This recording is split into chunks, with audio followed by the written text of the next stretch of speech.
Okay, are we live? Hey, Flash. It looks like it's just us. It does look like it's just us. Can you hear me? Are we good on the sound?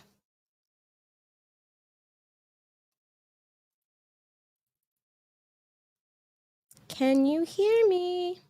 Can anybody hear me? If you can hear me, put a 1 in the chat. Since there's only one person in here, that person, put a 1 in the chat.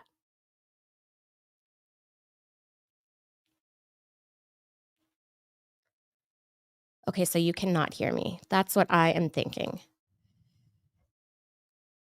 Hello? I feel like you can, though. Can you hear me?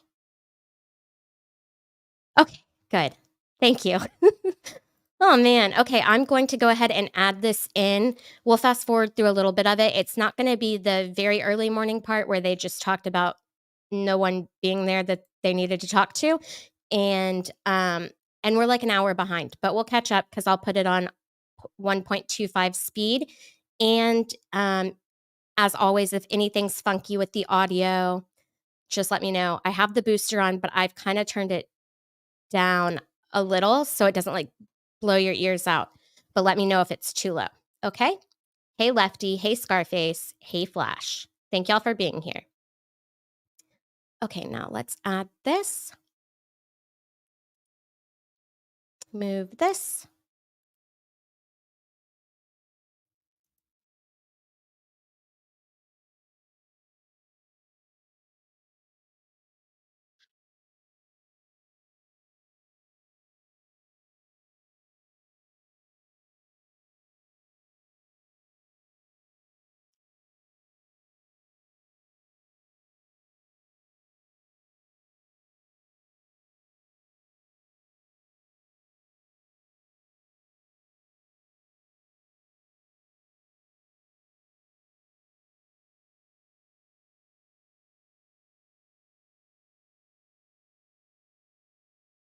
Oh, I forgot to tell y'all. Fani Willis is not back on the stand. The state said they were done with questioning, so we've moved on.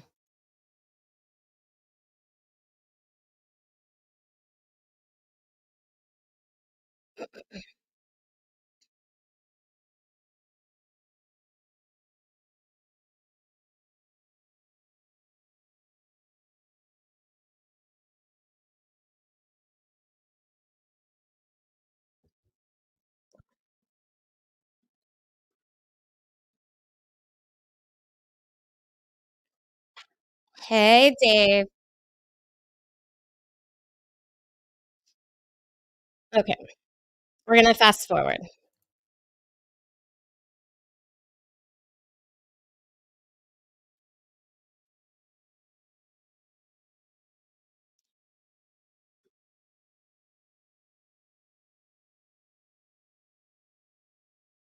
Yeah.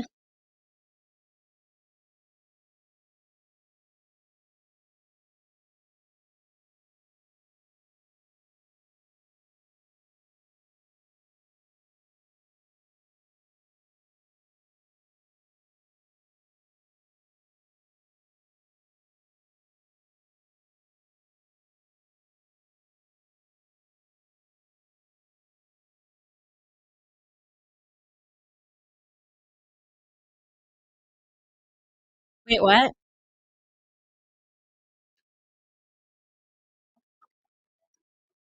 Y'all cannot hear the sound? Oh, okay.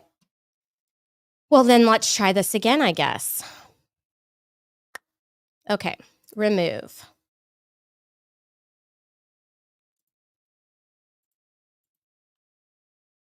No.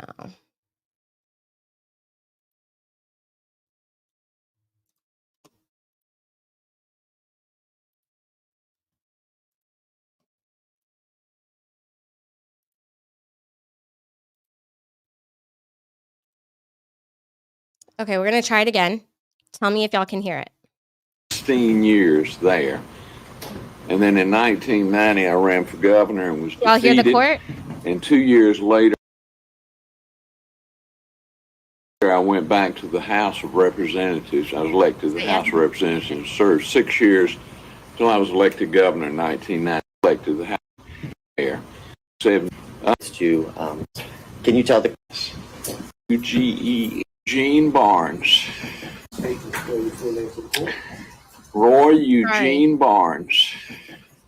Royeugene Barnes, Barnes.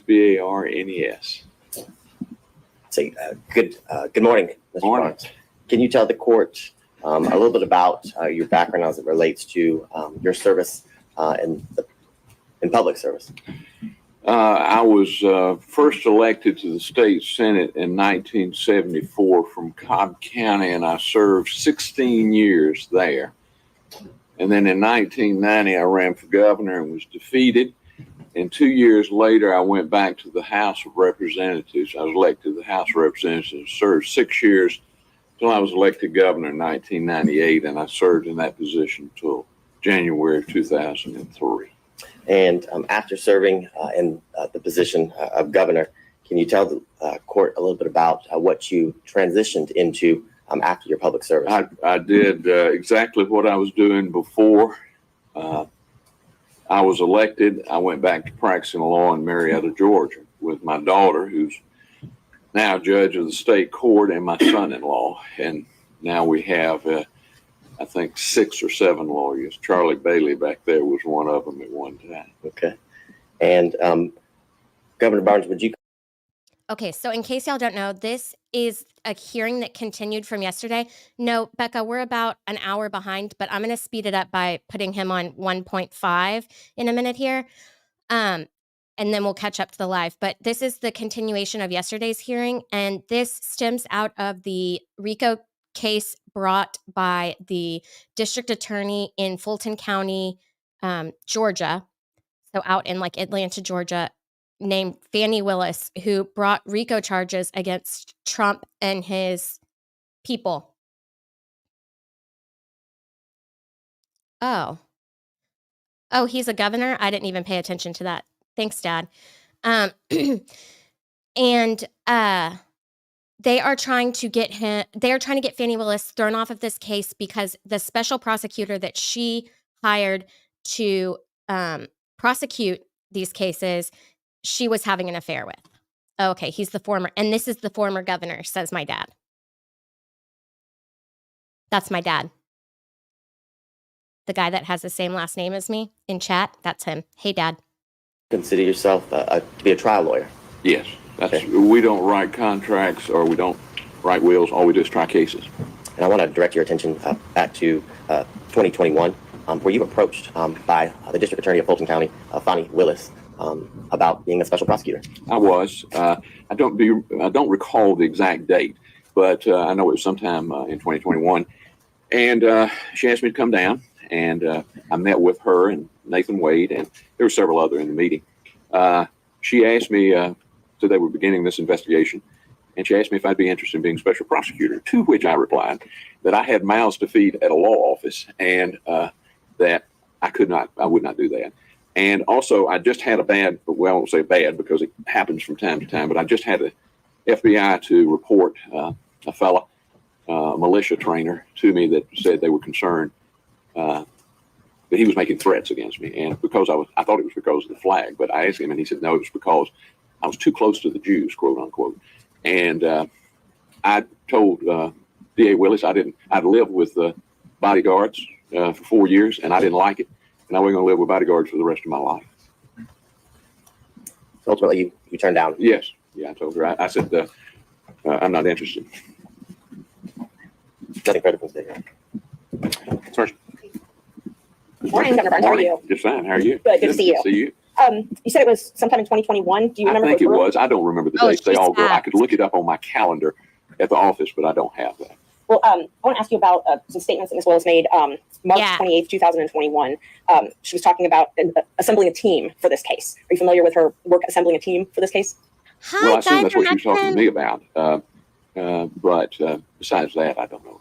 I know you said you had a meeting with some folks, and Mr. Wade was at that meeting? Correct. Okay. So he was with the district attorney interviewing you about taking this case. Well, of course, I know Nathan very well, as you do. Yes.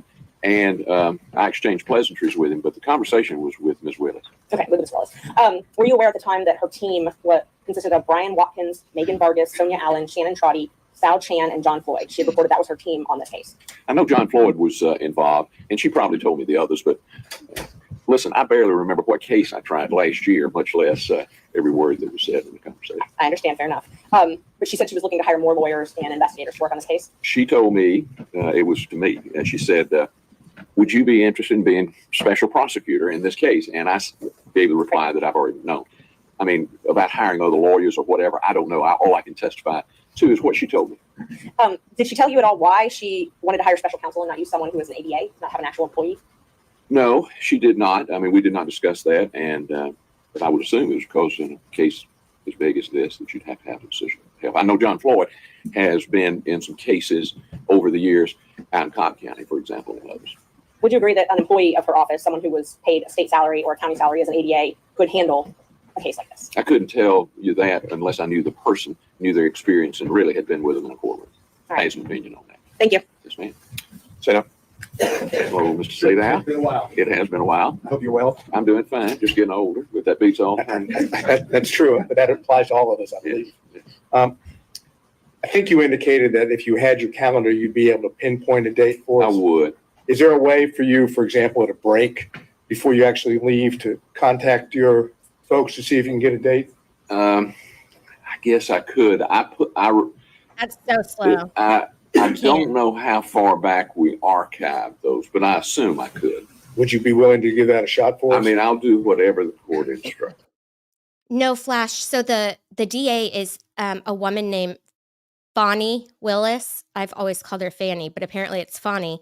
And she testified yesterday, but the state said they were done. They didn't need to ask her any more questions today. And so this is the former governor, and the state has called him because I believe she asked him at some point if he would want to be special prosecutor on this case, where she ended up hiring her former lover, but at the time was maybe her lover or quickly became her lover, to prosecute the RICO case against Trump and his peeps. So if I ask the court and the court says, go ahead and you could do it, that's all right? I'll do whatever the court instructs. I hear you. And you should too. I try to live by those words. I'm not always successful, but I try. If I pinpoint a date, for example, I think the record is clear that Mr. Wade was hired for the position on November 1 of 2021.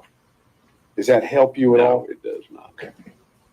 Then let's go to the meeting. It sounds like it was just one meeting. Yes.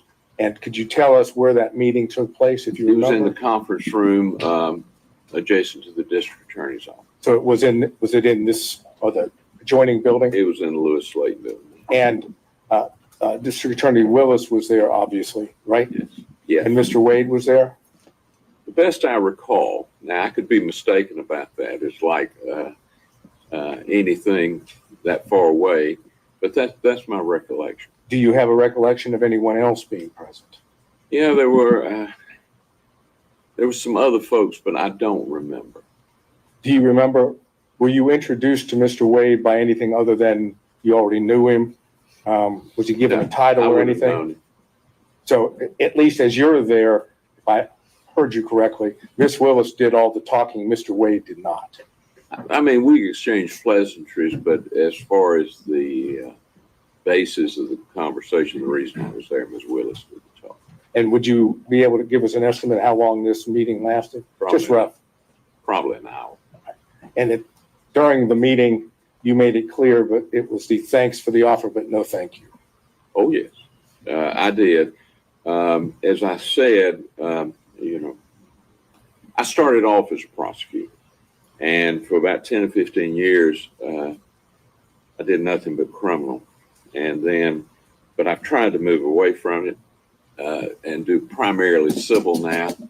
Mr. Gillen and I have done some white collar cases over in federal court. I've got one over there right now, but it's generally business related, where I have a client that's got a kid or him getting indicted. And the case I have over there now is an alleged fraud case. fair to say that based on your career and the work that you've done, you've handled high-profile cases, correct? I have. I've handled some pretty good cases. I sued Syria one time for beheading a client of mine, recovered $82 million.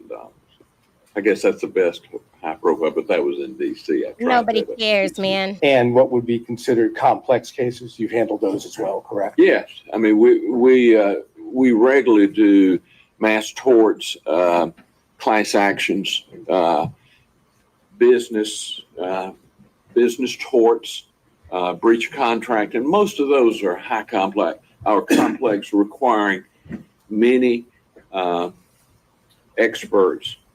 We also do malpractice. I did malpractice defense for about 25 years, but since I've returned from the governor's office, I try not to represent an insurance company anymore. And I just tried a malpractice case before Judge Edlin in November. And those are complex cases because of the type of, medical knowledge and that you have to have, and also because of the many experts that you have. Thank you. Did Miss Willis, and this is the last question, did Miss Willis tell you why she had sought you, why you had been her choice? No, I hadn't, but I get consulted fairly often on major cases. Would you believe, based on circumstances in which you were given the offer, that it had to do with the fact that you had handled complex and high-profile cases in the past? It could have been. I know her very well. I tried a case against her. She worked for the JQC, and I represented Judge Robert Crawford, Mac Crawford, and she prosecuted him, and I defended him. She beat me at the trial. I turned it around at the Supreme Court. So you had some experience with Oh, I had plenty of experience with it. She's a very qualified young. Well, everybody's young to me, but she's a very qualified young. After that one occasion, Mm-hmm. did you have any other contact with her in reference to the position itself or who she might be considering? I had some conversations with her or Jeff DeSantis or some of those, but not really an in-depth, about who she should hire or anything like that. Did the name Nathan Wade come up in those conversations No. with her? Yeah. No, right? Yeah. Nathan was there, I thought. Now, I could be mistaken, but I thought Nathan was there when I For the I conference. think Nathan was. I'm positive Nathan was there when I met with him. Right. And my question was probably poorly worded, but what I was asking is after the conference and whatever consulting you might have done. Yes. Did Miss Willis or Mr. DeSantis bring up the name Nathan Wade as a special prosecutor? I don't think so. I don't recall one. I mean, Nathan is a good organizer. Nathan can organize stuff. I've watched him over the years. So I wasn't surprised that he was acting as a special prosecutor. And Mr. DeSantis, for the record, who was that? Jeff DeSantis? Jeff DeSantis. Do you know who he is? Oh, yes. Could you tell us who he is for the record? Jeff works in the DA's office. I knew him when he worked for Thurber Baker. Do you know what his role in the DA's office is? I have no earthly idea. Is he in media? Does that sound familiar? He has done media in the past. Jeff has generally been, I like Jeff, and I'm very close to him, but he's generally been on the other side of my campaigns. All right, so we're talking the best of your recollection, conference, we don't have the date, I'm asking if you could possibly get it, but the conference you have, Mr. Wade could have been there, Yes, I'm almost sure he was there. and Ms. Willis, obviously, and Mr. DeSantis was there. I think Mr. DeSantis was too. And as far as whether there was anyone else there, you don't I have a don't. present recollection? No. Okay, thank you, sir. Next time I'll take a picture, so I'll have an exact, And next time, hopefully, you won't have to be here. well, hopefully not. Thank you, sir. All All right. right, Mr. Stockton.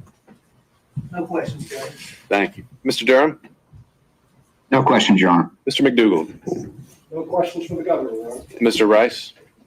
No questions. Mr. Gillen? I've been waiting for this. I couldn't give up the chance getting up here, What? Governor. Good to see you again. Good to see you, We've Craig. done some work in the past together, haven't we? I consider you to be one of my best friends and a crackerjack lawyer. Well, I will say to you Lawyer. on the record that I can understand why they came to see you because you're the finest lawyer that I've ever worked with. Thank you. I need to put you in the next day. Yeah, there we go. We'll get that. But I got one or two more questions. Okay. You and I working together when it's appropriate. We've had no qualms about filing motions to disqualify the DA, have we? No. Matter of fact, you and I successfully disqualified the DA out in Cobb County in the Brown case, didn't we? We did. So whatever needs to be done should You be done. represent your client. You got that. Thank you so much. Mr. Coturo, are you still with us by Zoom? I am, Your Honor. All right, any questions? No, sir. All right, and Mr. Cromwell for Ms. Latham? No questions, Your Honor. All right, any redirect, Mr. Abadi? I got it. Can this witness be excused? Yes, Your Honor. Your Honor, Thank is there a way that we could potentially ask through you for that date if you can get it? The question is, you want the exact date that the meeting occurred? Yes, if you can get that. And I'm wondering if we can, if it's really material, the exact date rather than just its proximity to the November 1st hiring. Is that fair? If he knows whether it was far earlier in the year versus maybe closer, would that obviate the need for the exact date? If you can't get the exact date, of course, we'll take the best we can. Okay, let's start there. All right. Let me I think, well, look you around. may take care of it for us, just if we hold in place I'm not- here. I'm not sure I have this. Well, let me try this first, Governor Barnes, before you do a deep dive in the email there. Do you recall what time of year it was when this meeting occurred? I'm afraid not. Okay. I mean, you know how this is. The cases and the days moved together. I had a fellow a few years ago that said I represented him in 1978, and I told him I'd take his word for it. Now, you wouldn't, I gotta ask, you wouldn't do that if it was a question of him saying he just paid you. No, I would not. I will tell you, I believe lawyers should be well paid, Mr. Sager. All right. So, sir, is that something? I'll have to look. It didn't come up right. Okay. All right. We'll ask this witness to step down, subject to recall, and that might be something the state can present with stipulation as well. All right. Thank you, sir.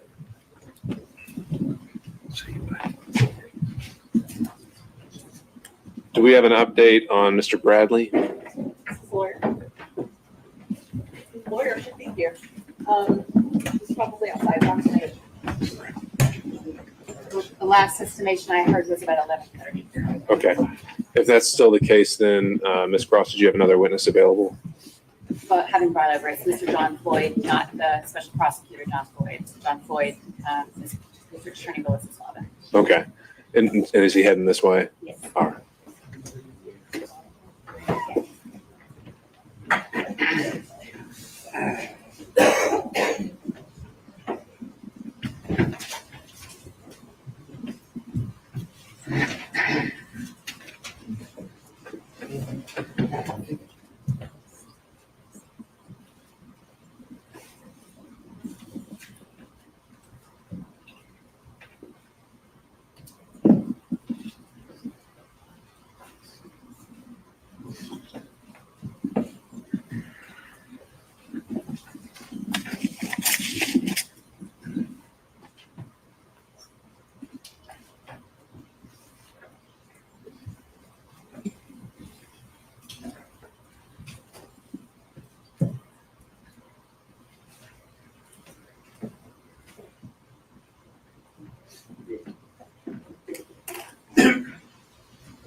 So sorry, so sorry. I had actual client phone call I had to take. I apologize.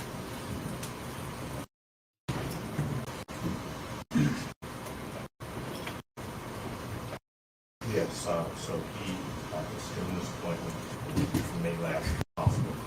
Hey, Farrell, you confused We me. found accept his testimony by Zoom. As long as I can show him documents if he needs his memory refreshed, then that's fine.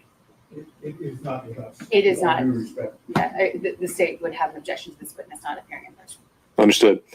All right, Mr. Ward, I think we're going to need continual updates from you, and also some kind of expectation of what this afternoon is going to look like. I was never informed of a medical appointment, and I think the notice in this hearing indicated it would last at least 2 days. We're going to fast forward. So right now, I think he's in violation of his subpoena.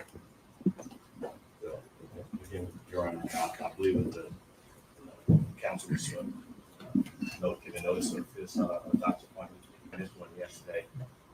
He took the stand yesterday. We were hoping to be within his testimony yesterday. I stayed here all day. This appointment started at 9. And it's First time you've had it in my chat, though. Again, the issues involved Okay. with it, and as well as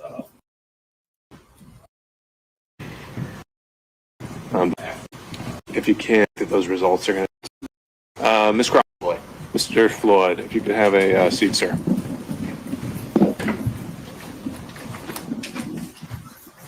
May I approach the witness quickly?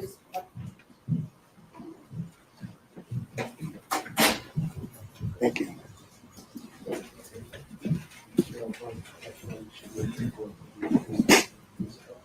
I do. Oh, he's cute. Please state the spell your full name for the court. My name is John Clifford Floyd III.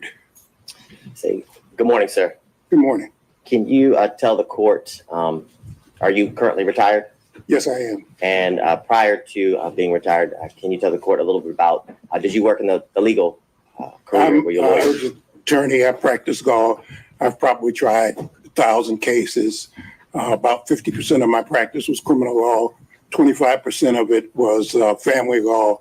And the rest was whatever walked through the front door could pay for it. Okay. And Could we wait 1 second? Governor's come back. He might I have. do. My calendar shows it was October 26th. 2021. All right, and would defense counsel accept it as a stipulation, or is there any follow-up questioning needed on that? Mr. Barnes is still considered under oath on this point. All right, I'll just look for a show of hands or for someone to speak now on Zoom, and hearing none. Thank you, sir. You're excused. Amazing. And, sir, can you tell the court, are you from Atlanta? No, I grew up in South Central Los Angeles. I spent most of my legal career, I would say, in Washington, D.C. was kind of the circle, but I've tried cases all over the country, and I tried the longest. I was the first lawyer to try an international criminal court. I was with the International Criminal Tribunal for Rwanda. I was in trial there for 4.5 years in Arusha, Tanzania, and Hague in the Netherlands. Okay. When you weren't there, it sounds like your kind of center of gravity was Washington, D.C. Correct, but I've tried cases in West Virginia, Maryland, Florida, California. All over. Yes. And do you, sir, can you tell the court, do you have any children?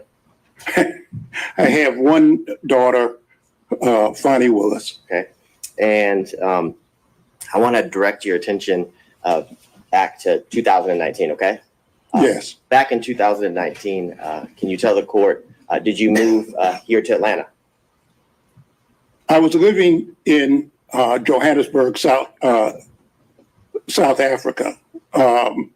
And unfortunately, for some reasons, I could not get an extended visa. When I retired from the practice of law in 2018, I moved to South Africa. And I had to leave South Africa, and I did then come to Atlanta. Okay. And do you, sir, remember about the time period in 2019 when you moved in with your daughter here in Atlanta? It would have been the spring or summer of 2019. And after you moved here, did you get a driver's license to kind of confirm your residency in Atlanta? Well, my driver's license for the District of Columbia was going to expire on my birthday, which is in October. And yes, I did get a license here in the state of Georgia. Your Honor, may I approach the witness? Good. If you will just take a look at what's been marked as stated. Okay, Your Honor, would you, if you don't mind, my eyes are very bad, which is one of the reasons I retired. And so I need a magnifying glass, so I'll be Whatever you constantly, thank you.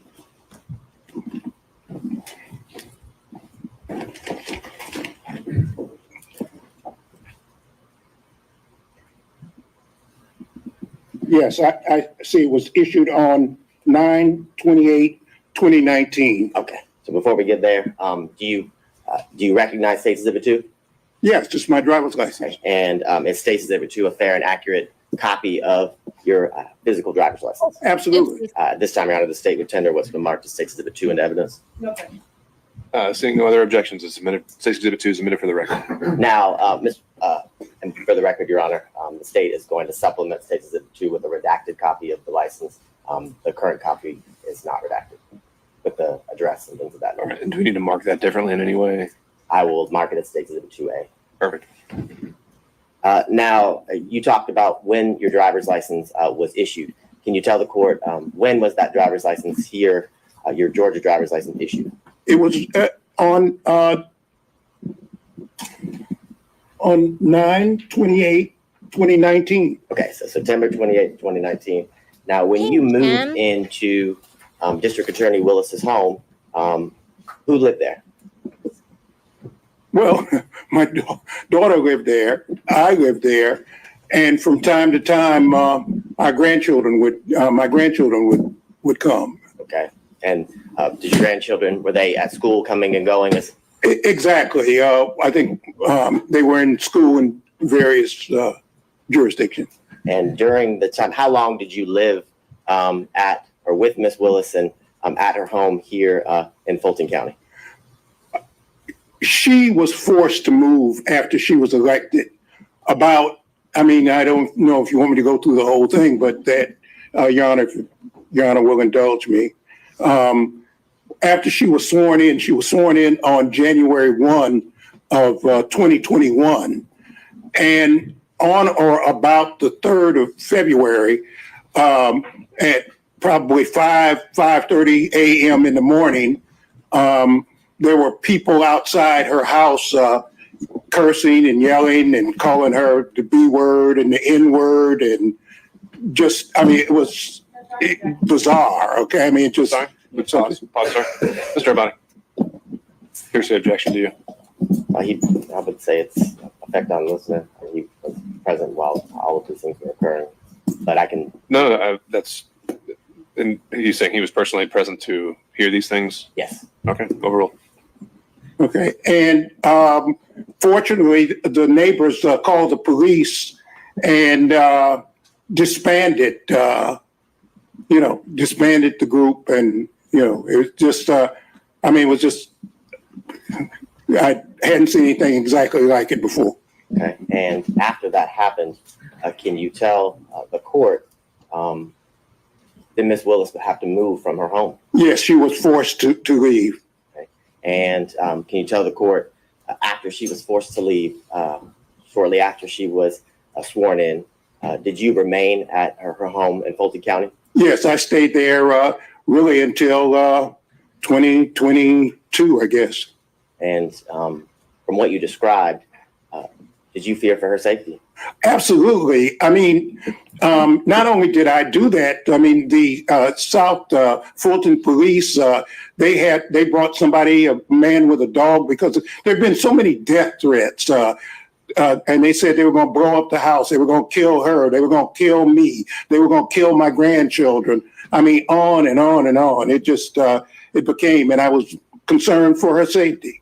And after those concerns came to your attention, and after what you heard and saw that day, you remained at the house? Yes. And can you tell the court, with what you just described, why did you remain living at the district attorney's home here in Fulton County? Mr. Buck? I believe it's relevant based on a lot of the questions that were asked yesterday of Ms. Willis as to about the security threat and the fact that it was implied that those threats were not necessarily real, in the sense that Mr.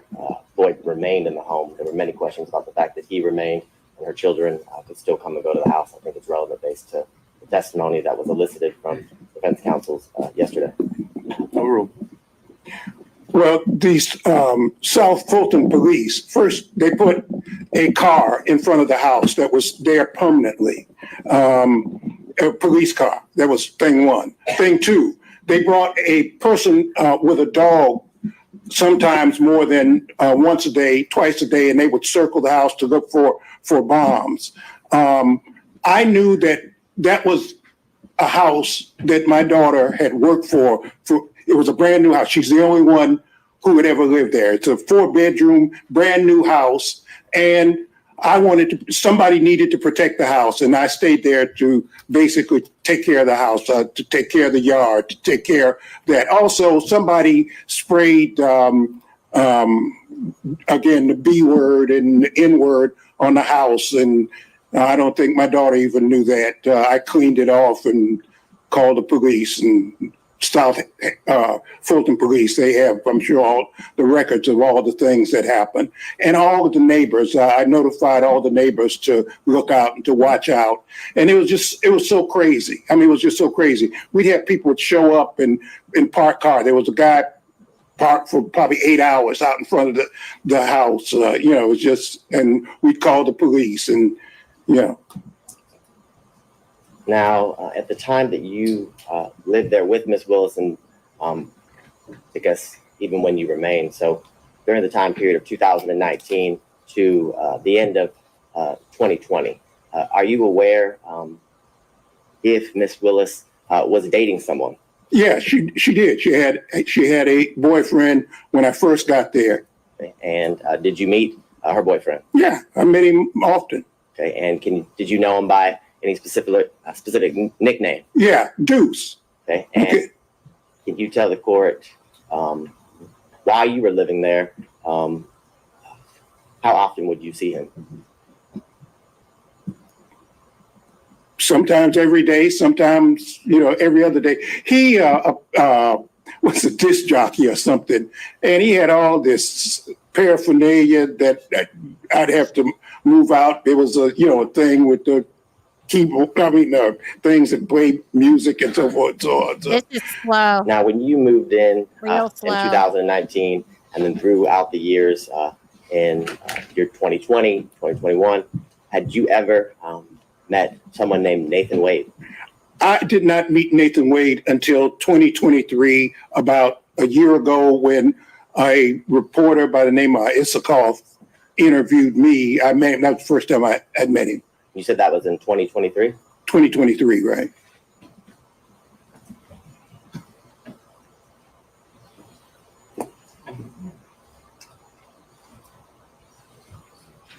And I know you said you hadn't met him until 2023, but when you were living at Ms. Willis's house in Fulton County, did you ever meet Mr. Wade in the year 2019? Absolutely not.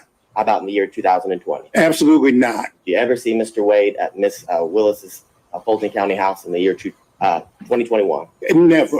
And is it your testimony that the only time or the first time that you met Mr. Wade was in 2023? Let me say something. Mr. Wade said that he remembers seeing me, and I do remember some banter. I'm a member of Kappa Alpha Psi fraternity, and there's kind of this thing that goes on between fraternities, and Mr. Wade is a member of Alpha Phi Alpha, and I do remember there was some kind of banter when my daughter was sworn in to be district attorney between me and a couple of guys, and he said he remembers me. I don't remember him. And prior to that experience that you're talking about, as well as, I guess, your official meeting in 2023, Had you ever even heard his name? No, never. I don't think I have any further questions, Your Honor. Ms. Merchant. Yes, thank you. Fine. How are you, counsel? Good, thank you. Just got a couple questions. On Monday, we heard you were in California. Do you have a place in California?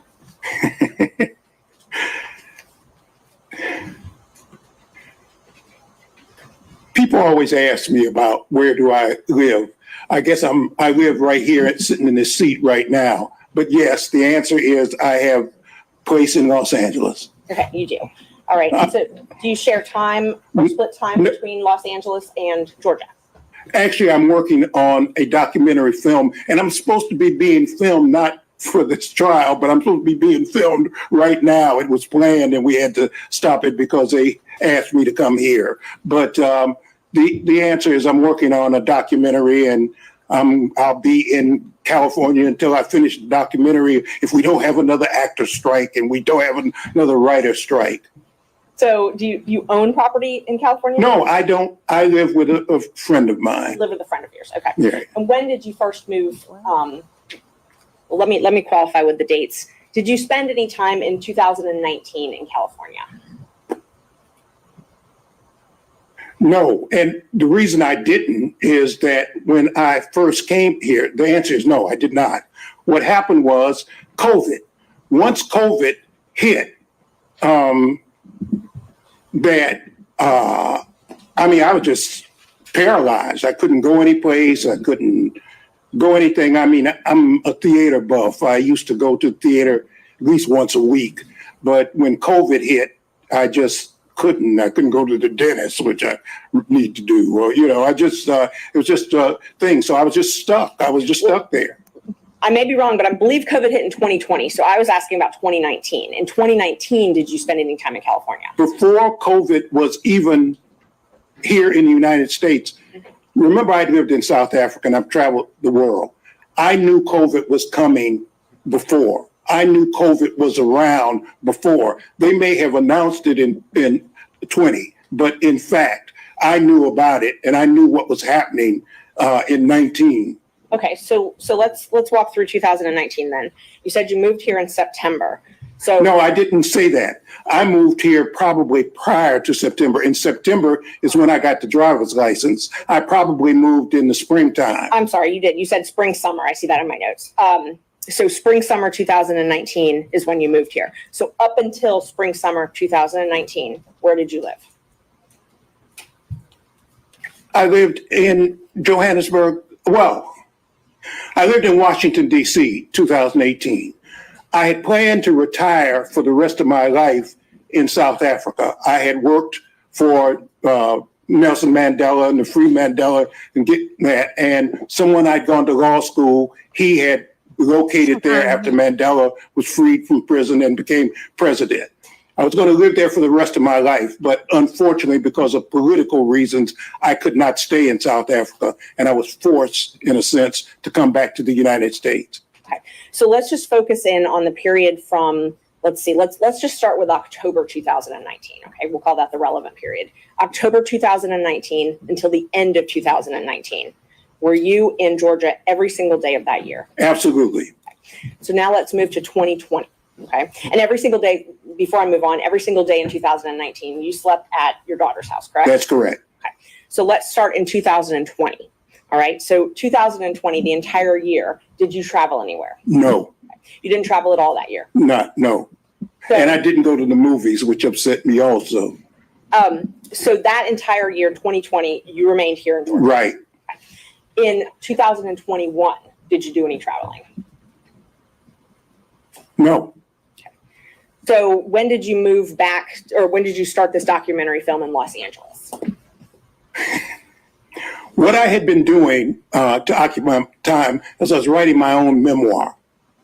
As I delved into my family background, I discovered something, and that's what got me to working on the documentary. So I want you to understand what was going on in my life.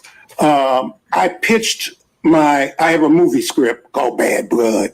I have a movie script we're trying to sell. So I tried to sell that, and I just happened to mention something that happened during the civil rights movement. SNCC, it's called the SNCC 5. The legendary Peter Fitzsimmons was interested, and so with Peter Fitzsimmons and Leah Smith, we're now doing the documentary. So I don't want to interrupt you, but what I was asking was when you moved to Los Angeles, not what you moved there for. well, you keep saying moved. I haven't moved to Los Angeles. I spent more time in California, in Oakland, if you really want to just be, because Peter is basically San Francisco based. So we're working on the documentary. Okay. I was in Los Angeles because I was going to the Pan-African Film Festival. And that's why we were there. And the way Hollywood works is, you know, when you make connections, and film festivals are a place to try to sell ideas and meet people and organize things. You still own property in Washington, D.C., correct? No, I don't. You don't own property at 1467 Roxana Road Northwest? That's where I used to live. That's where you used to live. Did Right. you own that property? Yes. Okay. And you owned that property when you moved here in 2019? Yes. And you owned it in 2020, correct? Well, now you talk about a very complicated issue. I left the property. There was a dispute between me, and I had gotten a reverse mortgage company.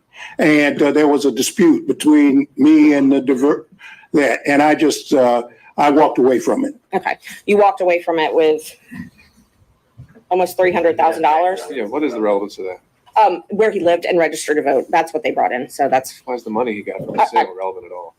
it's the only proof I have of that he owned that address. So I can move on though. All right. Okay. When did you sell that property? I didn't. The reverse mortgage company took it. Oh, okay. Okay. So in 2019, when you got your driver's license here, Yes. the next day you registered to vote, correct? I think it may have been the same day, but maybe it was the next day. I don't remember. But you didn't own property here in Georgia that day? No, I was living with my daughter.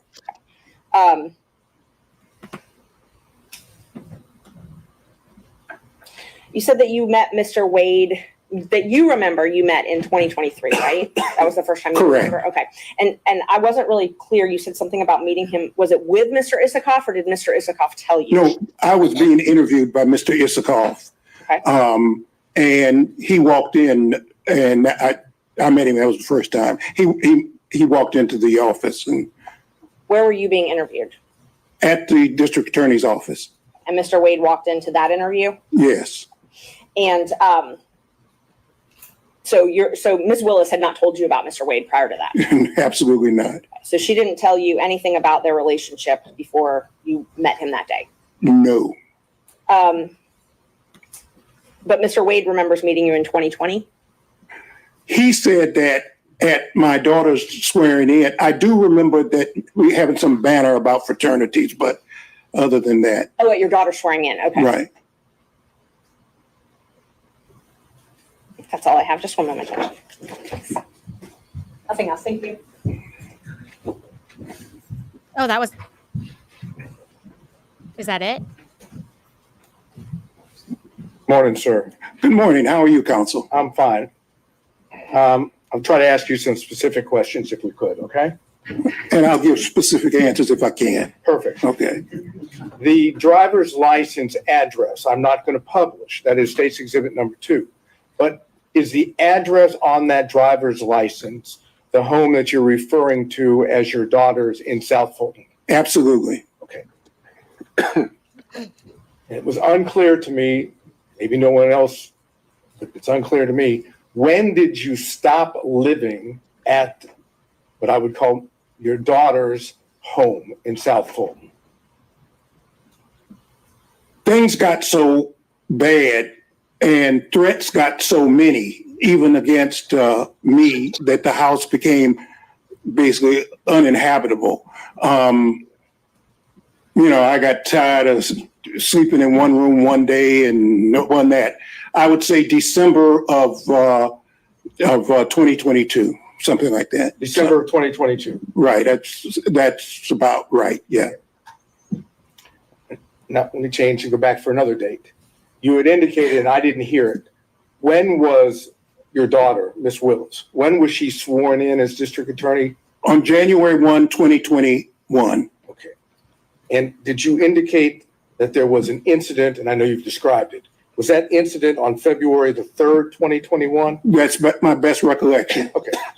So my question then is, after February 3rd of 2021, how much longer did Miss Willis stay at the house before she moved somewhere else? Very short period of time, and I cannot be precise, but I would bet all the money I ever made, it wasn't more than a month and a half, if that long. Okay, so we're talking about, best of your recollection, end of February Yeah. into the beginning of March, give or take, of 2021, when Miss Willis would have moved to a different location. Exactly. Okay. And did Miss Willis return to the house, that is, the house that you were in, at any point in time that you can remember? From time to time, she and her security might show up for her to pick something up or take something or something, but she always would come with her security. Okay, my question was poorly worded, I apologize. Did she come back permanently to her house? Oh, absolutely not. Okay, Absolutely not. So as far as you're aware, that once Miss Willis left the house, her house, South Fulton House, so the record's clear, in either late February or into March of 2021, best of your recollection, she's not returned to that home to live. No, it became uninhabitable. I mean, it just, That's okay. I would have to walk around that house looking out of every window. Stop bringing RICO charges. I made a habit of having to walk around the whole house. I got lights so that if somebody would come at night in the back, so that those kinds of reflecting lights, I had those put up. I don't mean to again cut you off. Okay. All I was interested in is whether she had ever returned. No, the answer is no. Okay. Now, when Miss Willis, when your daughter left the home, time period, end of February, beginning of March, give or take, 2021, do you know where she moved to? No, and I didn't want to know. I intentionally did not want to know because I was not, if somebody stuck a gun to my head and I could tell them, I wasn't going to tell them anyway, or I'd have made up something, but I didn't want to know. Okay, so would it be fair to say that if you didn't want to know, you never visited her at the place that she moved to? Oh, I never did. Never did. Never did. Okay. Do you know how long she stayed at the first place that she went to after she left her house before she moved to a second place? What I know, and this is hearsay, counsel, is that my daughter has had to move something like 4 times. But do you know any potential? No, I don't know any place. I was taken one time for Christmas Day. I've only seen my daughter, and this is very hard for me to say, but during the period my daughter left, I've only seen my daughter 13 times because I can't, and we've never seen each other more than maybe 3 hours because of, the nightmare threats against her and me. And I understand that, and from the perspective of being a father myself, I understand what that means. So I'm going to move away from that. I was just trying to get an idea of date-wise, okay? So let me try to get one more date. In 2023, when you were being interviewed by one of the gentlemen that wrote the book at the DA's office, and Mr. Wade came in, can you give us, other than 2023, what the date would be? I'm sorry, I can't, counsel. How about spring, summer, any idea?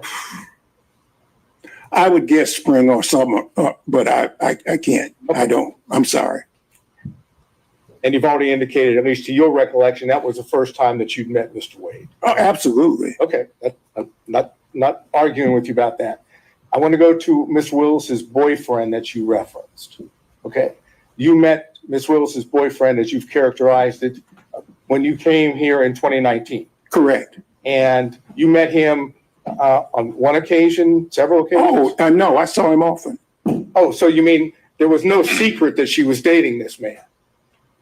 Not from me. Not from you. And he was a disc jockey of some kind. I think he had a government job during the day. I don't know what it was, but apparently he would do weddings and so forth and so on. He was a disc jockey, play music. So he had all his stuff was always in the way, and I was always having to try to push it aside. And anyway. But Ms. Willis, your daughter didn't keep him from you, correct? No. No, I mean, there was no doubt I mean, we lived in, my daughter and I lived in the same house. I mean, he came and went, Right. Now, when did you learn that your daughter had a romantic personal relationship with Mr. Wade? Well, about 7 weeks ago when as a matter of fact, I just found out when other folks found out. Okay. That is, your daughter, as I understand it, never told you one time in the year of 2022 that she funny. was dating Mr. Wade, correct? That's correct.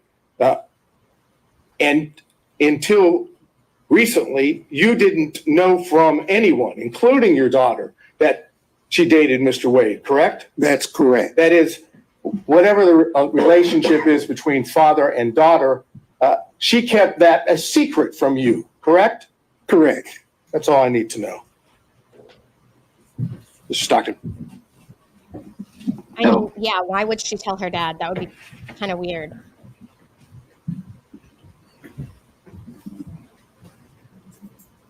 Kind of Good morning. weird. Good morning. Correct.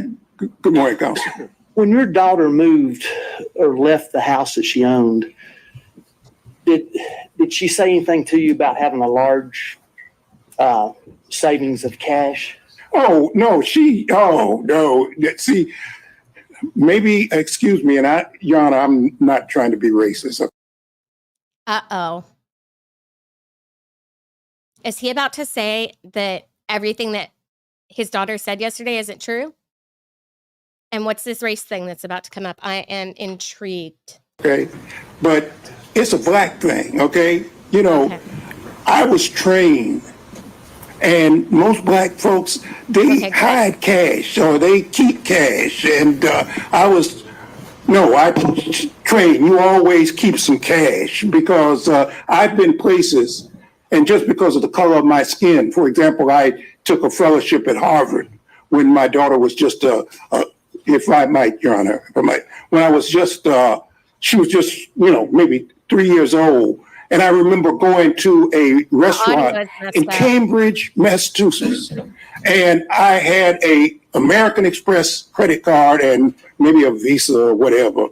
And I had a lot of what they call traveler's checks. I don't even know if they still have traveler's checks, but traveler's checks.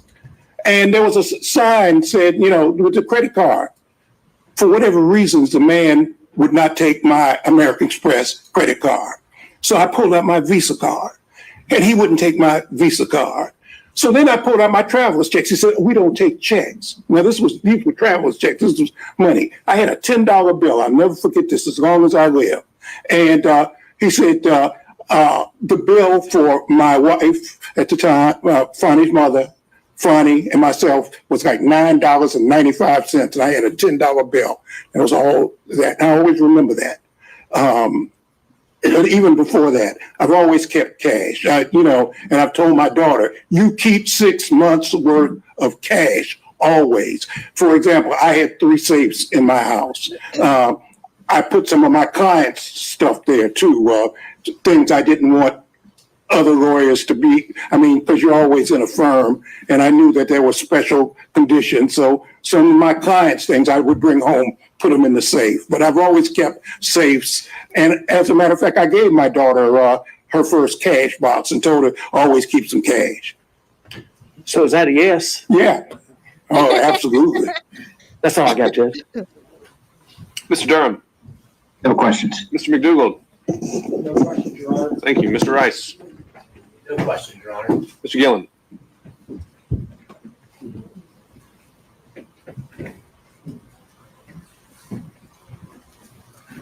It's still morning. Good morning, sir. Good morning, Counsel. How are you? Just fine. Just a few questions following up. When you were talking about when you learned about Mr. Wade and your daughter, correct? Correct. Now, did your daughter tell you in around October of 2022 that she had gone on a Caribbean cruise with Mr. Wade to the Bahamas? The answer is I knew that my daughter had gone, but I did not know who she went with or what the circumstances were. So I knew that she had gone out of town, but I didn't know with whom. I see. And did she tell you in November of 2022 that she had gone to Aruba and stayed at a Hyatt Regency resort there in Aruba for 3 days with Mr. Wade? Did she tell you that? The answer was, again, I knew she went out of town. I didn't know where she went. I knew she was going out of town. She told me she was going out of town. I think she might have said she was going out of the country or something. She'd be gone. But other than that, that was all. Okay. And did she tell you in March of 2023 that she was going to Belize for several days with Mr. Wade?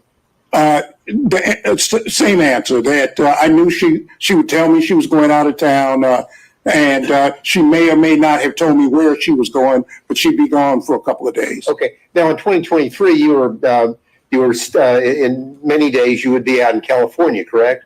Some days I'd be in California, correct. Okay. Well, did she tell you in May of 2023 that she was traveling to Napa Valley with Mr. Wade, so maybe y'all could see each other when she visited California with Mr. Wade?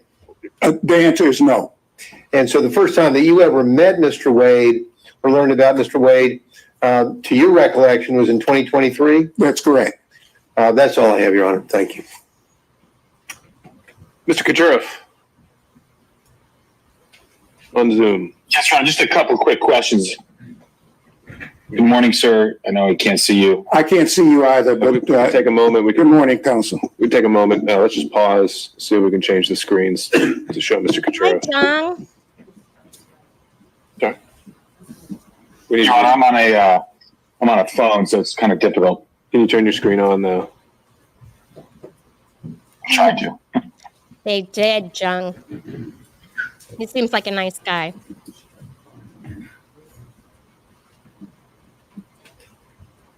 Does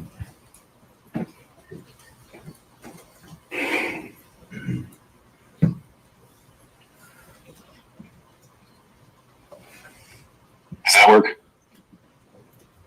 Just to hold one more moment. All right, there we go. You can proceed, Mr. Kucherov. Sir, you seem to know about the issue of cash in this transaction. You said it was a black thing. Yeah, they did, How John. did you know that the cash was going to be an issue in this testimony? Because I was asked for it and I was prepped by the lawyers and they asked me about it. What else? And did you speak with Mr. Wade about your testimony? No. Did you speak with your daughter about your testimony?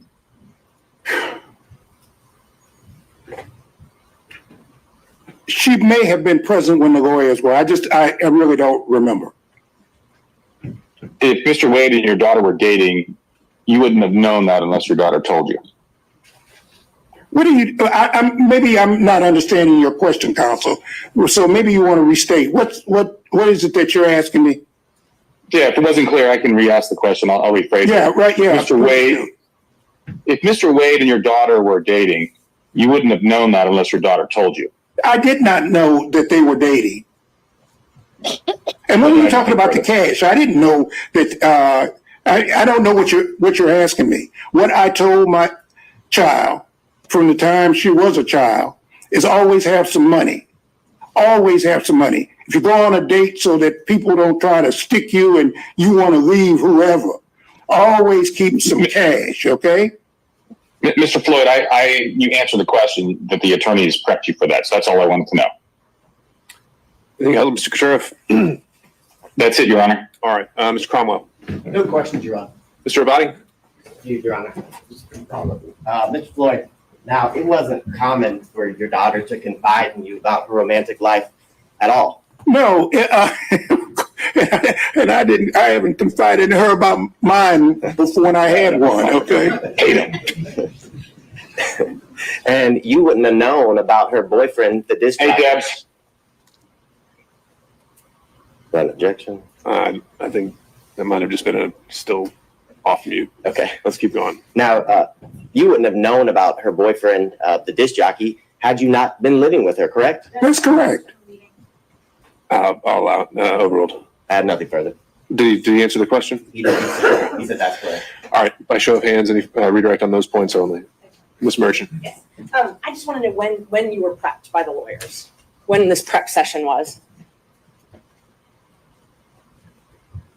I just got off the plane on, what was it, Tuesday night? I think I was probably drooling at the mouth. I was so tired. So it must have been, I got in Wednesday. It must have been Wednesday. Okay. And did you talk about any of the testimony from yesterday or watch any news reports or anything like that? Oh, absolutely. You can't cut the TV on without seeing this. The first thing, and I listen to conservative radio a lot, and, you know, last night for 5 hours, all they talked about was this case. So you were aware of what the testimony your daughter gave yesterday was? Yeah, unless you don't cut the radio on, unless you don't cut the television on, unless you don't read the AJC or any other, the New York Times or whatever, which I do every day, of course. So is it fair to say nobody instructed you that you were under the rule of sequestration? Right, and I'm not under subpoena either. Thank you. All right, anything else? Seeing and hearing none, thank you, Mr. Floyd. Thank you very much, Your Honor. It's a pleasure to appear in front of Your Honor. Take care. Thank you. All right, Ms. Cross, let me. That's like kind of a common misconception, I think, with watching trials, is that everyone just assumes that you're not supposed to listen to the testimony. However, that's actually not the case.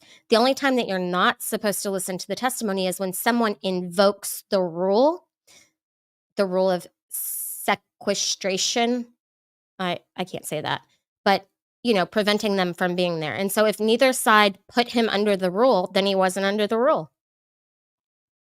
Check in, was the state planning to call additional witnesses? They are at lunch. Not at this time, Your Honor. We're again trying to accommodate if there's a Sure. lapse in schedule to be able to this afternoon. But right now, that was the last witness. Okay, so even if Mr. Bradley testifies to some extent, it's still the potential that the state has no further witnesses? I anticipate at least one more will be available this afternoon, but that would be it. Okay, so there are potentially more state's witnesses. All right. Judge, before we move on, I'd move to strike the last witness's testimony.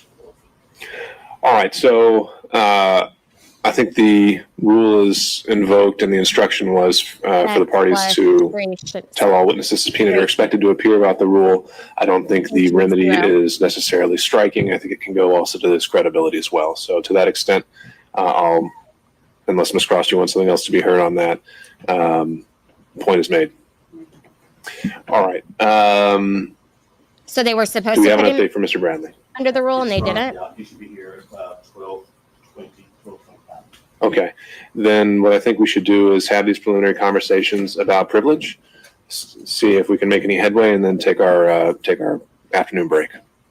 So to that end, counselors, I don't know if you just want to argue in place there or go to the table, whatever makes you comfortable. But Mr. Chopra, I think maybe it was relayed to you since you weren't in the court earlier this morning. We'd had some initial conversations about the distinction between the privilege and Rule 1.6, and it sounded like you wanted to be heard on that. Your Honor, it was brought to my attention, and I apologize because I don't have things. What do you need? Well, a copy of the case in front of me would be helpful, but it's not necessary. It would just take me a second to keep looking at my phone and responding to the court. Whatever you need to do. Your Honor, I believe the case for in anticipation of piercing the rule of 1.6 is the Owens Corning fiberglass versus American Centennial. Is that correct? Pardon, Your Honor. It's difficult hearing counsel. Could you? There's a microphone there at the jury box. You can try to Hear what he's saying. Thank you. either try to lift that microphone up and speak in the jury box or make your way over to the podium or table. Sorry. Is that any better? All right, and no, that was authority provided by Mr. Sadow over our morning recess, and I think that was indicated to go more towards a potential crime fraud argument. I don't think we've really gotten there yet. It's not crime fraud per se. It's the same notion. It's fraud on the court, different proposition. Okay. But yes, and to attorney-client privilege waiver, Right. 1.6 confidential and secret. The case that I had cited to this morning showing the distinction between the two was tenant healthcare. So that's where we were on the threshold issue. Did you have something that you wanted to address on that? I have not been able to review that, Your Honor. I was unfortunately unaware. All right, Mr. Ward, your co-counsel with Mr. Bradley? No, Your Honor, I'm not here in that capacity. Remind me why you are here. I'm not here in this case. New Mississippi. Bradley. Counsel. Okay, so you are co-counsel on this. Well, this morning when you were asking where he was, I had to make sure everybody knew that there was no one here. That's what I was doing. Okay. Oh, this is, the judge is saying it's tenant. Right, and the citation for that is 273 Georgia 206. Judge, And I'll give you time to review that. In the meantime, what other things that you want me to know? And perhaps at this point, we just take our break now, unless you also want to talk about the questionings that were provided by Ms. Merchant, seeing if there's anything we can achieve. so that I can be clear, it is apparent that at this point, we're going to go into whether or not 1.6 provides privilege for Mr. Wade, even though he has specifically stated that he does not waive that privilege. Therefore, it would be incumbent upon the court to issue an order to demand that Mr. Bradley, over and above the privilege afforded in 1.6, is required to testify. Is that correct? That's right. That's what we covered this morning. And so I would ask the court, is the court then going to travel under the fraud exception? We haven't quite gotten there. We haven't decided whether attorney-client privilege applies. I think there were some other things that we would have to do to, I think we got held up yesterday on 1.6. As I understood it, I was waiting to hear from you whether we are now beyond that. And then if we're in the land of attorney-client privilege and only attorney-client privilege, so Rule 505, then I think Mr. Sadal has some arguments on crime fraud. And I think there's also just the general arguments of, does it exist? Were certain statements in furtherance? Does Mr. Bradley have any knowledge independent of those? Certainly. Right. And in order to keep the court abreast, yes, we are still traveling under, there should be a privilege afforded to Mr. Wade under 1.6. And we are aware of how they will try to convince the court that that should be overcome. So hopefully I can read this case in less than 5 minutes. All right, that's fine. Anything, I guess, as he reads that, let's do this. Assuming we do get beyond 1.6, if you can work with me here, anything we want to add to that? Oh, yeah, he testified yesterday. I'm afraid I would have to hear what the arguments were that got us past 1.6. Judge, I'm not here to insinuate to the court that we would do something else. I don't know. I'm going to move to But there was a line of questioning that Ms. Merchant decided to write. September 14th. So those texts that you're talking about, those refer to the issue that we're here today about. They're not all relevant. I can I told you. Article.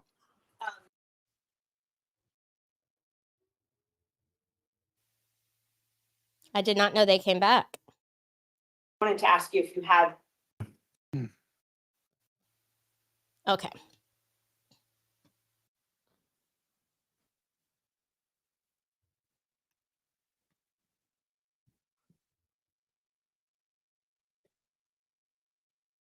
Good afternoon, Mr. Bradley. Good afternoon. Can y'all hear that? Again, I wanted to ask you if you wanted to clarify any of your statements that you made yesterday. Go ahead and begin. I wanted to ask if you wanted to clarify any of your statements that you made yesterday. Go ahead and ask whatever you're going to ask, Ms. Merchant. You initially became involved in this matter because you called me. Right? Absolutely not. I didn't call you. No, it was through a third party. You called me after you read an article and I don't even know where it was. I found one in the Washington Examiner. I've got an objection. Can we approach the bench? Okay. Well. Well, I can alert the court broadly to my concerns. This witness, it appears from the questions that Ms. Merchant had proposed, don't differentiate between what I'm considering 3 kind of buckets of information that this witness might have. One is communication derived from his representation of Mr. Wade. Second is any information that he might have from personal knowledge. The third category, which I believe is the substance of what Ms. Merchant wants to go into, is information not derived from personal observation, not derived from communication with Mr. Wade, his client, but gossip, secondhand, thirdhand, speculative things. Ms. Merchant's questions don't differentiate those categories of information. And I'm concerned about the questions being proposed without that qualification so that Mr. Bradley doesn't know when to invoke a privilege. I think the testimony yesterday was he didn't have any personal knowledge of any of this. That was my understanding of the testimony. I believe that was Mr. Bradley's sworn testimony yesterday. And my concern is that the gossip part, the unsourced hearsay, is where we're going to get to really fast. Sure. And I think that's a fair point. I think she's following the script that she already provided you, so we have more than enough notice of when that might be coming. I think the second she asks a question that you think might weigh into that, make the objection, and we can rephrase if necessary. All right, Ms. Merchant, you can re-ask that last question. You read an article that was on September 11th discussing how much you and Mr. Wade were handling me, correct? That is correct. And you called me that same day and left me a voicemail on my cell phone asking me to call you back. I do not recall that, but I do not recall that. You don't recall that? I do not. So it's possible that happened. I do not recall calling you after the article came out. I was shown the article, but I do not recall calling you after the article. Can you tell us your phone number? It's 334-717. Wait, hold up. Why is that relevant, Ms. Merchant? Don't do that. Because Don't do I that need to here. establish that his phone number is the one that all of the texts that he had No. with me. No. Can you just ask him if he has texted you at some point? We can stipulate that as a matter of record. We don't need that on the record. Okay, you don't have to put it in the record. How about this? Can I show him a copy of his Thank what he God. saved in my Sure. Okay, I'll just do that. May I approach Can Judge? you imagine? Take a look at that and just verify if that's your number and your cell phone. That is my number and my cell phone. Okay, and is that also your email address? That is my email address. Okay, great. Thank you. And I'll keep that separate, Judge, and we can redact it. So after, whether or not you left a message on my voicemail, the next day, we were all in court in front of Judge Harris on September 12th, 2023. And do you recall that? I do recall being in Judge Harris. Yes, I do. And your attorney, B.C. Chopra, was there, and I was there, and another attorney, Rephrase. Bert Cohen, were there, correct? Those people were there at the time. BC was not my attorney. I didn't realize I needed an attorney until I was subpoenaed. But B.C. Chopra was there. I'm going to object to the relevance of this. Ms. Cross, as I see this line of testimony, much of it is I'm taking in response to the original, how we started off this whole hearing, that Ms. Merchant had no basis whatsoever to bring this and she should be sanctioned. And I think she's laying that out.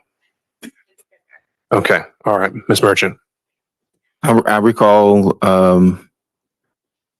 it was in a conference room in the front. I don't know.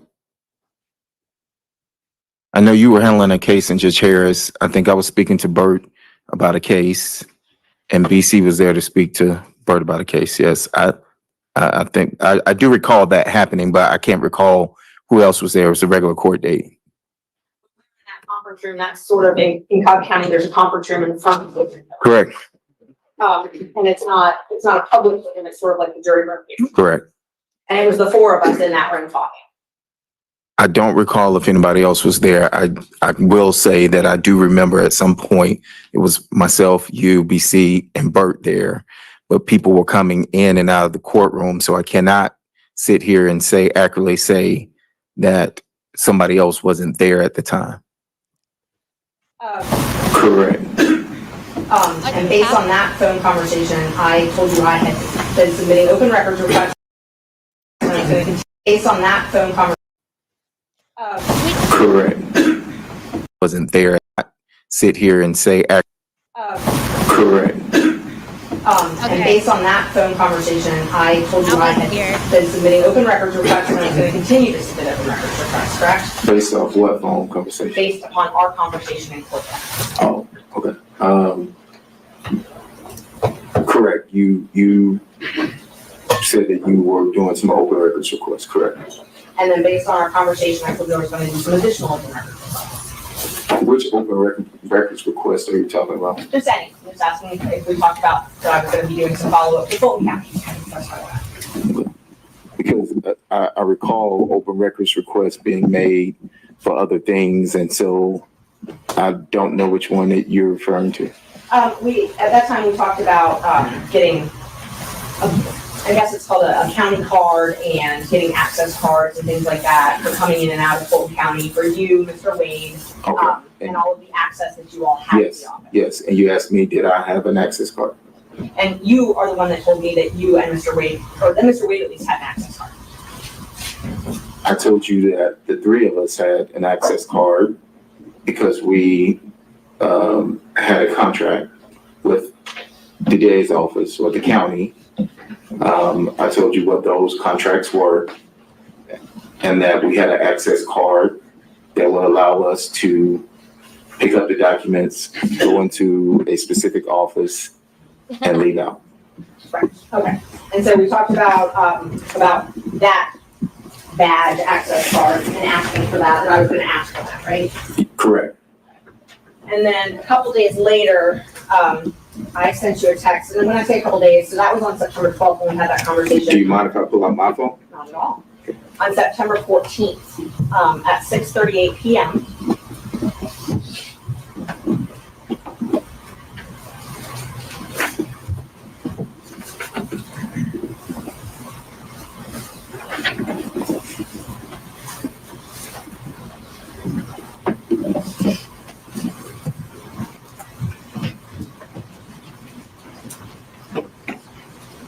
And what day was this? It was September 14th. September 14th, correct. And I sent you a screenshot of a Fulton County opening records request I did. Yes, and I said, wow. And then, we continued to text. Wait. Okay, sorry. And then you sent another text about a badge, and I did not respond. You sent another text about an entrance card. I did not respond. You sent another text about some other badges and with a circle around it, and I did not respond. Yes, Your Honor. Okay. I'm sorry, thank you. All right. Mr. Bradley, if you could just respond to the question asked and only the question asked. That was Thank actually, I have an additional thing I want to raise. Ms. Merchant provided some text messages that she let us know that she was going to refer to. The text messages are inconsistent with Mr. Bradley's exchange as he apparently is reading it. Jung, Richard is my dad. He's another crazy liberal, just like me. Off of his phone. So if I could ask Ms. Merchant, is this it is true, accurate, and complete, and perhaps we can see what's on Mr. Bradley's phone. But more importantly, I am going to object. I understand the court's leeway about Ms. Merchant being able to establish contact based on previous statements made. But I'm concerned about going into the content of the statements without putting things in the buckets that I've identified. Sure. And so am I, Ms. Merchant. I'm not seeing so much the relevance of it back and forth. I'm allowing you to establish, the contact that was made and line with the outline you provided me, and I think we're on track with that. Were you planning to tender these text messages? I was planning on discussing them with him. Now, if yesterday he said we didn't text about this case, so that was his testimony again today, then yes, I will at least show them to him to refresh his recollection or to impeach him. But their first part of their argument is foundation, is what I'm assuming. They're saying all of these. They're not all relevant. I can give you all of my texts, but they're not all relevant. And so they asked for screenshots, and so I took screenshots. If there's a way to submit my entire text history for Mr. Bradley, then that's fine. If they want us to read every single text, that's fine. Mr. Bradley. I just don't want to be in a position where people are saying that I'm not. Well, I also want to avoid the situation where you as counsel of record are having to lay the foundation and do that sort of thing yourself. So I don't know how much further we can go with this before we get into that. So, Well, I'm not sure what their objection is. So I asked him about one question and he read off sure. several other. Why don't we just go with your next question and we'll see where we go from there. All right, let's see. But, so, Mr. Bradley, when you wait for her to ask a question. and I understand that, Judge, and I'm not. Well, apparently you don't, sir. Wait for her to ask a question and you'll have a chance. So I think the last thing I asked you was about September 14th. So those texts that you're talking about, those refer to the issue that we're here today about though. Some text did, yes. Yes, okay. And then you called me again on September 15th, 2023, and we spoke on the phone. I do not recall that. Well, I texted you and said I needed to call you back, and then I later called you back. I'm not sure. I do not recall. You don't recall that? Okay. And do you recall the following Monday? Your Honor, I appreciate the question as it is on the form, and if the question is what she's going to read, I object to it even being asked out loud without knowing, number one, the relevance of it. If the witness is going to answer the source of information, and I feel like it is so inflammatory as to say out loud without knowing where Mr. Bradley falls on that, then I do have an objection to the question. Okay. And All right. With all due respect, if I might just for a moment. Why is it that we're not allowed to ask a question? And then when the question is asked, there's an objection made either by the state or the lawyers for this particular witness. It appears that what the state would like to do is force us to tell you in advance every question we're going to ask before there's an objection raised. And I don't understand why they get to do that, but we are obviously in the same position to say to them, tell us every question you're going to ask first. I realize it's a privilege, but that can be the questions asked, state objects, Chopra objects, and the court rules, but not being able to put it on the record because it's inflammatory or it's somehow prejudicial, I don't think that, I'm just suggesting. Sure. I don't think that. So, Mr. Sen, I'd agree with you in the general sense of things, but in this situation, Ms. Merchant offered to provide essentially her list of questions in advance, giving us a preview of what she's going to say. And that puts us in kind of a different posture in that respect, where we can actually have some sense of what's going to come out. But Ms. Merchant, I think knowing what your next question may be, since usually we don't have that opportunity, does it presuppose some knowledge on his part that we have yet to establish is inside or outside of privilege? Well, the first thing, Judge, is I gave these questions so that you wouldn't be in a situation where we were objecting and having 4 different lawyers talk about privilege, confidentiality, every single question. So I was hoping that we would ferret that out ahead of time. So this is the first that I've heard that objection to question 18, or to give the state copies of it as well, trying to be completely transparent.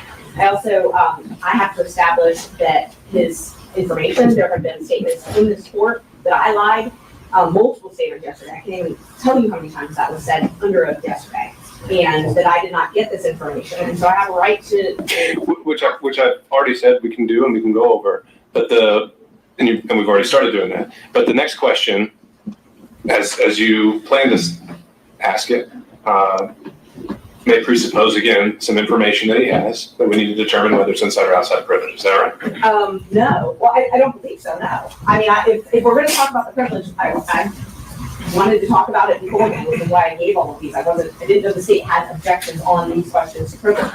If we're going to talk about the privilege, I'm happy to ask him the substance of the question, but that is what I'm getting objections for. So I'm trying very carefully to craft something to avoid that. But I'm happy to just ask outright the question. Right. I don't see a way around that, Ms. Cross. I understand, Your Honor. I'm going to do whatever you tell me to do. The problem in the context that Ms. Merchant is posing the question is, this was our communication, this is what I asked you, this is what you told me, and here are these texts that are supporting it. I understand the court's ruling that based on how things have gone, if Ms. Merchant feels like she needs to establish there was contact and communication, then I don't have an objection to that. However, number one, the text message that exchange that Ms. Merchant gave me is apparently not complete. And so I don't know, without making her a witness, how the state can, and we're entitled to, if she's going to refer to text messages, we're entitled to an accurate representation of what those are. Mr. Bradley's looking at his phone, and that's what he's at. He is under no obligation.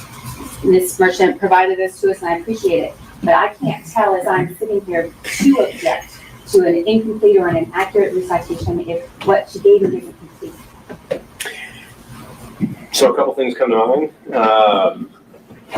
One would be that anything the witness is referring to on the stand, counsel at any point has the right to inspect. And so if that's what you're asking for, Ms. Cross, then I think you have a right to do that if you decided to do that. The other is as I've seen it so far, I don't think these texts are coming in as substantive evidence, but more for impeachment, in which case extrinsic evidence would never be coming in to prove them up, and he either takes her answer or he doesn't. That's how it works. So I don't see the foundation issue or the completeness issue really playing into it as it comes to impeachment. Okay. And so they asked me for the relevant screenshots. I took them. He doesn't have an iPhone. I can't download the entire text message history. I told him they could go through my phone. Okay. We can work on yeah, Nick is spinning the wheel of regret tonight for Zachariah Anderson. And I'm actually like redirecting us to his stream after this. But maybe we'll see. We'll play it by ear. Maybe we could do it tomorrow or something. I do have to have some video visitations later on today, but we'll see. I'm hiding something. All right, Ms. Merchant. I think at this point, again, I don't see anything extravagant about the next question on his face. I think we need to deal with it as it goes. So proceed. I asked you where I could get an affidavit from about the affair, and you responded no, because you didn't think anybody would freely burn that bridge. Isn't that true? If you say so. I don't. Do you have your text if you need to refresh your memory?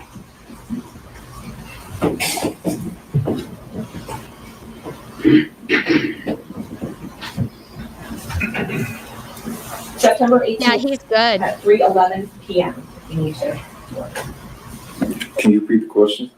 The question is, did I text you asking you if you knew who I could get an affidavit from about the affair? And you responded no. No one would freely burn that bridge. Yes, I do see that.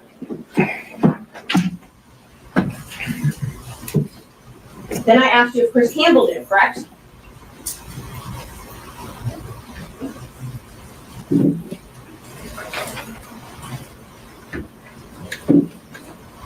No, you asked me if under oath he would testify. Your Honor, again, I'm going to object to the source of the witness's information about that, whether that's firsthand information or not. And Mr. Campbell, of course, has a privilege too. Well, since Mr. Campbell hadn't even been brought in to this proceeding at all, I'm also wondering about just the relevance of asking questions about Mr. Campbell. It's been objected that I'm not asking about all the texts and I'm selectively asking, so I'm trying to go through all of them. I would much rather just ask the very relevant ones.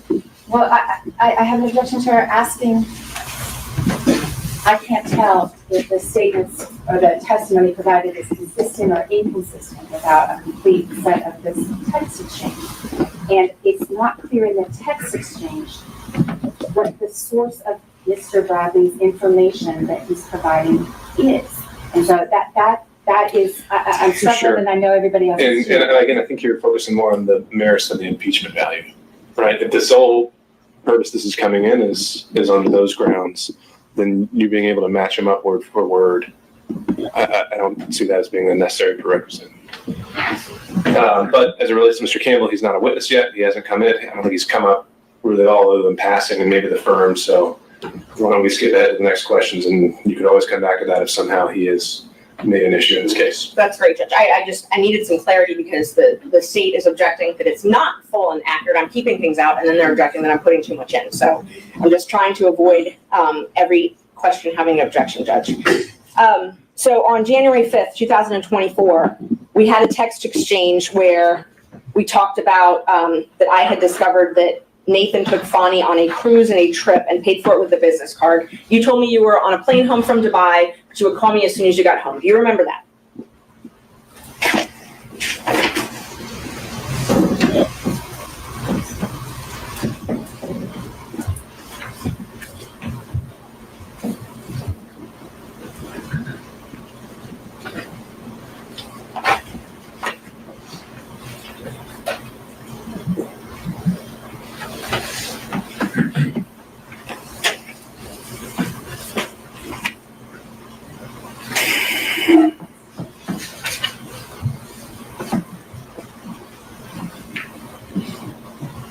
So what I have is a text message from you saying, "Oh my God, Nathan took Fani on a trip to Napa and paid for it with his firm." Okay, continue reading. And you said, "Is he that dumb?" And I said, "Wow, I'm on a plane from Dubai, land at 3. We'll call you as soon as I land." So that is accurate. That's what you told me. That I will call you as soon as I land, and wow. Yes. Yes, that is accurate. And then you told me that you weren't surprised because they took many trips to Florida, Texas, and California.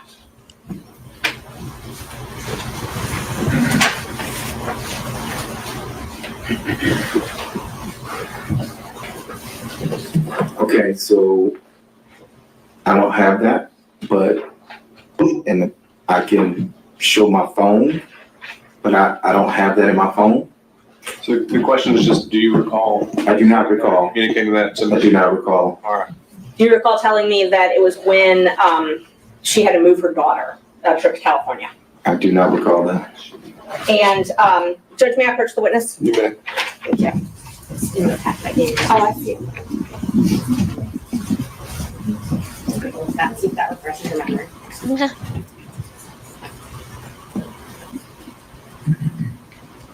Yes, I see this. Yeah, I still don't even know what, I probably shouldn't say this, but I don't even know what red pill, blue pill is. And the other day I heard black pill.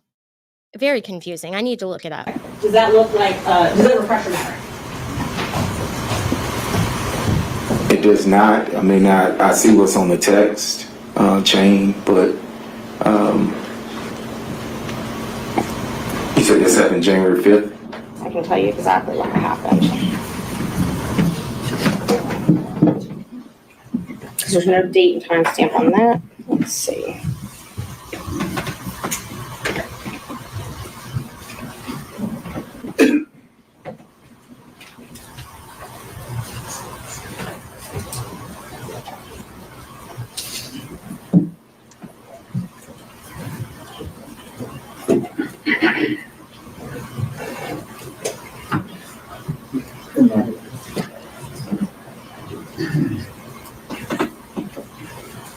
It was.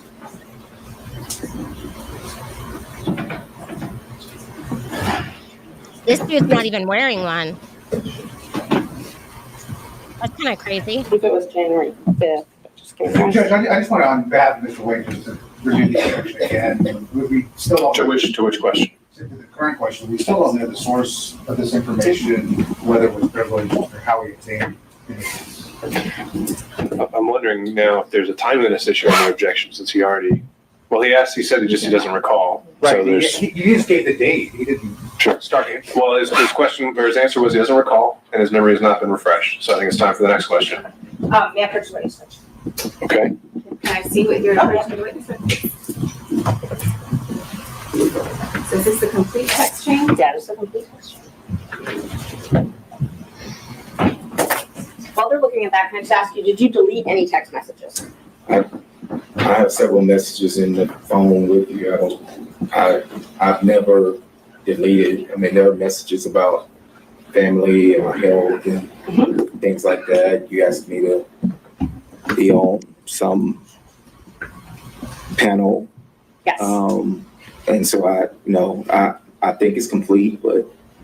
Well, no, my question was, did you delete any? No, I haven't deleted anything. Okay. I have not. And I offered them to look through my phone earlier if they are welcome to. You never provided it to us. Said you would. Physical phone, you never provided. It's the only phone I have, Judge. Yeah. I understand and I don't want to keep popping up, but my concern, of course, is that these exchanges are just two lawyers gossiping about information. And I'm concerned about it coming into the record in this way. I understand impeachment is a thing, but if we could do it in a way that the substance of this gossip is not, that part is not impeaching, the contact is impeaching. So I don't think we've gotten to that point quite yet, Ms. Cross, but you can review objection if you think we have. So right now, the sole thing that Ms. Merchant is trying to do is hand an object to refresh his recollection again. So we'll see where we get with that. And I you, don't Jim, have would the way to download it because I'm not concerned. let us know. The court is a trier of fact. You're going to be able to determine whether something that has come in, if you choose to, is hearsay, whether it's admissible, whether it's relevant, whether it's impeachment.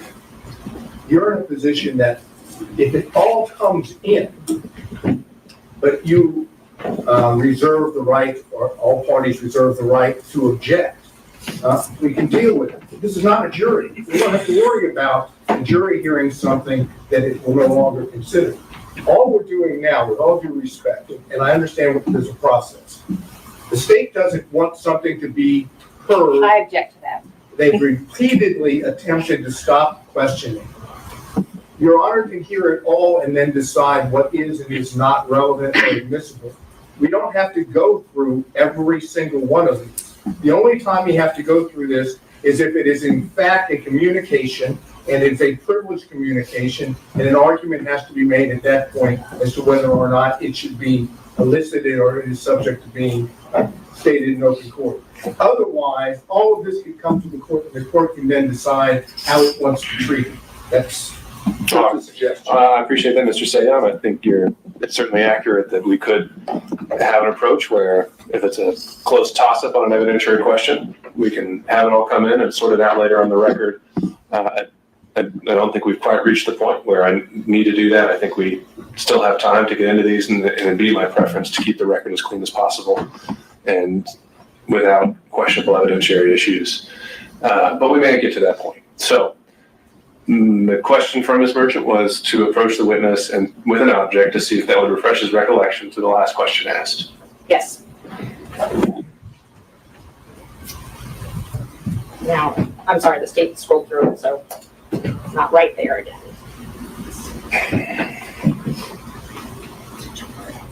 No, we didn't move it. Can't move it. No, I mean, like, it was on the screen.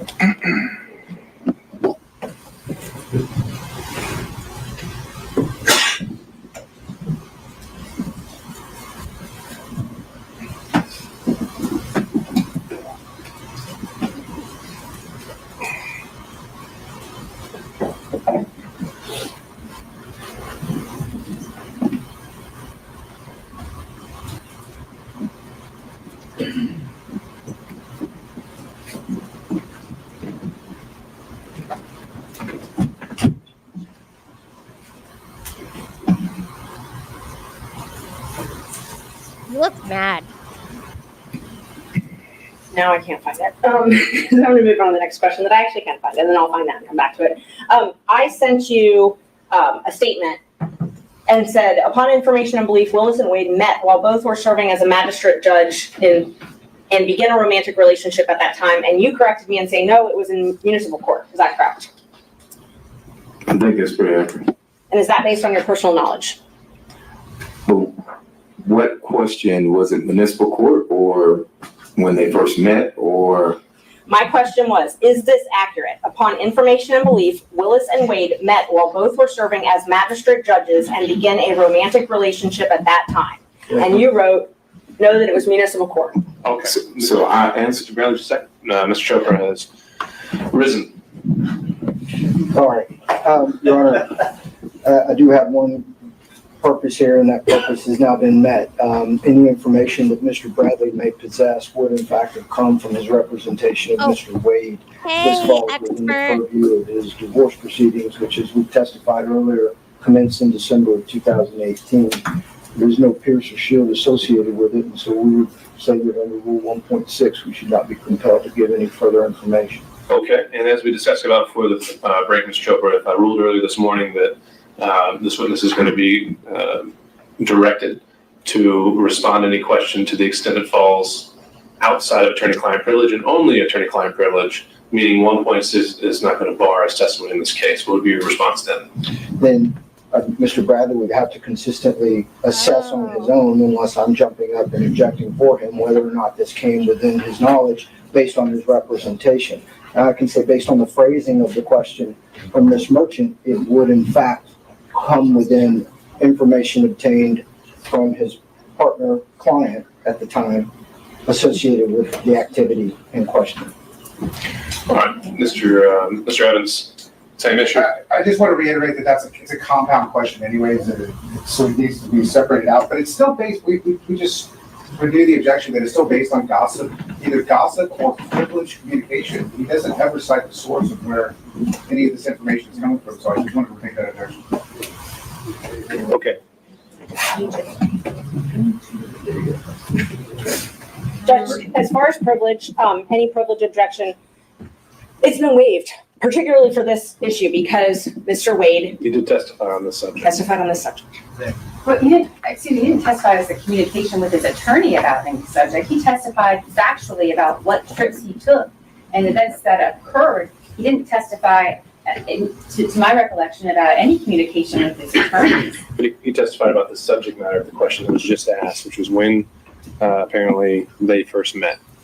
Furthermore, Judge, my client wasn't privy to that testimony. We have been under subpoena and therefore under the rules, so we do not know what was or was not testified to.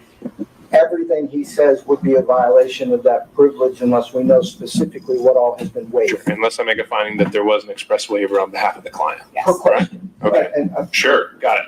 So for this question particularly, Judge, we would ask that you find that there has been a waiver of the attorney-client privilege because Mr. Wade testified to something directly different than what this witness, we believe, has. Yes, Mr. Wade testified as to when they met. That is not the entire substance of the text message that and began a romantic relationship. Yes. He did not testify that they were serving He's my dad. as magistrate judges when they began a romantic relationship. And he testified differently.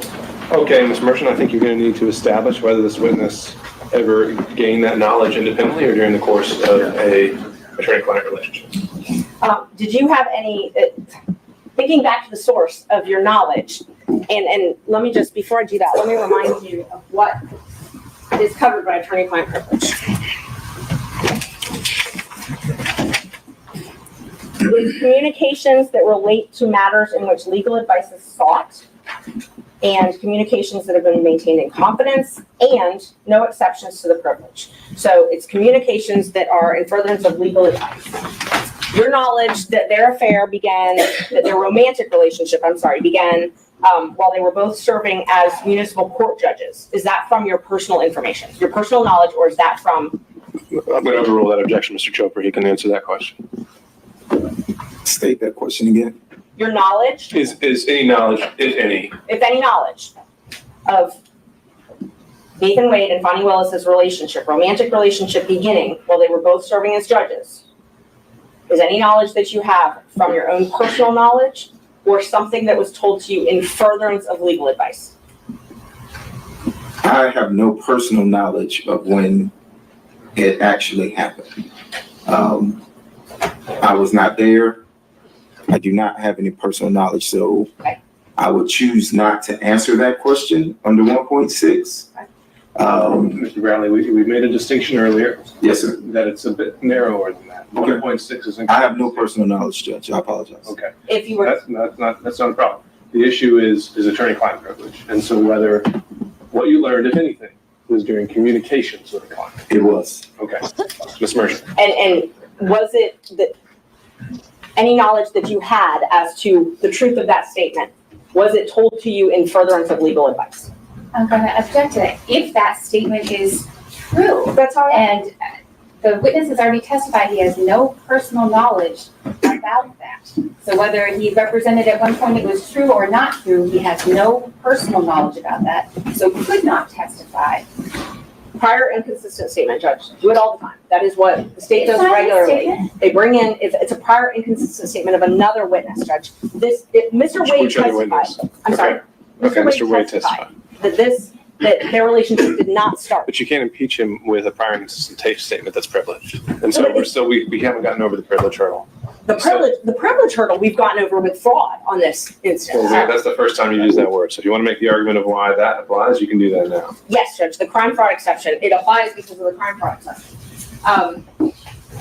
which crime and or fraud was committed here? So there's a couple different things, and I want to just stress them both because he's raised 1.6 and also raised attorney-client privilege. For the crime fraud exception says the privilege doesn't apply if it's if the existence of it. Oh, really? Essentially, if he has to keep something secret to allow a fraud upon the court to continue. So we've got that. We've also got. No, it has to, the legal communications have to have done in furtherance of a crime or fraud. How has that been established? And what crime or fraud are we talking about? We're talking about perjury, lying to the court. In the affidavit filed last month? Yes. And so what have you done to link the communications that he made maybe, I don't know, years ago to the affidavit filed last month? The communications he made years ago, it's proof of the affidavit being incorrect, being false. He's given a prior inconsistent But the statement. legal communication has to be in furtherance of a crime or fraud. Right, but he also can't protect, so, and I think it's more under, But if he had no idea, an affidavit wasn't even gonna need to be filed until a month ago. Right. These communications and everything happened well before that. How is anything that they communicated in furtherance of that affidavit that they didn't even know would have to be filed one day? it's been waived. That part's been waived because he filed the affidavit. So you can't file something that's false and then your lawyer know that it's false and then say, oh, well, privilege, my lawyer can't correct that. When he waives the privilege, and he waived the privilege. He testified about this yesterday. Okay, Ms. Cross. I don't think that's even close to an accurate representation of what the law in this area is. And beyond the real kind of throwing out fraud and this and crime, which what you have, Your Honor, is a conflict in the evidence at this point. I know which way the weight of the evidence appears to me that that's going to be for the court to judge, but conflict in the evidence, that is not a crime. That is not a fraud. That is not perjury. That's a conflict in the evidence for the court to decide. So I agree with you there that you would have to first establish that crime or fraud occurred by preponderance. Got it. And anything else? Just that she can't, under the guise of impeachment of this witness, number one, establish that. Number two, the witness has already said he doesn't have any personal knowledge of that. And there is the kind of specificity that is required to lay the predicate for a crime fraud exception to the attorney-client privilege is nowhere close to being met here. Okay. Anyone else want to be heard? Mr. Sada? Yes, Your Honor. This is what I said to the court earlier. This is not crime fraud. The scenario in the case I said, you want me to say? Go for it. Okay. It's Owens Corning Fiberglass Corporation versus American Centennial Insurance Company et al. And it is at 660 Northeast 2nd, 812, out of the state of Ohio, Lucas County, Court of Common Pleas of Ohio. And it references, I'll make sure I get the right page here.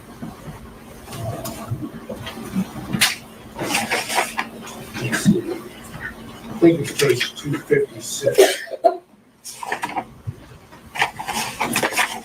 The point in the case, or the holding in the case, is if the party or witness chooses to testify falsely, and our position is that Mr. Wade testified falsely when he claimed the relationship did not begin until 2022, that if there are attorney-client communications.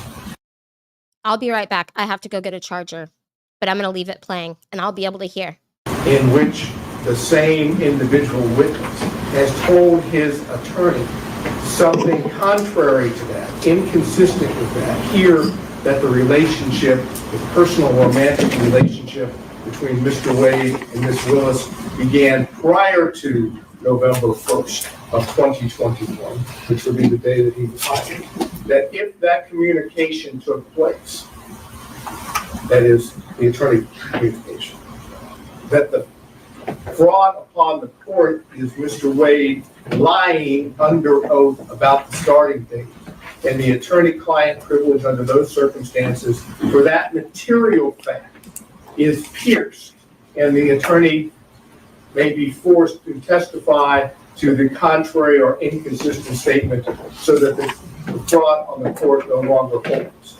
In our situation, that is precisely what we are trying to do.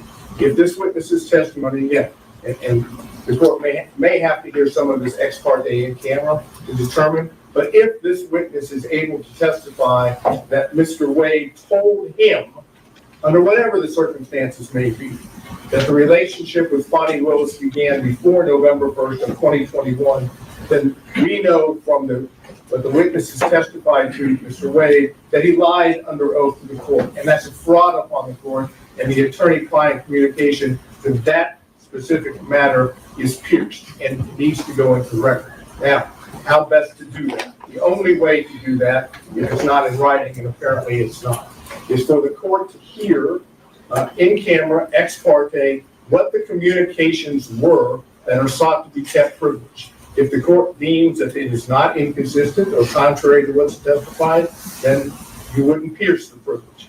If, on the other hand, this witness honestly, that is, now we're talking about Mr. Bradley, actually testifies to what he has told in text messages to Ms. Merchant on behalf of Mr. Roman, that he absolutely knows that the relationship started before November 1st of 2021, then he's testifying that his client took the stand and lied under oath and therefore did a fraud upon the court. So my request is, in this regard, the court's going to have to hear from counsel, and that is the counsel to Mr. Bradley, and for Mr. Bradley to determine whether or not he actually said what he said to Ms. Merchant, and whether or not it was based on communications, whenever it took place with Mr. Wood. All right, Mr. State, I understand. Thank you for clarifying your argument there. So I understand this fraud upon the cart theory, and what I've been going back and forth with Ms. Merchant on earlier was that, as I understood, crime fraud applied in Georgia was that the communications had to have been in furtherance of a crime. And to me, that presupposes the existence of a crime at the time, or the forming of one at the time of the communications. The theory you're putting forward is one where we go back in time and can reopen that box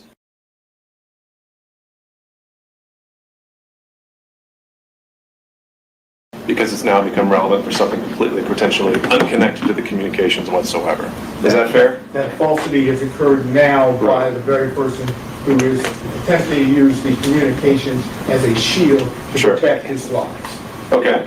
And when I say crime fraud, it's a fraud waiver, that's what Millich calls it, is essentially. Millich says that it doesn't offend the privilege to ask an attorney to testify to matters already freely discussed by the attorney and a client at another hearing or proceeding. Allowing a client to selectively waive and reassert the privilege as tactics dictates, suggests that the client is using the privilege as a sword and not merely a shield. So I think it was quite explicit that Mr. Wade never waived anything regarding to communications between him and Mr. Bradley. He was willing to discuss the subject matter, but he was never willing to get into communications that occurred between him and Mr. Bradley. So as to Mr. Sadow's point of this fraud upon the court theory, my question was going to be, has it ever been applied in Georgia? The answer to that is, it's not appears to have been applied in Georgia. I cannot find a case in which it has been applied. The cases that I have, the case that I gave you plus the cases cited in there, are the only thing I've been able to locate. Although I think that the broader rules, if we want to go back to those, and I don't have it in front of me, that a lawyer should not allow his client to commit a fraud upon the court. Okay. And I think that, along with this, gives the court the discretion to do that. And the only way to make the record, even if the court suggests that this is the law that the court should apply, but even if the court disagrees, there's no way for there to be a record about it unless Your Honor does it ex parte in camera to determine the nature of the privilege, which of course Your Honor knows from earlier days is how judges can do it with the Fifth Amendment privilege. They can do it with any privilege as long as it's ex parte in camera. So what I'm asking the court to do, because when I get up, I'm going to ask the record. I'm not going to go through this that's going on now, to find out whether or not Mr. Wade has ever told Mr.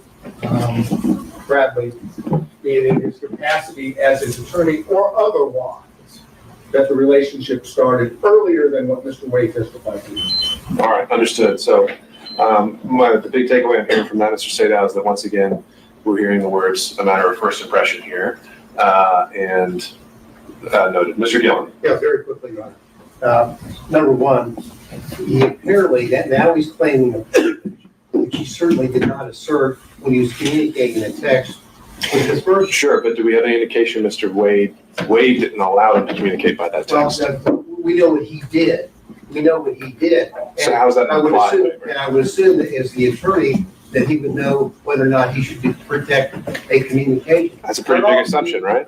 Not all communications are protected, number one. Number two, let's not forget how we started on this journey with the state getting up and making very serious allegations against Ms. Lurch, asking for sanctions, saying all of her representations were inaccurate. And now they are doing whatever they can to block access to that information, which shows exactly what she said was exactly the truth. What they're trying to do is they're trying to say to the court, the 100% accuracy of Mr. Wade's declaration and of his testimony. And by the way, please, Judge, don't let Mr. Bradley tell you what he knows. Because what he knows is that this relationship is based upon what we see from the text and what we've seen in the context, which show that the relationship started before November 2021. So I think we have a waiver issue, and parenthetically on the issue of crime fraud, Your Honor, the issue about crime fraud is whether or not in any context the communication would be not in furtherance of a crime at that time, but it could be for any particular crime committed by the client in the future as well. It doesn't have to be something that's being committed at the time. I will also note that when you look at the attorney-client privilege, the law basically says, look, this is a privilege which blocks evidence from coming in. And so in order to have that, they have the crime fraud exception, which is a very low standard once a prima facie showing has been made, which I believe has been done by this version. All right, let me clarify one thing, Mr. Bradley. When you testify to personal knowledge, does that include anything you may have seen, heard, outside of communications with a client? When you say you lack personal knowledge, does that include anything they have seen or heard outside of communications with a client?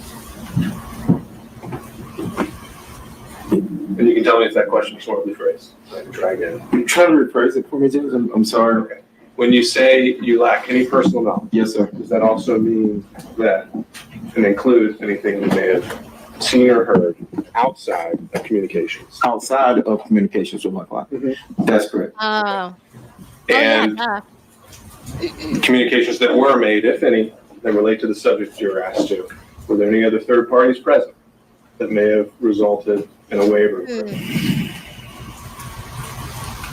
Including texts. Am I asking your question or her Answer my question? question. Okay. Were there any other third parties ever present with you and a client that would have resulted in a waiver of these privileges?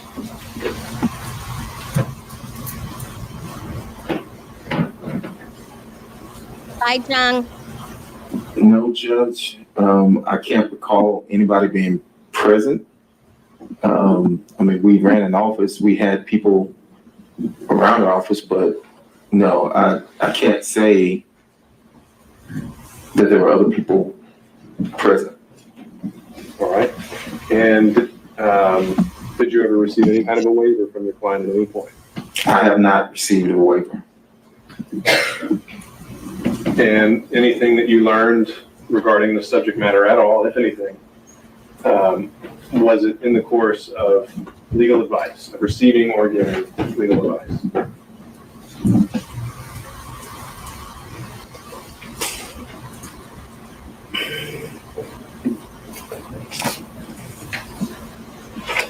That's a broad question, Judge, to answer, because the advice was given, and then you have interaction. I mean, it wasn't, hey, this is for, to say specifically, this was for that, or, I can't sit here and say that. So I don't know how to answer that question, Judge. Okay. All So I was given a case that may reflect the same proposition I was arguing from it's old case. It's Atlanta Coca-Cola Bottling Company versus Goss, G-O-S-S, 50 Georgia Appeal 637, appears to be a 1935 decision. I've not had the benefit of jeopardizing it, so I can say that certainly has been overruled, and looks like it's in reference to maybe head note number 2, at least the one I'm looking at on the computer, and language that is in the case, okay, is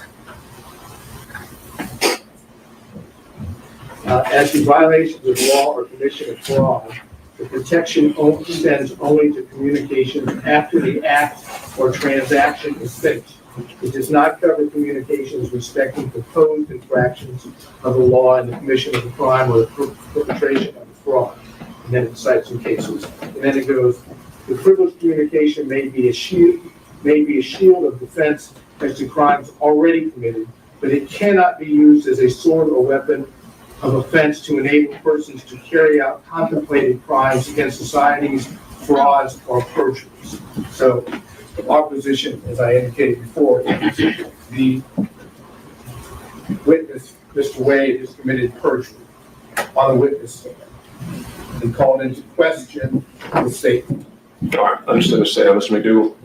Your Honor, this is adjacent Georgia law, perhaps not controlling, and I'll explain that in just a second. That's rule of professional conduct 3.3A2.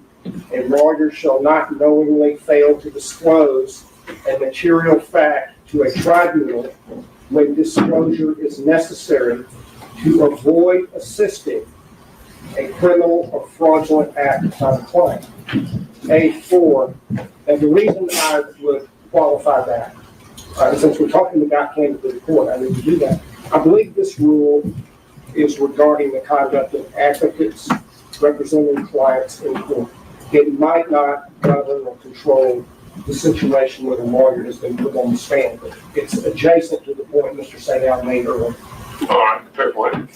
Okay, Ms. Trump, anything you want to address on that? Briefly, Judge, and clearly there's a lot of smarts in this room, but this whole thing is a deductive fallacy. It is suggested that the truth of the conclusion of the argument necessarily follows from the truth of the premises given, when in fact the conclusion does not necessarily follow the premises. They're, called him a perjurist. He has officially succeeded in saying the thing itself is true, therefore we must ask these other questions. And Judge, it's a fallacy. It does not exist as such, and the privilege should still apply. All right. Thank you all. So I think here is what we need to do, as I understand the law. As I find it, the crime fraud exception only applies when by preponderance we found that communications made in the existence of a relationship or in furtherance of a crime, or the client at the time knew or reasonably should have known that a crime, the attorney was being used to further a crime. I don't think that's been established here. Maybe something happened afterwards, and that's something that can be argued during closings, essentially. So I don't think the crime fraud exception covers this. The objection is preserved for the record. Mr. Bradley has indicated also that anything he learned about this subject occurred during those communications. There's some uncertainty on that point, and so in order to preserve the record, at the conclusion of the hearing, I think I can go in camera with Mr. Chopra and Mr. Bradley, and we can put in a sealed filing exactly what the extent of those communications were, if any were relevant. Or excuse me, not relevant, but just what they were, and those would remain sealed until some time if we're ever directed otherwise. However, at this point, the question, getting back to the question asked by Ms. Merchant, as asked, would be sustained on the issue of privilege to premise. He may have told you something, but it does not appear that there's any evidence that the client ever waived and allow that information to be conveyed to you. Next question.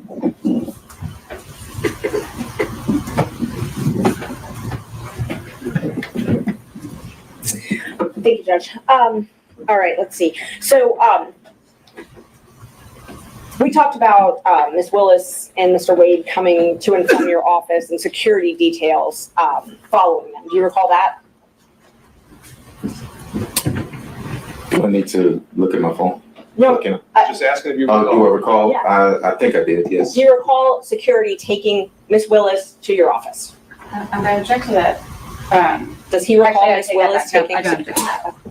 No, You can answer the question, sir. I do recall security detail bringing Ms. Willis to my office.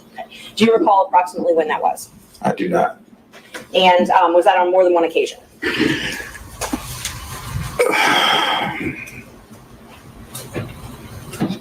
I remember 2 occasions. Okay. Yes. Can you tell me about those? I can't remember when they were. Were they before she became DA?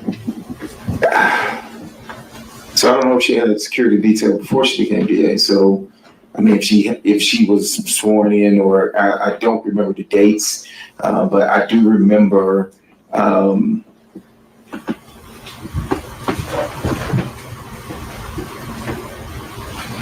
I think she was DA. Maybe during her transition team period? Was that? No, it wasn't. Trying to remember.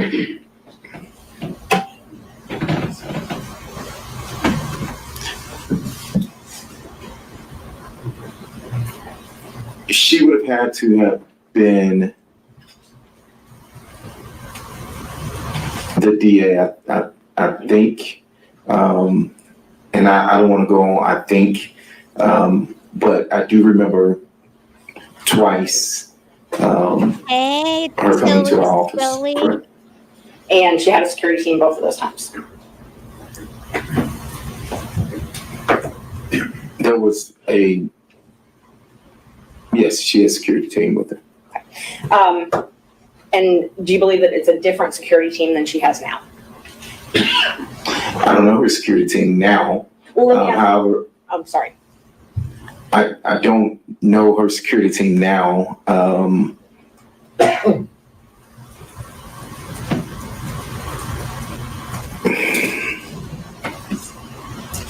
I don't know her security team now. Do you remember telling me that it changed at some point, her security team?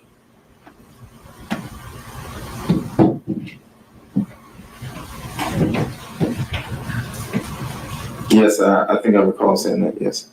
And that the most likely people that could testify or had seen things about them having a romantic relationship early on would be the original security team.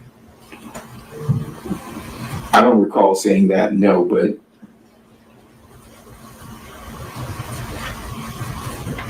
Do you recall talking to me about other people that might have known about their romantic relationship? I recall. Yeah, I mean, objection based on, we don't know the source. This is either based on privileged information or it's hearsay. Neither one is. It's neither. I asked if you recall. You need to clarify it. If you're actually going to if you think that this draws on information from outside the relationship that he's already testified to, then you need to lay that foundation. That's sustained.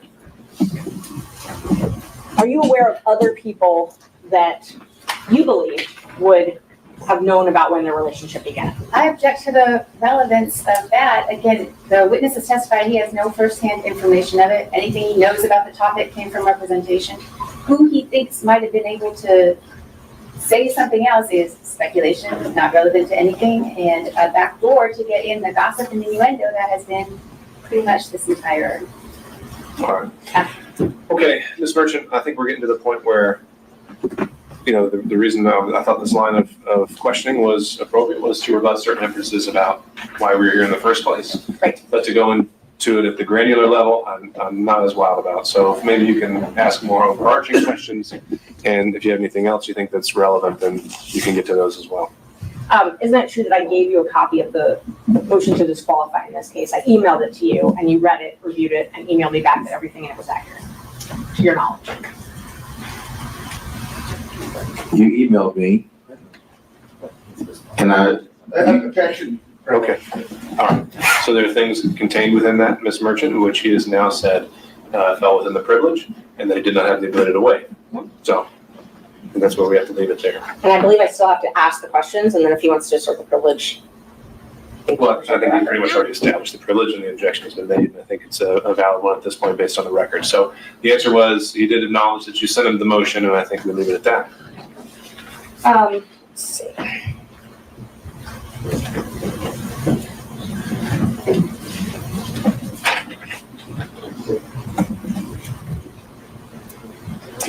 And you had knowledge about an apartment. I'm not asking what Mr. Wade told you in furtherance of legal advice, but you had knowledge about an apartment in East Point or a condo in East Point that was owned by someone and Ms. Willis was staying there.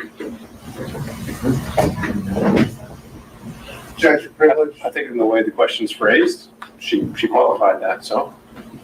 I did not have knowledge. You did not have knowledge. I did not have personal knowledge at all. No, So no knowledge outside of what is privileged. that's correct. Did you have texts between yourself, Ms. Willis, and Mr. Wade? Do I? Have you ever? I have. Maybe once or twice, but Did Mr. Wade ever ask to use your credit card to pay for trips? Objection. Why do they know? I'm privileged. I think we're still the same thing. Just asking you to use your credit card. How's that in the nature of furthering a divorce proceeding? We were talking. I have a business card and we would use my business card. The firm would use my business card. For travel?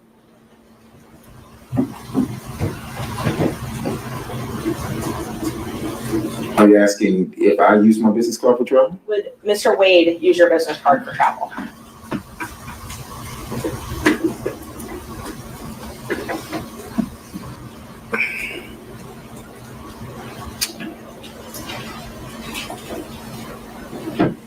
I recall,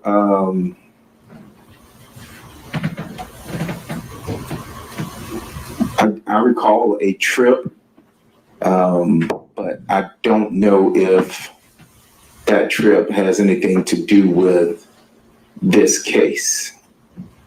So I do recall him using my card once. When was that? And I don't even know when that was, and that sounds true. I recall him using my card once, but I cannot remember what that was for. I do remember it was a trip, but I cannot actually state, where it was and who it was with or anything like that. And he paid you back for that trip in cash? I can't remember how he paid. I think it was. I mean, I'm not certain if it was cash or a check. We routinely would use my card for filings, for paper, for whatever stuff with the office. But this And was so, I'm sorry. You're done, sorry. and so he would, whether he paid me back in cash or whether he wrote a check, it was paid back to the business card. But this was the only time he had used it for travel.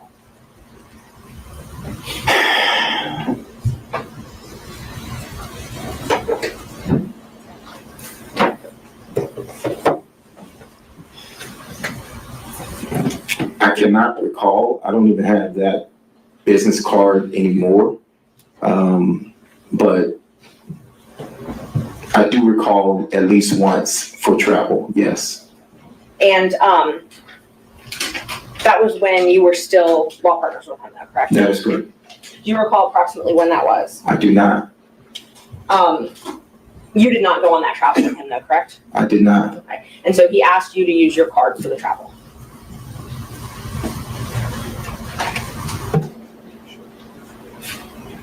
Yes, I mean, I'm assuming. Okay. So I have to admit, I've been doing work over here in the background and maybe not paying attention.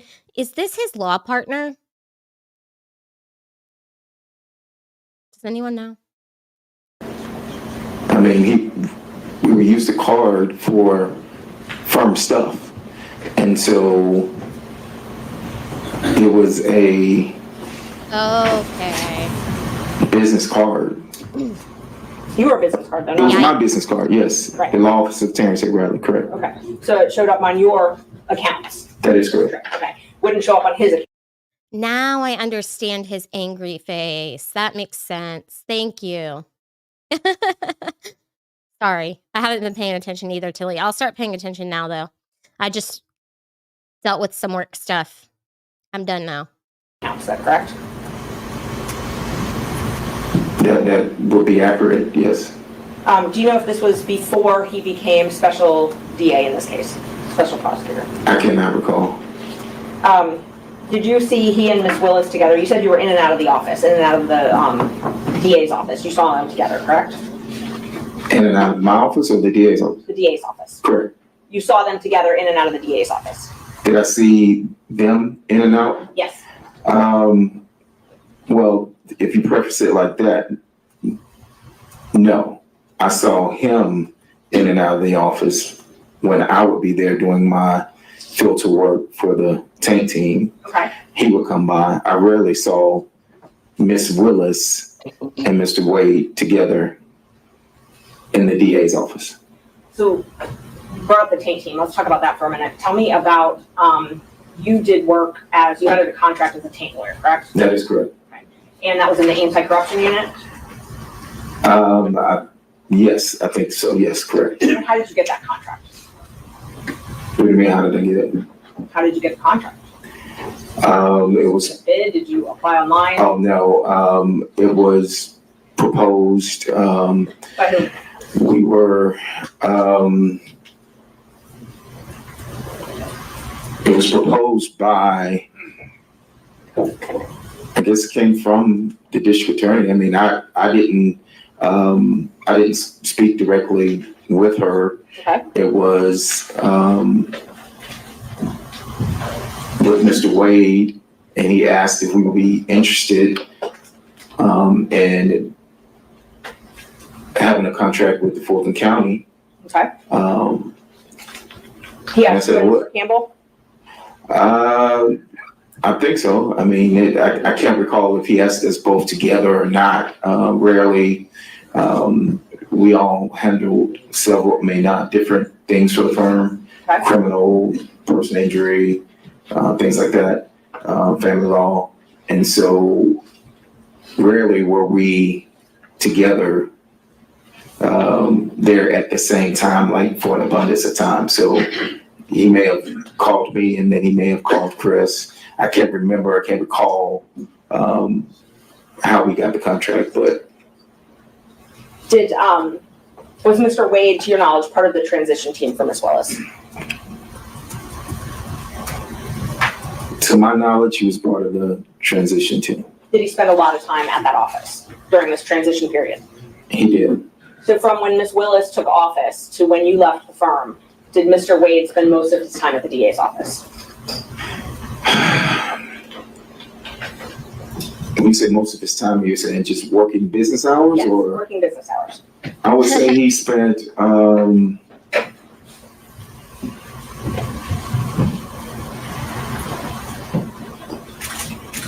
I would probably say he spent majority of time. If you say over 51%, I would say yes, he spent over 51% of his time. Okay. And that was the entire time from when she took office to when you left the firm? I can't say that was the entire time, but yes, it was majority of, there was I can't pinpoint specifically when the time that he would spend. I think if my memory serves correctly, getting to the majority of the time, it would have been whenever he started with this, maybe. As a special prosecutor? when you say majority of the time. Right. Okay, so let's talk about the time before he became special prosecutor. Did he spend a lot of time at the DA's office then? He spent time. I mean, it depends on what you say is a lot. He spent time at the DA's office, correct? And so, just so we're clear, you were hired first on January 25th. Both you and Mr. Campbell were law partners, and you were both hired by the DA January 25th, 2021. Is that correct? Repeat the question, I'm sorry. You and Mr. Campbell Yes. both were hired on a contract basis by DA Willis January 25th, 2021, correct? Which contract are you talking about? The first one, the taint contract, not the first appearance contract, the taint contract. Well, you said the first one, and the tank contract wasn't the first contract, and so. Okay, so what was the first contract? To my knowledge, the first contract was the first appearance. Okay, so let me just mark these. Let's see what number. 23, 24, 25. What about this contract?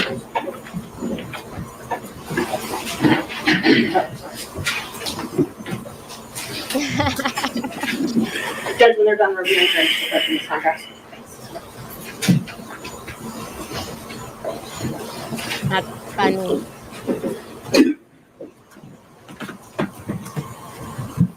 That feedback is loud.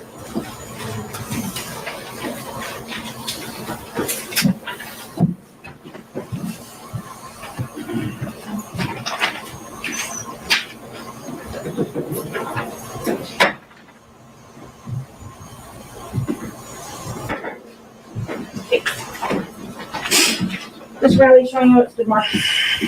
Come fix it at 23, 24, and 25. You can just look at those.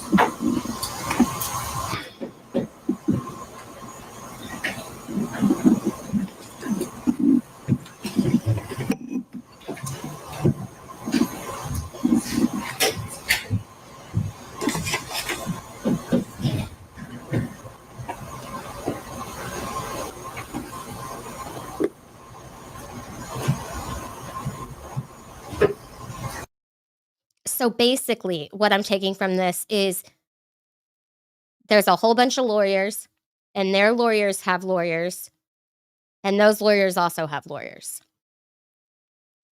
Crazy. Crazy stuff.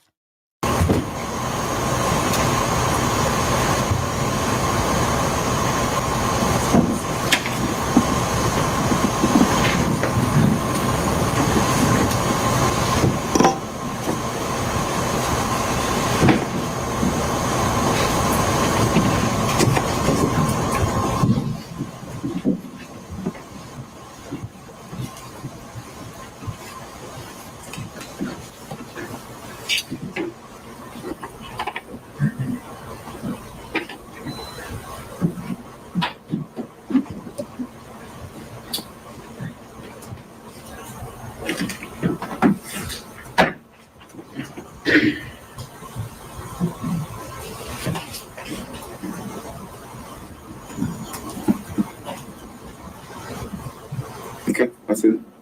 So on now that you've reviewed those, is it true that on January 25th, 2021, you got your first contract as a taint lawyer? As a tank lawyer, yes, I see the date on that as a tank lawyer, but I'm also looking at this contract here for first appearance, and there must have been. I don't have it for me, but there must have been a contract before this. Okay, so you think there's a fourth contract? I can't say that there is or isn't. What I do know is that we did first appearance during COVID, and it was before 2021. So I don't know,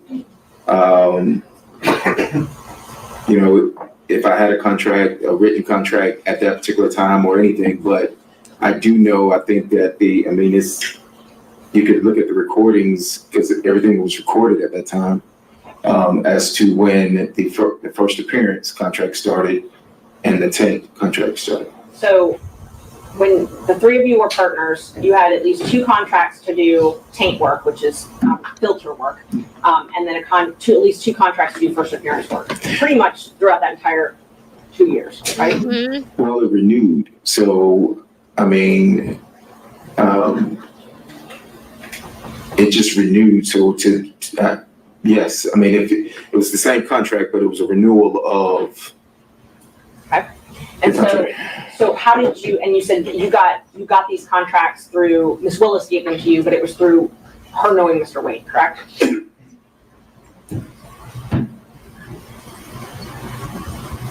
Yes, I didn't have a meeting with Ms. Willis or anything. It was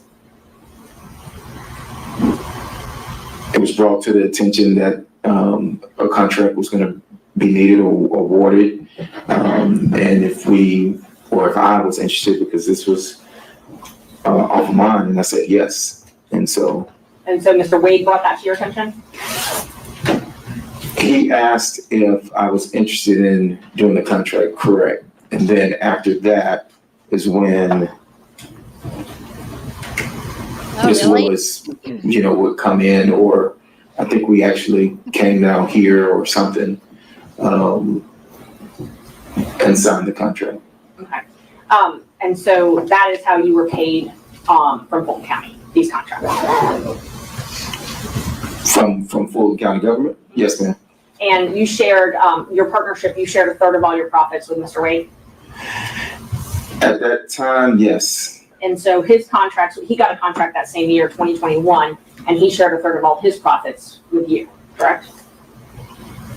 Yes, that should be fairly accurate. Okay. So during 2021, 2022, you all had 2 filter taint contracts. You had 2 first appearance contracts, and you had Mr. Wade's special counsel contracts, correct? This is boring. My firm had what I have here, Okay. correct? But Mr. Campbell and Mr. Wade were part of your firm, correct? So I don't think at this time we had established WBC. Okay. At this time, I think it was, I had mine, Chris had his, Nathan had his, and we operated in the same building. But if you ask me, did we fee share or, without everything that came in, yes, that is correct. So you weren't actually partners, you just fee shared? At this time, well, yes, at this time, we were not. We were, at this time, I had Law Officer Terrence Bradley, Chris Campbell, PC, and whatever Nathan's was, if I'm not mistaken. And all these the taint contracts and then Nathan's special counsel contracts, all of those were under the anti-corruption unit, correct? First appearance was not under that. The taint contract, if I recall, was under the. I don't think they called it. What are you calling it? You can take a look at your contract if you need. Okay. And I'm not asking about the first appearance. I'm asking about the taint contracts, and then Mr. Wade's contract, which has already been admitted in evidence. If you need to look at that.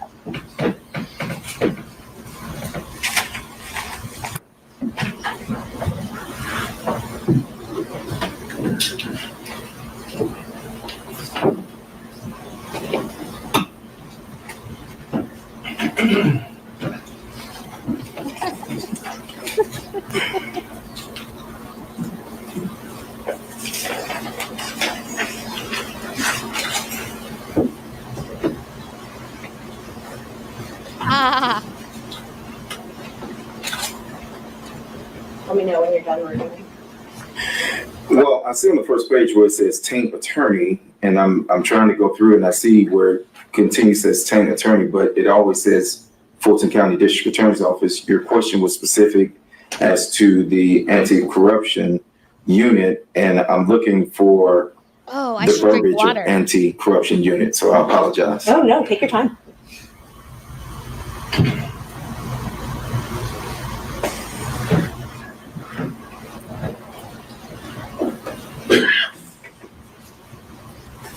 You. You should have a link if you want one. But hello. And see, on both pages, I mean, it starts out Fulton County District Attorney's Office, and then it just goes to initials FCDA, unless I'm overlooking where it says the anti-corruption unit, then the contract was with the FCDA. I mean, unless you want to show me something. I'm just asking you, and I didn't know if that would refresh your memory. Those contracts were for the anti-corruption unit, right? Well, they were for the Is that who you worked for? I worked for the DA. Okay. I worked for the DA. Okay. So just in general, the DA. Correct. I worked for Fulton County District Attorney's Office as a contract person, as it says here. I can't tag you, Hella, until this is over. That's how long we'll be going. And when you did the taint work, you had to report to Sonia Allen? I did not. You did not. Who did you report to then?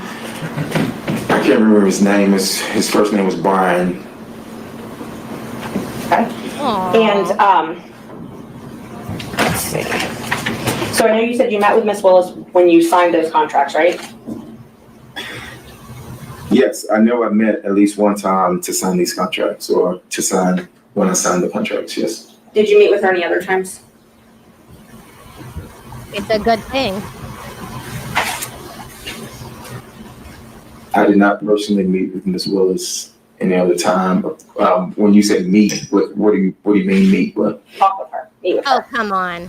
I mean, I would see Ms. Willis in passing if I'm walking through the office and something like that. But tell us. No, I didn't have any meetings with Ms. Willis. Okay, so the only times you met with her were when you signed those contracts. Clarify meet with. I mean, not. Sat down and had a conversation with her. I signed these contracts, so when I signed these, I met with her. To say that I sat down and spoke with Ms. Willis, are you saying in life, and you saying during this time? What are you asking me? I mean, if it's voluminous, I can narrow down the times, but I wasn't in. Mr. Merchant, I haven't really heard a point in a while. Can we get along to something? Yes. We're going to wrap it up. So I had one more question about your text. Have you ever been in any group text with anybody other than, with me, and somebody other than Mr. Chopra and Mr. Merchant? You gotta narrow that down. I'm sure I said many I times. can look at my phone. No, with him, if there had been any other texts. And I think that state had some things in rebuttal they mentioned, so I was just trying to clean that up before it got there. Can try the question one more time. Yeah. Isn't it true that the only text that you and I have ever had? Y'all, am I going crazy, or do y'all hear that, like, that dial-up modem sound? Has been between me, you, and Mr. Chopra, or me, you, and John Merchant, correct? Can I look at my phone? Sure.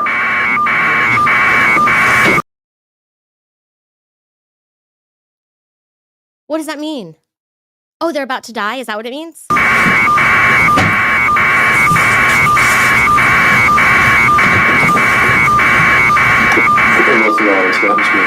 They've said multiple times that there's this third party that we've talked to, and I'm trying to establish this with a third party. Yeah. And I don't know why it was relevant. Okay, guys.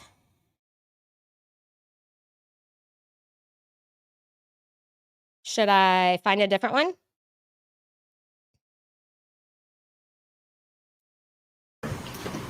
Richard Price and Chris and So I don't know if you just want to argue in place there or go to the Wait, what? They were gonna kill her, they were gonna kill me. Counsel John Monroe. I'm sorry, I didn't hear that at all. It's local counsel John. Say it again. Mr. Privilege, based on communication with my client. Ever talked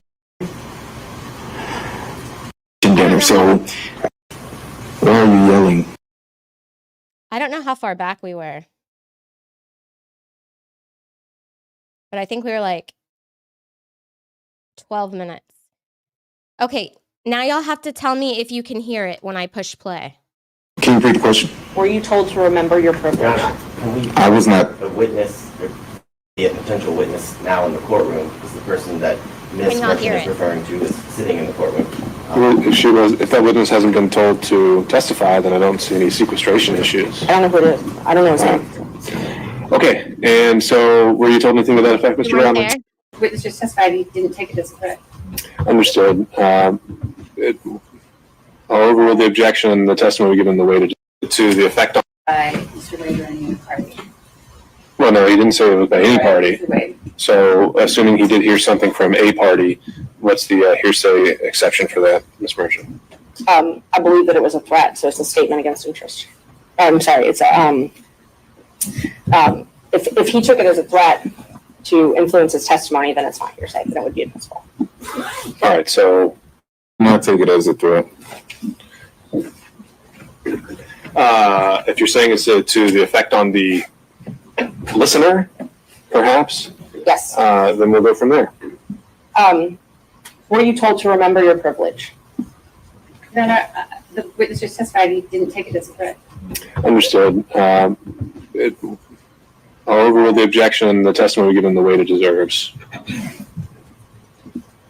Can you repeat the question? Were you told to remember your privilege?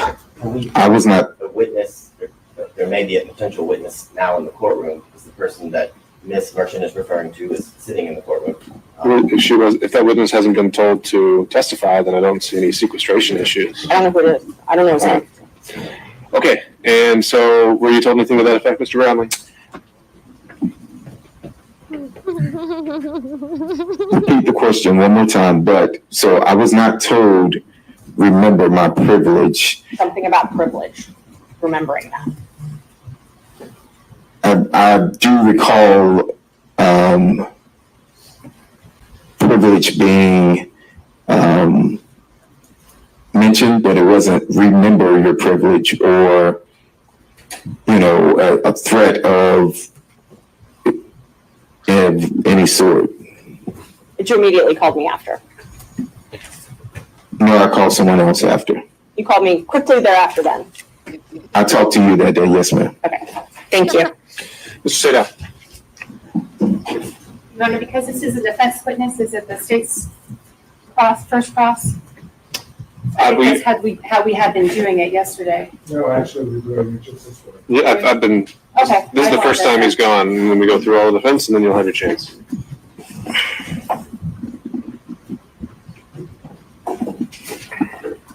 Some foundation questions to begin with, please. Your testimony as you began representing Mr. Wade as his attorney on what date or what approximate date? I didn't have an approximate date. And give me an approximate date when you began acting as Mr. Wade's attorney.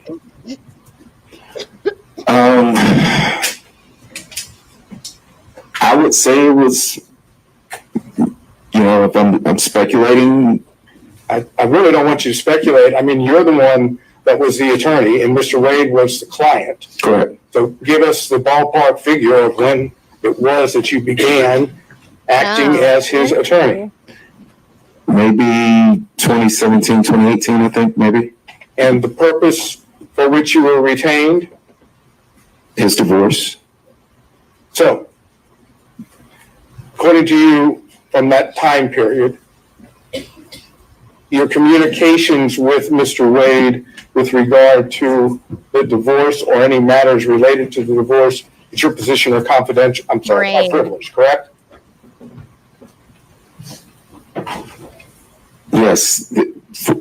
Yes. Okay, good. Now, did you ever meet with Ms. Willis and Mr. Wade prior to, and everything I'm asking you is prior to November of 2021, okay? Keep that in mind. Why are you yelling? I don't think he's yelling, Mr. Bradley. He's just speaking up. All right, Mr. Seda, let's go. Okay, thank you. Prior to Mr. Wade getting his contract with Fulton County, which was November 1st of 2021, okay?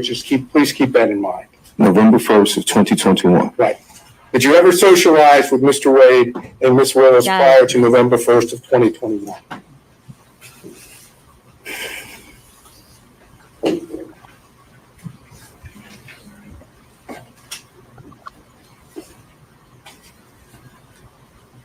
I've never socialized with Mr. Wade or Ms. Willis in any setting. If you're asking, have I ever met with them, then I would say yes. But when you say socialize, what do you mean socialize? Have you ever gone out to eat with both of them? Before 2021, I do not Or think November 1st of 2021? out to eat with both of them before.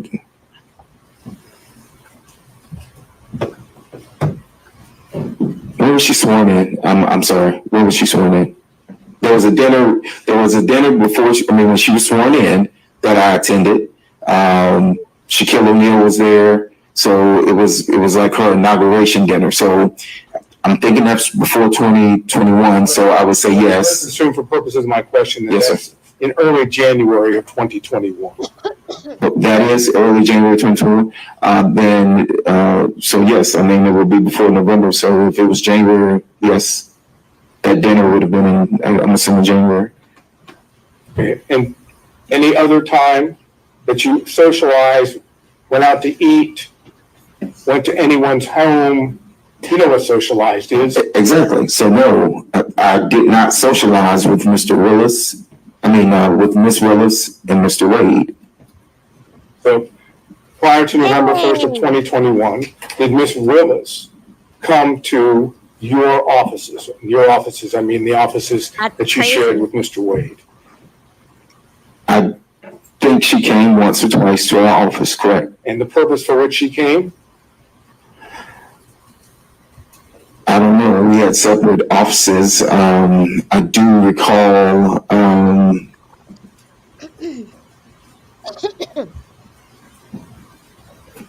I do recall some type of meeting happening at our office, and I don't know what that was about. I wasn't a part of those meetings. There was a meeting. There were other people there.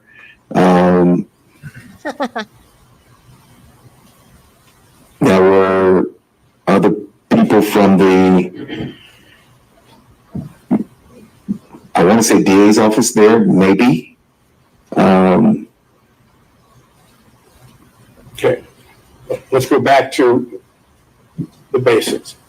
Miss Willis came to your offices, together offices, on a couple different occasions. I recall Miss Willis coming to my office at least twice. And on at least one of those occasions, or you tell us, did Miss Willis meet privately with Mr. Wade in his office that you observed or heard? I can't recall. You can't recall? No. Did she ever meet with you in your office? Miss Willis now. Privately in my office? No. I've never met privately in any office with her outside of signing this contract. Did Mr. Wade, prior to November 1st of 2021, ever talk to you about socializing with Miss Willis? I can't recall. You can't recall? You were asking me if he ever mentioned to me that he socialized with Miss Willis, correct? And I'm saying I cannot recall if he socialized with Miss Willis, if he ever mentioned to me that he socialized. Did he ever mention to you that he ate or went out to dinner with Miss Willis? Again, time period before November 1st of 2021. Incoming into the string? I hope.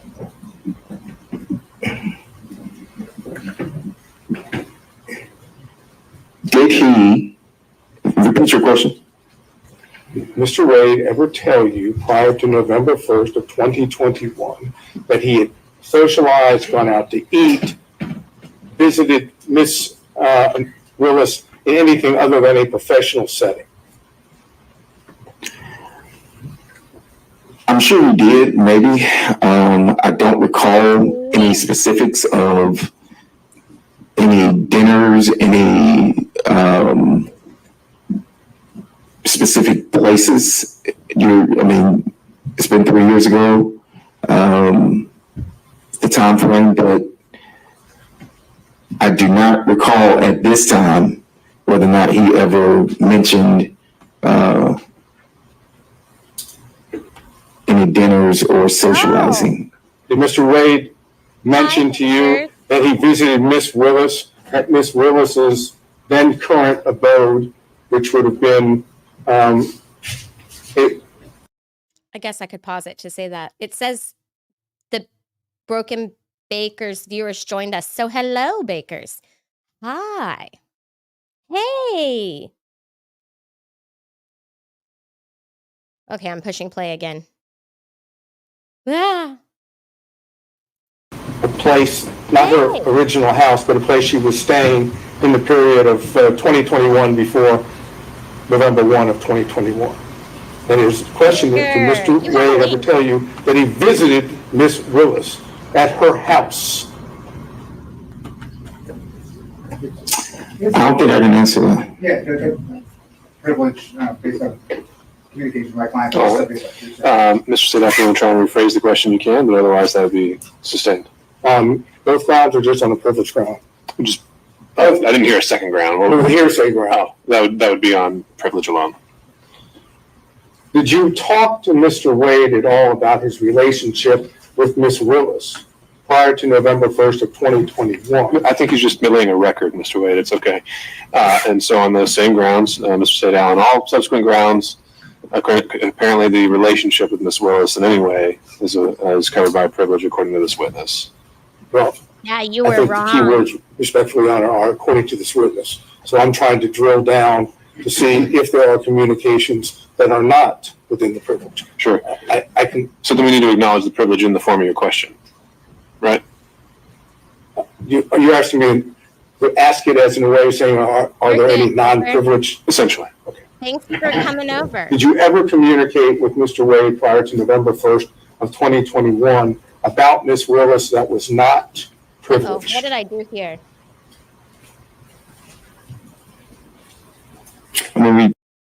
Yeah, I'm T-Bone. I don't know why, actually. I think because I don't eat meat. Discuss this contract, but this contract doesn't help. You have to give me a exhibit number, please. You said before November 2021? Yeah, November 1st of 2021. Before November, this contract for 1/25/21 is before that. So we discussed this contract. Okay. And if I remember correctly, and again, just give me that exhibit number so we can reference. Exhibit 23. Okay, hold on 1 second. 1 second. On exhibit 23, did I understand you to say that it was Mr. Wade that effect brought you and Miss Willis together for the contract?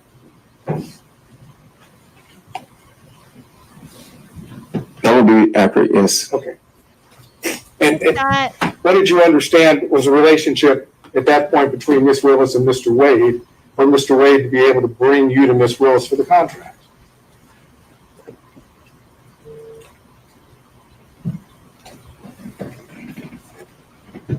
It's not a hard question. No, I'm just, state that again.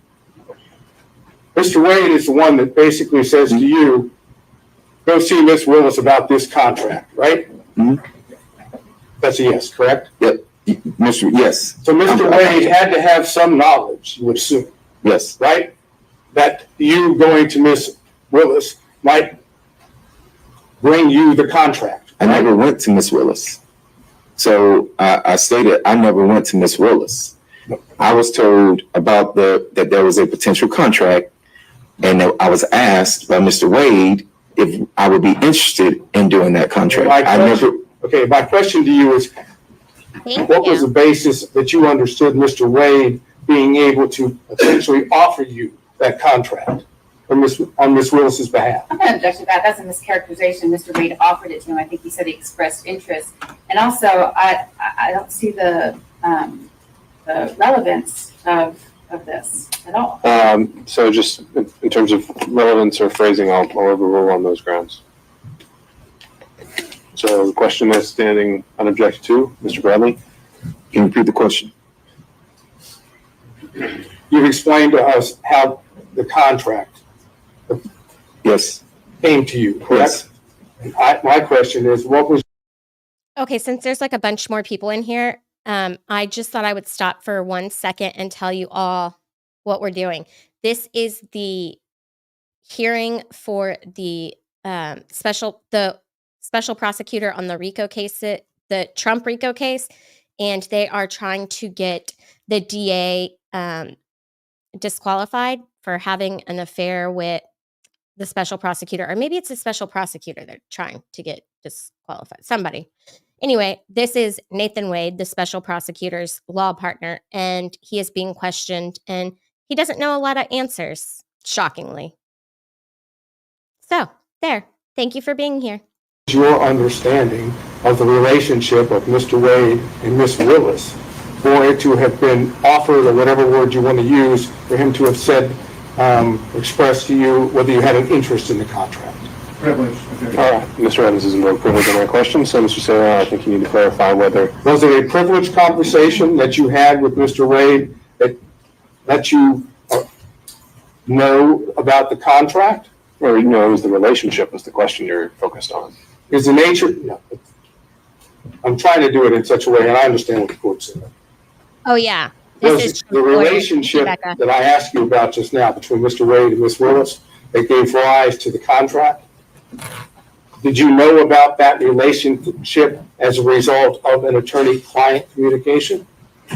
No, I knew of that through whatever work they did together as municipal court judges. And how did you know that? Who told you about the work that they did together as municipal court judges? Mr. Wade told me that they did work at some conference. Okay, now, this would have been something that Mr. Wade said, put into your time period, at the time that you were representing Mr. Wade, correct? Southern SAE? Mr. Wade would have told you what you just told the court after you had established an attorney-client relationship with Mr. Wade, correct? Mystery sniper. Yes, but when he told me of them being at a conference, I mean, I'm not understanding how to relate. I'm trying to understand your question. Well, my question is basically, you had communications with Mr. Wade directly that were not attorney-client privilege, right? I've had conversations with Mr. Wade that were not attorney-client privilege, yes. That involved Miss Willis, correct? I just stated that they were at a conference. I don't know whether or not that involved her or not. Well, if he's talking about her, that is, if Mr. Wade is telling you about Miss Willis and Mr. Wade having met at a conference, right? Then he's talking about Miss Willis, correct? Yes, but he also told me about other people that he met at the conference. But he told you about Miss Willis as well, correct? I think so, yes. Okay. So there were communications in which Miss Willis was at least a topic that was not covered by attorney-client privilege, correct? This particular instance, I was told about a conference. And when were you told this? I can't remember the dates of the conference, but it would have been after the conference. Okay, I'm trying to get just the time period here. After the conference, I want you to understand from the record, I believe we've shown that the conference was sometime in October of 2019. Okay. So could you give us an idea, that being a fact, when you would have had this communication about meeting with Miss Willis at the conference, that is, Mr. Wade meeting Miss Willis at the conference? If that's the conference that they were at, yes, then I don't know how many municipal court conferences there are. I do know that at the time that I was in the firm, Mr. Wade was he had some position with the municipal court. Yeah, right now, my only question is time-wise, assuming it's October of 2019, when do you tend to remember? What's your best recollection of when Mr. Wade told you about? I can't remember because I didn't even remember that it was October 2019 until you said that. So you don't have a present recollection? I do not remember that, no. Had to be before the contract, though, in January of 2021, correct? That they met? No, that you were told about Mr. Wade and Ms. Willis meeting at the conference had to be before. Oh, yes, it would have been before that, yes. So what other communications did you have with Mr. Wade about Ms. Willis that are not privileged? We know we have one about the meeting at the conference. Are you suggesting that that's the only one you ever had about Ms. Willis that isn't? I cannot recall any. I cannot recall. You cannot recall whether there were any other communications that weren't privileged?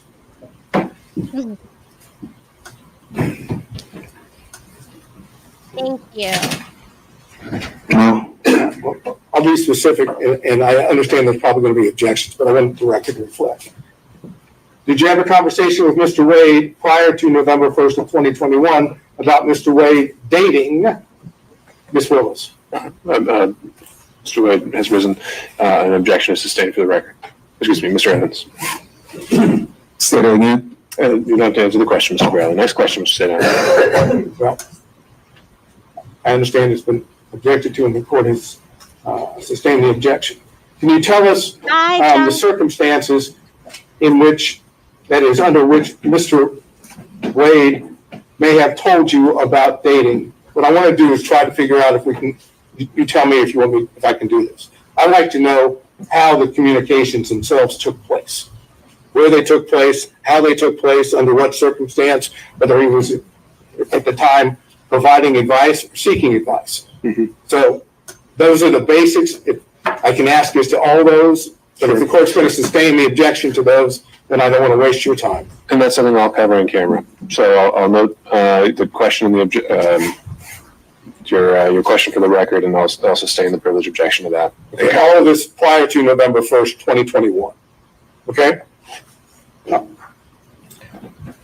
I'm going to show you two text messages. I don't have hard copies. This is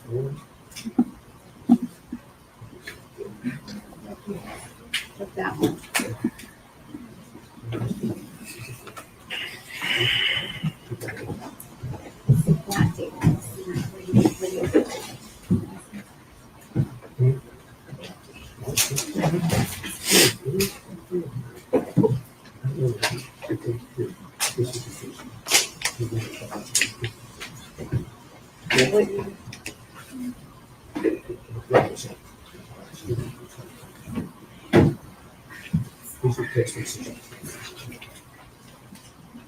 You want to get into this one?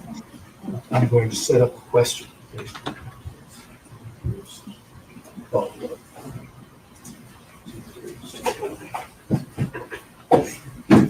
Whiskey, your name kills me. Okay, so I'm going to have objections. Of course you're going to have objections. I realize that. I want to be able to show it to him, and then I'm going to frame. Oh, hold on. I'm going to frame the appropriate question, and then I really want y'all to see her suit. I like it, but we're not going to get another clear view anyway. It was pretty. you're going to object. We'll see where we are. Okay. You may, sir.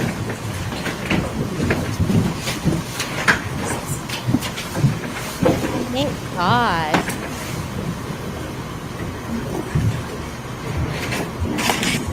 Oh, he mad. Look at this text message.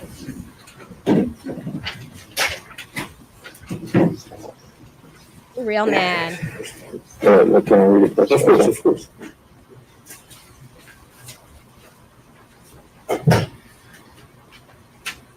He has T-Rex arms. That's not nice. I shouldn't say that.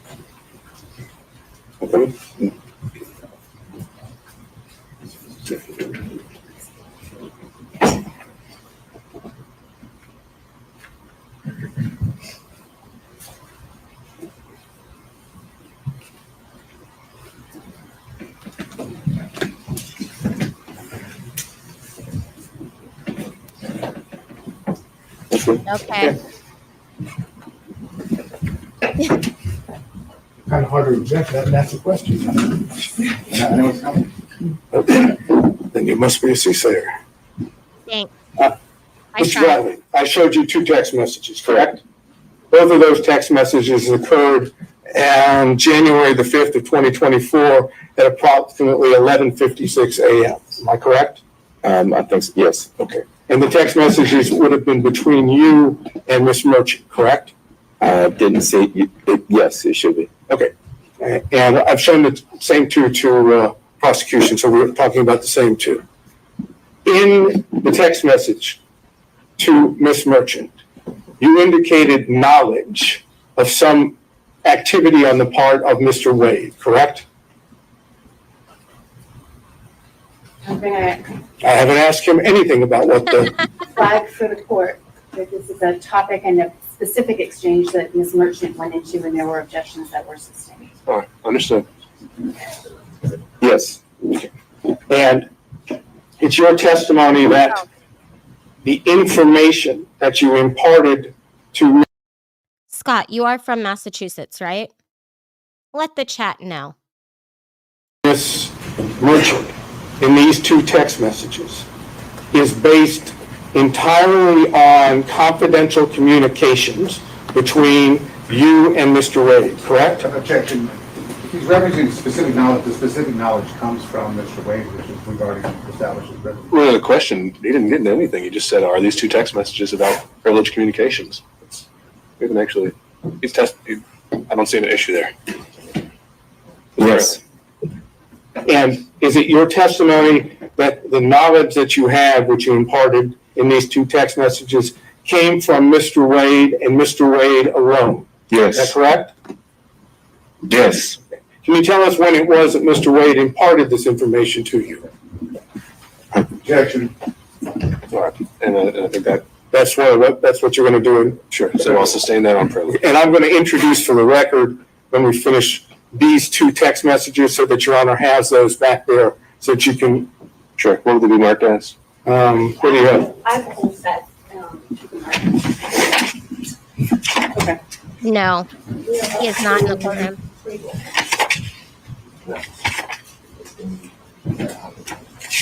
I'm going to go ahead and The contract. once I put a staple in it, I think it'll be 20. Is that why everyone changes their names? Huh. Defense Exhibit 26. All right. Give me a real pen. All right, so this is marked and part of the record is Defense Exhibit 26, but not necessarily for its This is not a evidentiary evidentiary value. value. This is for purposes of the court conducting the in-camera review. And put a staple in it here to make sure that you see.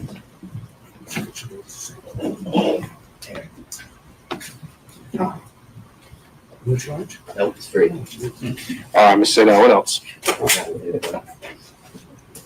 Oh. All right, so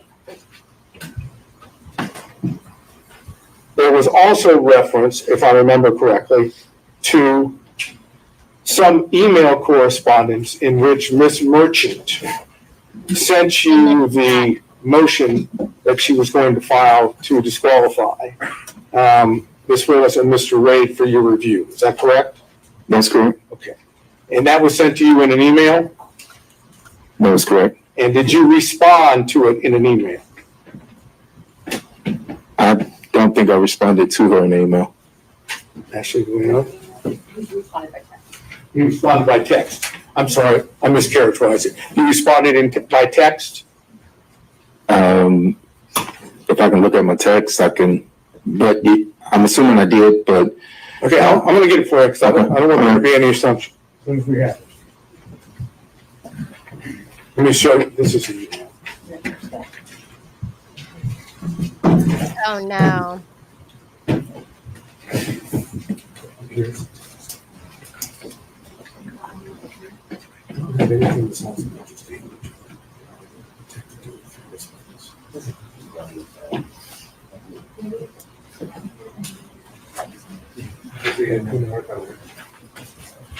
So,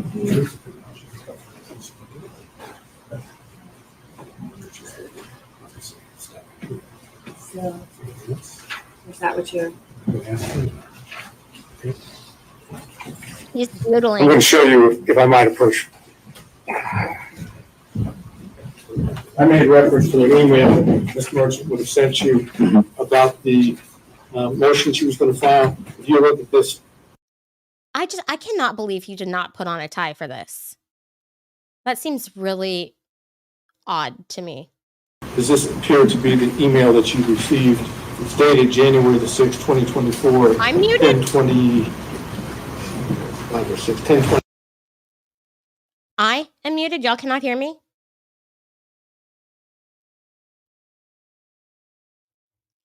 Put a 1 in the chat if you can hear me. Okay, thank you. 5 a.m. Yeah, I see it, the email, yes. So that's the email that you received. Along with, obviously, the attachment, which is referenced. Yes. And then, did you respond to that email within the text message that I've just placed before you? Yes, I said looks good. So the answer is yes. Oh, yes, I did. Okay. And we'll mark this as another exhibit for your honor to look at. Stephen? Since you love my tone, can I have some?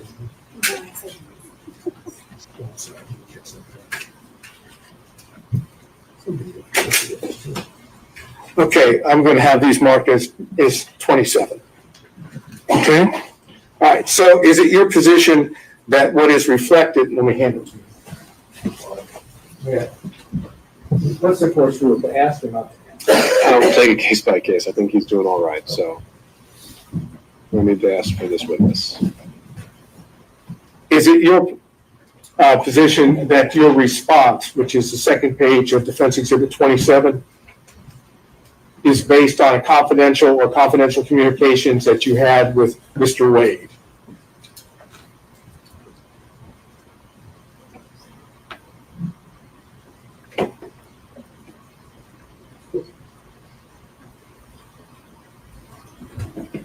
Parents don't scream. Do you want me to read the response? No, I'm only asking you whether or not the response, you actually already said what it said. I don't want you to read it again. Is that response, based on confidential communications that you had had with Mr. Wade? Objection, this is privileged and cumulative. All right, so now we're talking about the email, essentially referencing the motion as a whole. He hasn't been asked to actually confirm or deny any specifics, just to say whether his response is privileged. So I think we're just laying the foundation, just like we did with the text message. So you can answer that question, sir. What? Was my response privileged? Was your response to the email of Ms. Merchant, which is on page 1? Mm-hmm. Is your response, which is on page 2, is that based on knowledge that you received from Mr. Wade pursuant to confidential communications? Yes.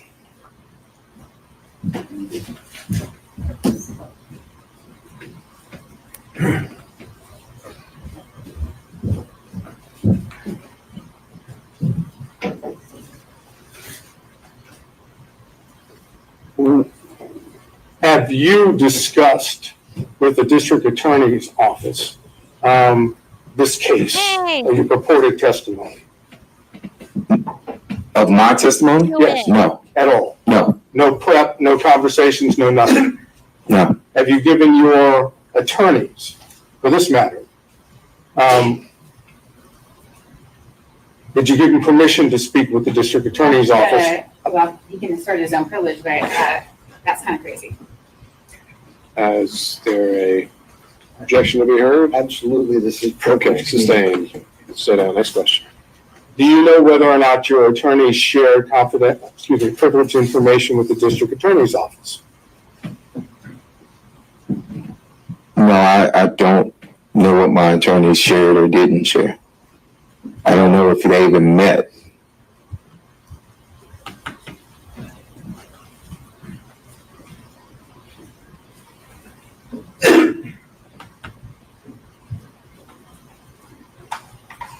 Have you, last question, have you spoken to Mr. Wade prior to today? No, actually, withdraw that. You're no longer in the same partnership or fee sharing arrangement with Mr. Wade, correct? That's correct. When did you leave that fee sharing partnership, pseudo partnership arrangement? Let's go, Brandon. I hope you're feeling better. We're so glad you are here. I don't remember the hard date, but maybe sometime like July, August of 2022, I think. Okay. And what was the reason for the partnership or the fee sharing arrangements? What caused the separation? I wanted to leave and go out on my own. And that's the only reason? I wanted to leave and go out on my own, yes. I understand, but that was the only reason. There wasn't any suggestions or allegations of any form of misconduct on either part, either on your part or Mr. Wade's part, correct? Misconduct of what? I don't want to try not to get into the specifics. Was there any allegations made of suspected misconduct on your part or on Mr. Wade's part? That's a fairly simple question. So rude. Did he accuse you of doing anything? Did you accuse him of doing anything? Without getting into what it is, were there any accusations made by you or him against each other?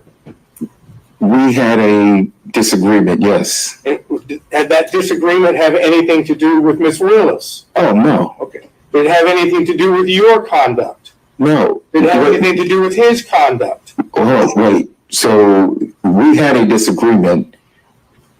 Whether the disagreement was, we disagreed. And so we dissolved, I left the firm.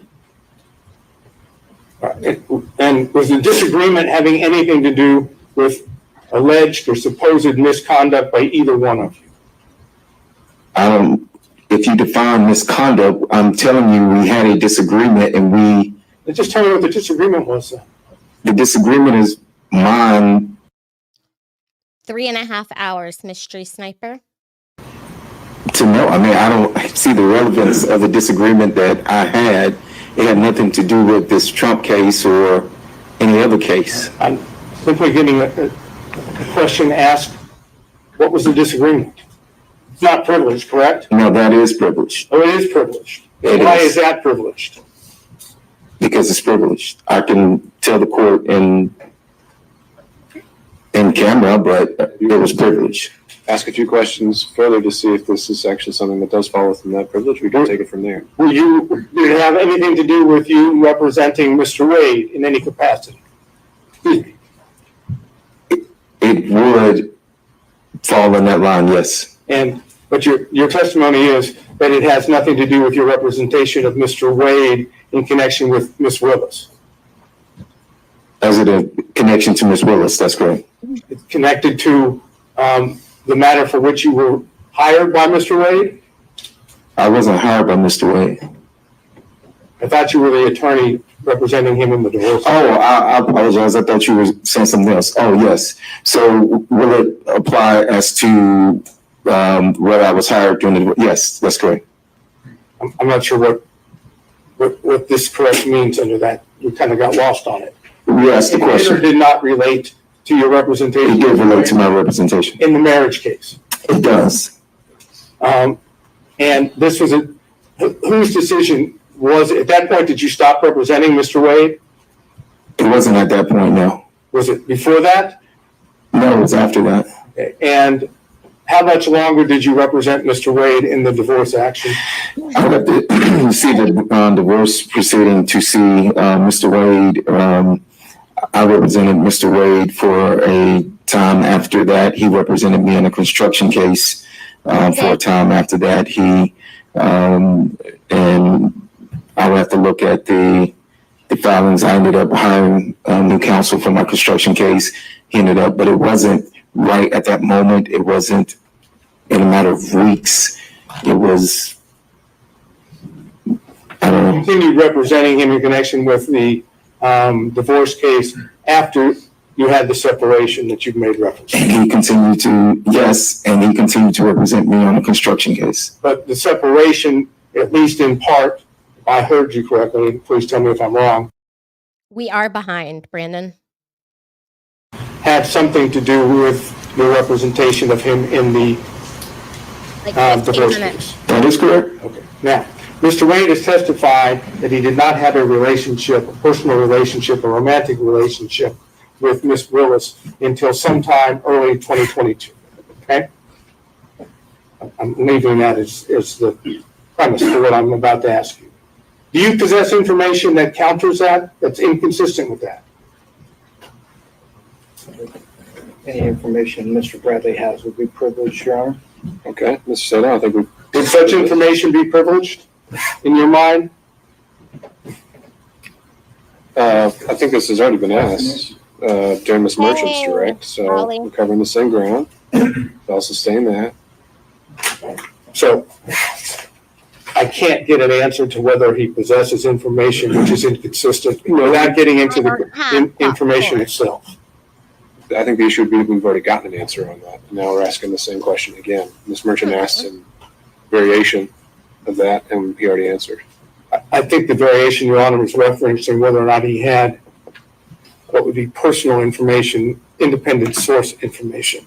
Mine is not so limited. Mine is, I'm asking him point blank whether or not he has information from whatever source, including Mr. Wade, that is inconsistent with Mr. Wade's testimony. Because if it includes Mr. Wade, it is privileged communication. So therefore, the answer is it's privileged. If it excluded Mr. Wade, that would be a different appropriate question. And I just want to say, the answer is either it came from privileged information or it's hearsay. That's it. He's already testified he has no personal knowledge. Unless it's for impeachment at this point, but Mr. Soto, I think that might be too fine a distinction for me to see the need for the question.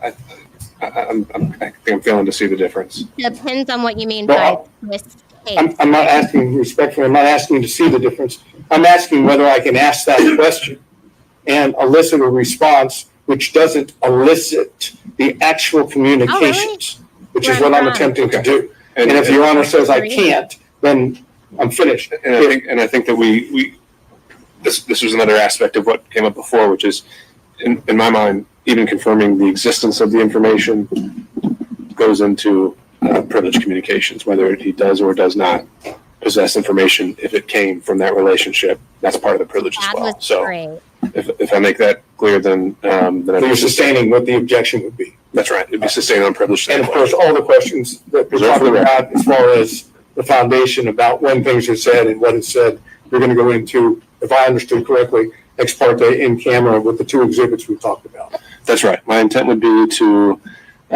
make a record of the knowledge of when it was obtained and the extent of it in the different sources, and that'll be sealed. And what was actually said? That's right. So I guess my question to court before I sit down is, if hypothetically you learn through this in-camera ex parte examination that the information that this gentleman has through the attorney-client privilege is in fact inconsistent with what Mr. Wade testified to under oath, then the court is going to then make a determination of whether it can be used here or whether it just remains in the record sealed. So my intent would be to make the distinction of, from the in-camera hearing, if I still determine that everything is covered by privilege, then anything else that is said cannot go into the factual determinations or credibility determinations that need to be made. And so just the issue of whether the privilege did or did not exist is preserved. So again, just to follow through to make sure. So if the court knows that there's been Hello. Hey. Oh my God. I've never had anybody join before. I mean, except for Dave, and he just he pops on and just lets himself in. So I hope you weren't there for a long time. No, I just turned up. I was just like, yeah, that was good to get my attention. Hey friend, how are you? How are you? Did you get your coffee? Yum. It's Yum, 6 yum. a.m. So, Oh and my gosh, you get up so early. I did, but I like actually I've been awake for a little bit because like I'm used to getting up super duper early for to stream. So and I this morning I didn't have to, and it was really weird. And I was actually listening to this hearing on good logic during the night. Oh Like I yeah. actually had it in my ear during the night. Yeah. Because it was just sometimes I just listen to trials during the night Yeah, in I my do the ear. same thing. And then I Yeah. wake up in the middle of the night and somebody's screaming. Yeah. Yeah, all Yeah. right. Oh, okay. Oh, you mean your child, sorry. Yeah. No, Sometimes I no, no. just I wake up mean in the like middle of the night. on the no, because I have my phone going, and I'll wake up to like Joe ranting about something in the middle of the night, and I'm like, okay, I got to Oh, turn it yeah, off now. That too, yeah. And because yesterday I didn't get to watch the whole Fani Willis thing. I've been watching little Yeah. bits of it, and I've been seeing it play out on social media as well because I'm trying to include it in Hearsay for Days on Sunday. Oh, Because okay. how can I not? Yeah. Wow, Yeah. it's Yesterday was crazy. good. Yesterday was really good. Today is like way more boring. Look, it's still Way good. more boring. It's still good Yeah, though. This it whole is. thing's crazy. Yeah, it is It's crazy. nuts. It's nuts. So this guy here, can you just give us a Okay, teeny so kind of I don't know if Becca's still in here. She told me his name. It's Steve something. Sater, maybe? Is that he is it? a lawyer, right? He's a Yeah, lawyer? he's Yeah. apparently Trump's lawyer. And Oh, the is guy he? on the stand is Nathan Wade's ex-law Steve Sato. Okay, that's the guy standing Hey, up Beck. at the one doing the questioning right now. And then the one on the stand is Nathan Wade's ex-law partner Law and partner. also his divorce lawyer, I believe. His divorce lawyer, right. Yeah, and Okay, so apparently he testified yesterday, but I actually did not see that part. okay, so all these people are lawyers, right? Which is really interesting to me because everyone I've seen on the stand is not acting like a lawyer to me, especially Fanny. But like they're Yeah. all just playing really dumb. Like I don't know, I've never been. Well, I I've think been in a I honestly I situation think before. that is acting like a lawyer, honestly. Maybe, I think that they're yeah, being like the most lawyer-like ever by being right. evasive, Well, Fanny But wasn't yeah, being evasive, she should have been more evasive, I think. right? But she was yeah, she was not evasive. She was not. I will agree with that. She was like, "Let me up there." Yeah, she was ready to get her side out. She made that clear, didn't she? Yeah. Oh my god. It's like, and the whole lawyers are like, "Hold her back." Right? Yeah, she was like her own lawyer at times. I actually couldn't even tell if she had a lawyer. She did. Okay. Yeah. Because she Yeah. kept making her own. Yeah. They, Okay, so this guy in the chat, Richard Yep. Mawasa, that's my Oh, yeah? dad. Yes. Oh, hello. And he's also a liberal, so he thinks Fanny was great. He's also a lawyer. Oh, sweet. Okay. So this is interesting because what I'm trying to do for Sunday, and what I do is I go and get different perspectives from social media, right? And I try and see what people are saying on both sides, right? And I'm seeing a lot of people say Fanny was fantastic. She ripped it apart. Right. The lawyer questioning her was just shriveling up, blah blah blah. And that's obviously not what everyone's saying. People are saying, Right. "Wow, she's." I think it's probably going to be split down the political aisle, right? Yeah, yeah, of course. And because over here, because I'm in Australia, we are so nowhere near a split like that. Like we don't disagree nearly as much as you guys do. Like we do disagree, but it's not like so partisan like that. Yeah. Wow, I would so say that interesting. ever since really if I had to kind of pinpoint it, I would say ever since Trump made an Yeah. entrance onto the scene, it's become very divisive. Yeah, I've noticed. I did. Yeah. I'm sure it's been always pretty full on, but not. I think when Trump came along, you guys just Yeah, it was pretty got crazy crazy. then. It got Yeah. crazy. People started to cry and stuff. And Yeah. All right, don't let me interrupt you. I will push play. The fraud upon the court through the lie of Mr. Wade. None of us are going to know that that in fact occurred, and the court's going to be in a position of making a determination on the motion, even though the court knows that it doesn't have all the information, truthful information. I'll take a closer look at the case law you provided to see if that is actually a variation of the crime fraud exception. And I'll apply the crime fraud exception as I see it. And again, I'm not suggesting it is a variation. It is totally separate from crime fraud. It has nothing to do with using the legal advice of the attorney in order to commit a crime. It's you go ahead and commit fraud or lie to the court when you fully know that someone, your attorney, has information which is counter or inconsistent with what you've testified. And to that end, Mr. Sadat, that is something that you can, I mean, I've got this case from Ohio, but if you can find something more on point in Georgia before we schedule Other than the one I gave you, the 1935 case. The Atlanta Bottling Company, I don't think it went that far. I think it just kind of said the sword and shield language, and it didn't go so far as to say that there's this alternative theory about fraud upon the court, but we can flesh that out in our research. I appreciate it. Thank you. Mr. Stockton. No question, Judge. Mr. Durham. No question, Your Honor. Mr. McDougald. No question, Your Honor. Mr. Rice. A few questions, Your Honor.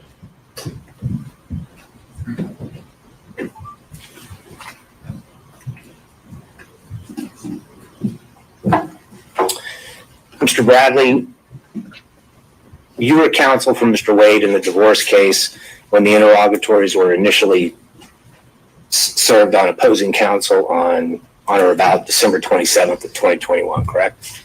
That's correct. And you were also counsel for him when the amended interrogatories were served on May 30th of 2023, correct? That's incorrect. So you ceased representing him sometime before May 30th of 2023. That's correct. At any point during the divorce proceedings, was a pleading filed with the court or a paper served on opposing counsel that purported to have your signature that you were not the one that signed or authorized your signature on? Say that again? Did anyone sign your signature without your authorization on any pleading or any other paperwork served on opposing counsel in the divorce proceeding? I don't think so. If you have the documents, I can authenticate my signature. And you have testified that you also practice criminal law and divorce law and perhaps other types of law as well? That's correct. And are you aware that OCG 16-6-19 defines adultery as a misdemeanor crime in the state of Georgia? If you say so, yes, sir. Go ahead. Judge, I would ask the court to take judicial notice of that. For what relevance? Judge, I think it does go directly to the crime fraud exception. Because before we draw objection, because if Mr. Wade was providing information to his counsel about his intent to either commit adultery or that he was committing adultery, then that would be a misdemeanor crime. It would implicate the crime fraud exception. And additionally, as we know from yesterday's evidence, Isn't adultery as a statute just on its face been found unconstitutional? You can't actually charge anyone with adultery anymore.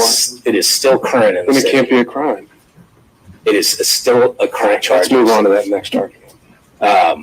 Additionally, Judge, with regard to the interrogatories, we have 3 different sets of interrogatories that were filed that came into evidence yesterday, 21, May of 23, December of 23, that contain false information.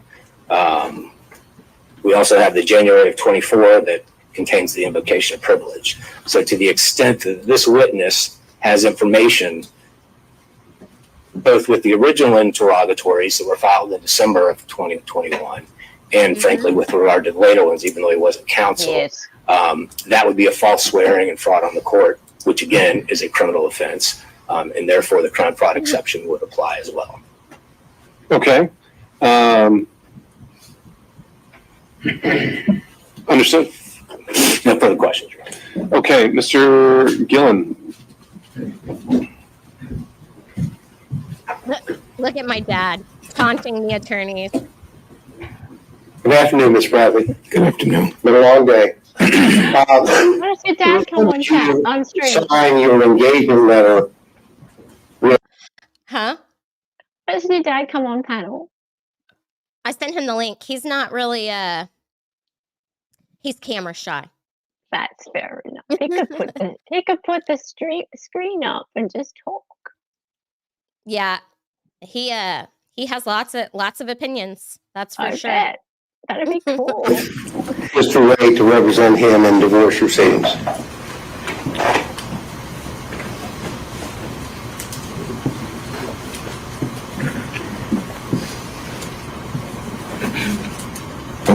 It would have to be 2017, 2018.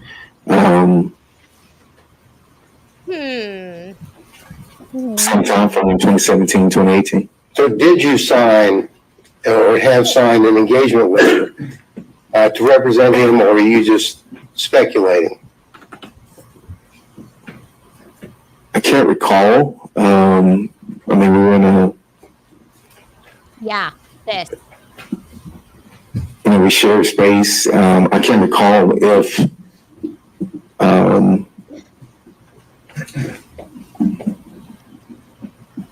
there was a contract or if there is a contract. I think there is a contract, but right now it would be speculation. Right now, sitting here, you do not know whether or not you had a signed engagement letter with Mr. Wade discussing the parameters of your legal representation of him. Isn't that correct? That's not correct. I mean, I can't say I don't have my files or anything with me. Oh, sitting here, you do not have specific recollection or knowledge that you even had an engagement letter to represent him. Isn't that right?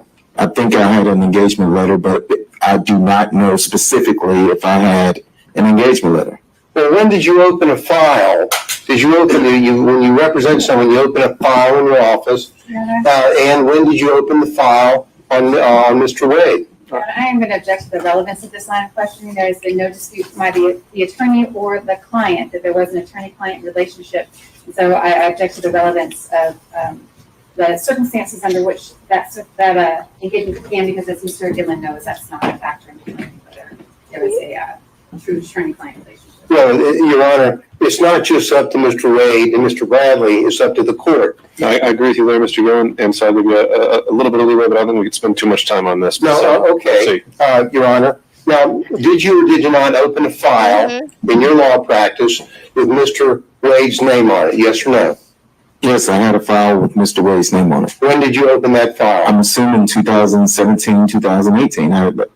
I can't tell you the exact date. I've said that 3 or 4 times. Well, let's approach it from another angle.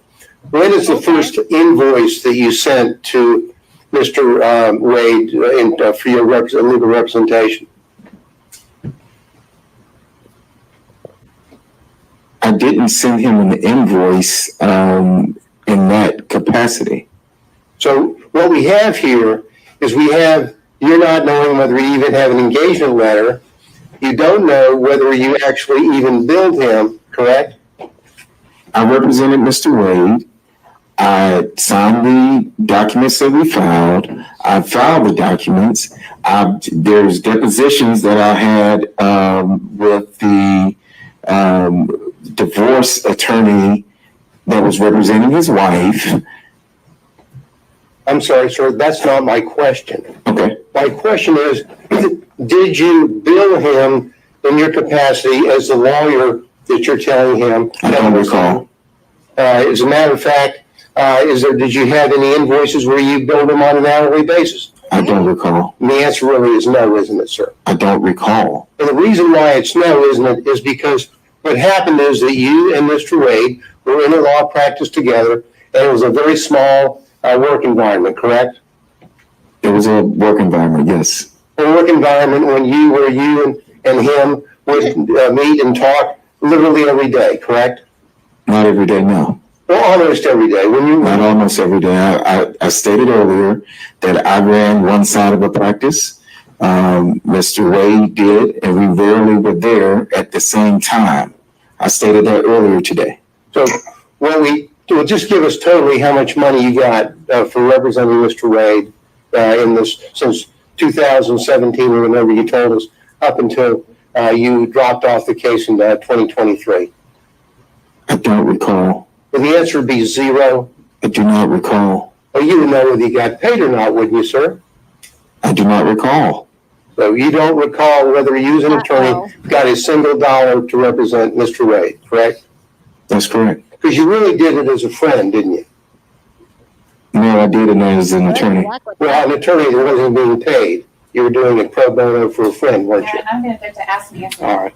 So I'm going to sustain that, Mr. Gillen. I think the law is clear that money doesn't even have to change hands for that relationship. And I'm making a finding based on the evidence that's already been presented, namely the fact that he signed pleadings, attended depositions on Mr. Wade's behalf, that attorney-client relationship did exist. At some point, I was just laying the foundation of the circumstances in terms of the non-billing from the 2017 period, and whether there was really an attorney. The audio in these courtrooms in this county is just terrible. That's what I was trying to do. You're right, Ladika. Hey, check check the chat. If the dispute is just when it occurred, you can try to hone in on that. But the questions I've heard so far are more from you were never paid ever. It's from an overall angle. Well, from 2017 until November of 2021, you didn't receive a dollar from Mr. Wade for your supposed or your representation of him, correct? I don't have the file in front of me, and I do not recall. Okay. And the reality of it is, as I mentioned or asked you a few minutes ago, is that it was a small firm, and you were doing him as essentially a favor as a friend and as a law partner, correct? No, I was representing him as an attorney. Were we in the practice together? Yes. And are we friends? I mean, we were friends at the time, yes. Well, you were friends and law partners, correct? Yes. And in a small firm, and I know because I'm in a small. Okay, I'll stop pausing it. I just realized that earlier when Dolly was in the chat, I said, I told you this speech about how I had a link posted somewhere and for you to grab the link if you wanted to come on. And then afterwards, I realized that I was muted the whole time. And so you never heard it, and then you were gone. But anyway, you're Sean. I said it earlier. Sean. I love when Sean does that. He goes, "Oh yeah, he does that all the time, right?" It's so great. Thank you, Flash fan. That's so nice. Thank you so much. Thank you for being here, and good luck at class. All right, see ya, back to it. Nice. Bye, Flash fan. Firm, people will sit around the office and talk about their social life to what they're doing, correct? Correct? If that happens in your small firm, yes. Well, that doesn't happen, or did it happen in your small firm? Yeah, the witness has been asked very specific questions about conversations about socialization, and we've gone on through it, so I think this is asking that. All right, I'll answer this one question. They're ruled. Repeat the question. Well, did you in your small firm have occasion to where people would sit around and socialize and talk about what was going on in their lives as opposed to really talking about the law? Yes. And you had those conversations with Mr. Wade as a friend on a social basis, didn't you? I assume you. Objection, going back into the privilege communication. Not yet, but it might. I assume, yes, we talked about sports. We talked about, sports a whole lot. You talked about life, what was going on in your life and what was going on in his life, right? Sometimes, very rarely, yes, sometimes. And that is what you do in a small work environment when you know people very well and you do favors for them, correct? Oh, this is what Brenda was talking about. All right, just saying, next question, Mr. Gillen. Now, in that capacity, didn't you have discussions with Mr. Wade about what was going on in his social life? That had nothing to do with him asking you legal advice. Objection, to be more specific. I think he's just asked whether he socializes outside of legal advice, so I think you can answer that question. I did answer the question. I said we talked about sports a lot. And I'm asking, sports is one thing. The social life, did you talk about each other's social life, like Mr. Wade, and who he was dating? All right, so that'll be sustained on privilege. Your Honor, just for the record, I would state that my objection would be that the privilege only protects communications in furtherance of seeking out illegal advice, not talking about something that might be personal and confidential. And that's the distinction that I would draw. I think that's an accurate legal point. However, I think the witness has already been questioned and testified on this point. So, next question. Now, you brought in the fact that you were the initial attorney on the divorce case, correct? That was correct. Now, did you and Mr. Wade, without getting into discussion, did you and Mr. Wade together prepare his responses to the interrogatories which were filed initially in the divorce case? I'm assuming we. Objection, he's asking about the interrogatory responses, preparation of the case in the divorce case. I mean, that's all covered under attorney-client law. Mr. Gillen? I don't think it's attorney-client. Did they meet together? And when the interrogatory answers were filed, did he file them, and did he do that in concert with his client? There's nothing privileged there. Did they meet and work together, and that work taking the form of them talking back and forth to each other on the right responses? I'll change a little bit. Did you review yourself the interrogatory responses given in the divorce case? I did. And whatever knowledge that you had when you were involved in the interrogatory. Hey, I'm gonna just play it and step out for a sec because my neighbor has a little emergency, okay? No problem. I'll hold the fort. Thank you. I won't kill your channel. Responses, you had the knowledge of all that material or information that you had without getting into the content. You had all of that knowledge and information. I'm sorry, let me get my question out before he objects. And when you filed those interrogatories, you had all the knowledge and information that you had obtained on Mr. Wade from 2017 up until the date the interrogatories were filed, didn't you, sir? Okay, so that's the follow-up question to that is going to be incorporating knowledge learned during communication. So I'm not going to have a follow-up question. I just want to know whether is that the case? When he filed the interrogatory forms, he had all of the information that he had discussed with Mr. Wade from 2017 up until the time. That's it. That's my final question. Okay. In which case, without doing that extra assuming link that he based his answers on those communications, it has no relevance. Well, it does in the sense that it shows what knowledge he may have had when he, the attorney, is filing interrogatory responses. That's what it shows. Okay. I'm still not seeing the relevance of his knowledge as the attorney filing the responses, unless you're linking this back to Mr. Wade.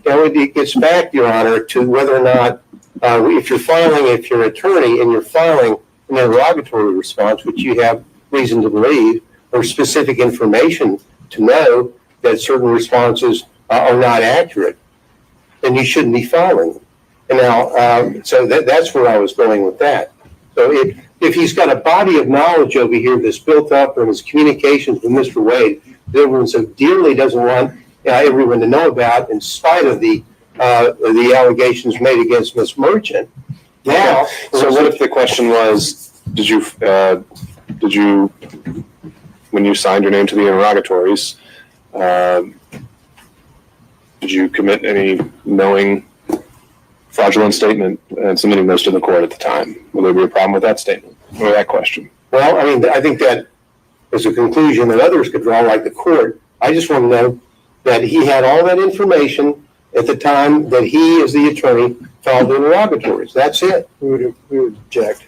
This does fall under attorney-client, and he is making presumptions about when information may have or not have been disseminated to Mr. Bradley in his capacity as attorney. He didn't have to know about anything at the time of, in the middle of, at the end of, or he may never have had that information. There's too much presumption associated with it. The whole matter is covered under privilege. One comment on that, Your Honor. We have spent. I'm so worried about the neighbor. Oh yeah. He said he's been feeling dizzy since this morning, and yeah, and he just now like got up to come knock on the door to get help, and I called his family over, so they have him now. Wow. Okay, that's no good. At Yeah. least he managed to get over to knock on the I door. know. I can't believe he was over there for that long, like feeling like he was like very ill. Can he call rather than walk over? Well,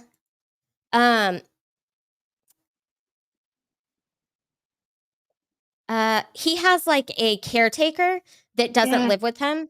And Yeah. so I did ask him, like, hey, did you try calling? And he said he had been calling, but I don't know what the situation was. When I called, it worked just fine. So I don't know. Right. Maybe he was just like, discombobulated from being Yeah. dizzy and ill. So yeah, it was kind of scary, but he's good now. Good. Well, I'm glad that you're able to go over and help. That's cool. Yeah. Thank you for holding down the fort. No problems. Almost a day, talking about trying to block public the dissemination of what Mr. Wade said, either as an attorney or in any capacity, about his relationship with Ms. Willis prior to November the 1st, 2021. And questions about discussions in 2019, all objected to, the claiming the privilege.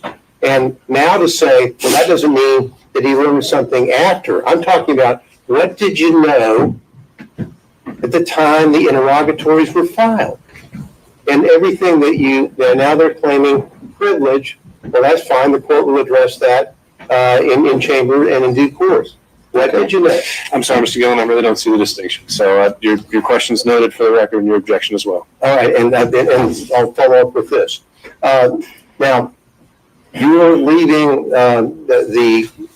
removing yourself from the case, the divorce case, correct?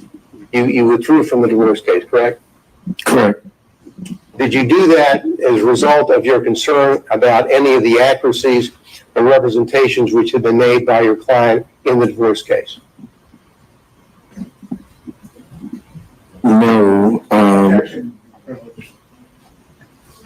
Okay, so that's going to cover communications during the relationship?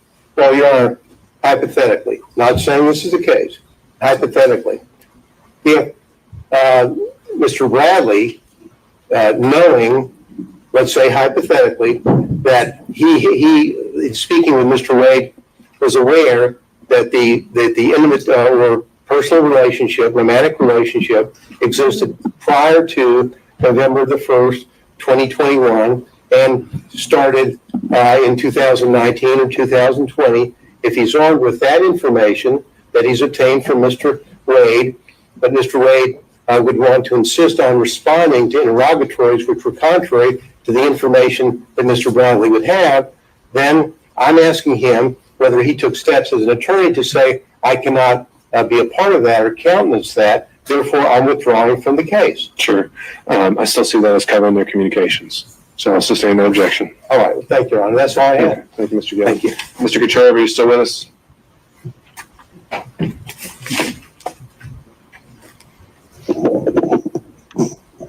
You on behalf of Mr. Floyd, still joining us. All right, moving on. Mr. Cromwell. Two brief questions, Your Honor. I think everybody's exhausted with this line of questioning. You go, Mr. Bradley. When did you withdraw from Mr. Wade's divorce case? I don't have it in front of me. I don't have the file. Was it sometime in 2023? No, it would have probably been, well, 2023.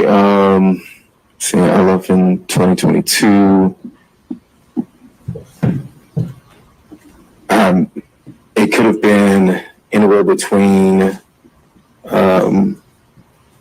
July of 2022 and maybe December of, it wasn't, I don't have the accurate date, but it wasn't when I left, and it wasn't. Make it easier.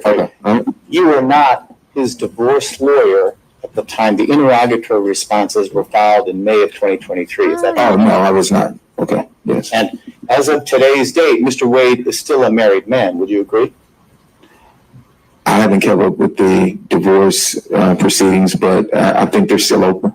Okay, so, and if they're still open, that means he's still a married man. Yes, that's correct. So if the fact that in the pleading there was a reference to the marriage is irretrievably broken, that doesn't mean the marriage ends, does it? I guess you have to ask the judge to sign the case. Well, it doesn't end until there's actually a divorce decree signed by a judge. Would you agree? I would agree. All right, thank you.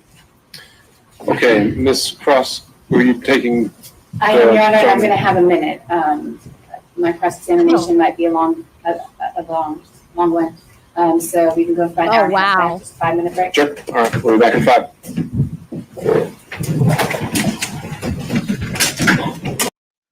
Did y'all hear that nonsense? Yeah, sorry, no, I just missed that last bit because Mystery Sniper's going on about something. What was that last bit? Oh, yeah. She said that she's going to be a long cross-examination, probably an hour and a half. So she asked for a 5-minute break, and it looks like they also don't know what 5 minutes is, maybe. Oh, right, okay.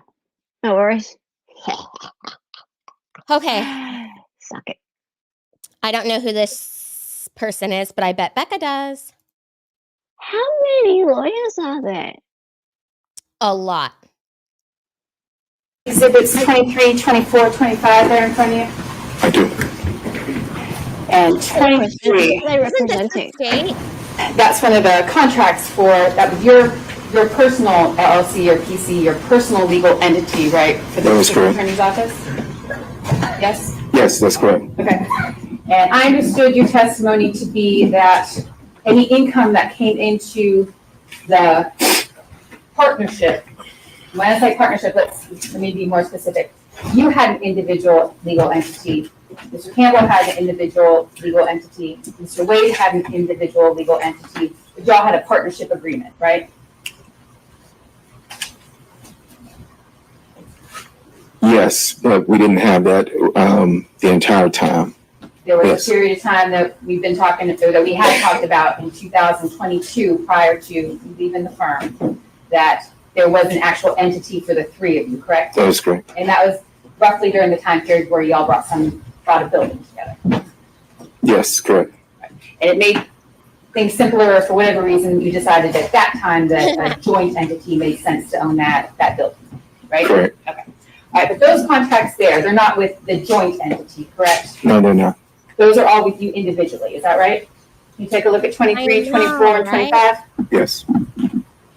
They're all with you individually? Yes. Okay. 23. What's the hourly rate that you were being compensated? That was a 23 is the, I don't think, no, 23 is not the first appearance. 23 is the taint, it says.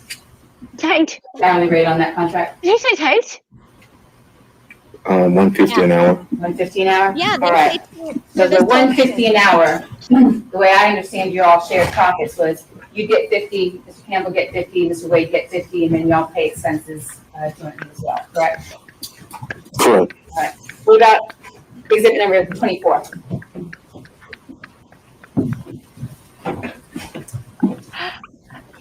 Classic. the taint. It seems to be the same. Same amount? I don't know if it's the same amount. I'm interested in the amount. Oh, no, the amount was $65. $65 an hour? Mhm. Right. That's not a particularly high rate for an attorney in the Atlanta metro area, correct? No, it's not. Right. Was that a government rate that you were willing to accept at that time? Yes, that is correct. All right. And so the $60 you're getting for that contract, again, that's split three ways, you, Mr. Wade, and Mr. Campbell, correct? That is correct. So when you were Minus expenses and stuff like that. Exactly, exactly.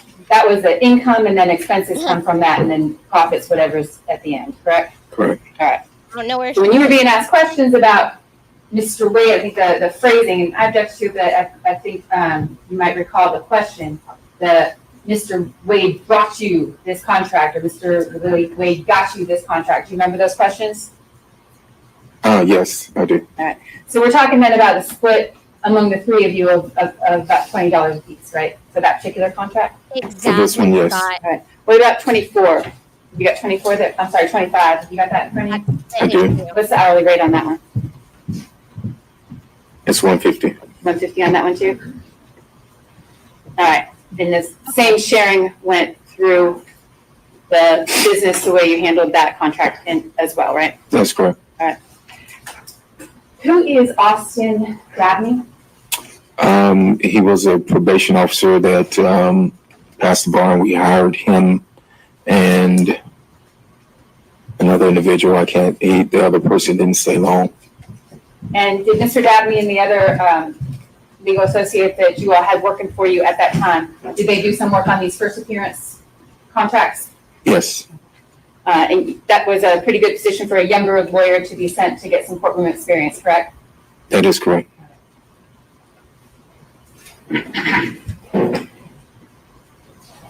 2020, you're aware that Mr. Wade had a serious illness during that time?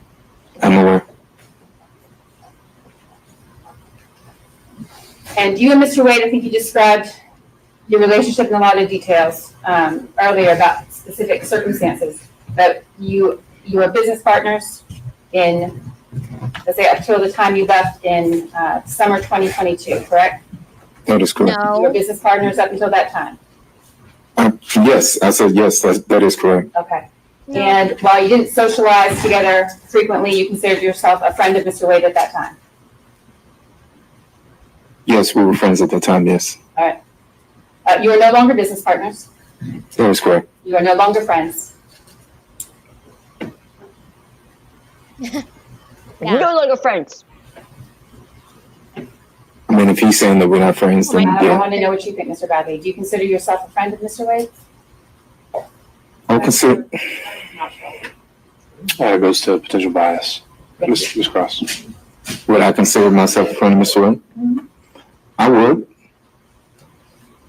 He said we're not friends, then we're not friends. Is that what he said? He said, if he said You that, asked questions, Mr. Bradley, about the circumstances under which you left the firm. Do you recall those questions? Okay. I do. All right. And Wait, you left the firm. The firm remained who is the Shelby? same as far as. Is that Dolly? I can't see it. If you can see, I can't see who's in your Chat? down there. Yeah, no, who's Oh. down in your backstage? No. I mean, see the person that is on the screen right now? The person on The the chat screen. that I right? have, Shelby? That's Shelby. That's not Dolly, no. right? No. Okay. Other employees, Mr. Wade, Mr. Campbell, as the named partners of the firm. You were the one who left, correct? That is correct. And you termed it as a disagreement. You recall answering questions as though you left due to a disagreement. Yes? Yes. And that disagreement was that there was an allegation of sexual assault by an employee made against you, correct? That is incorrect. There was not an allegation that you sexually assaulted one of the employees in the firm.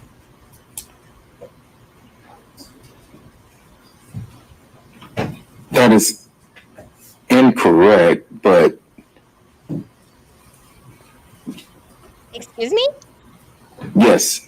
Yes. Yes, there was an allegation that you sexually assaulted a member of the firm, correct?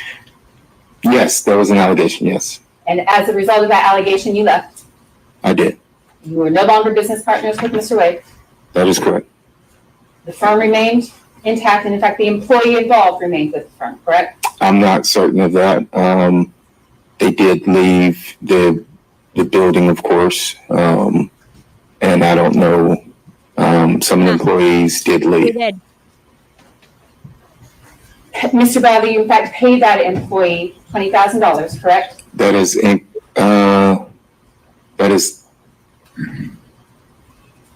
incorrect as far as what was.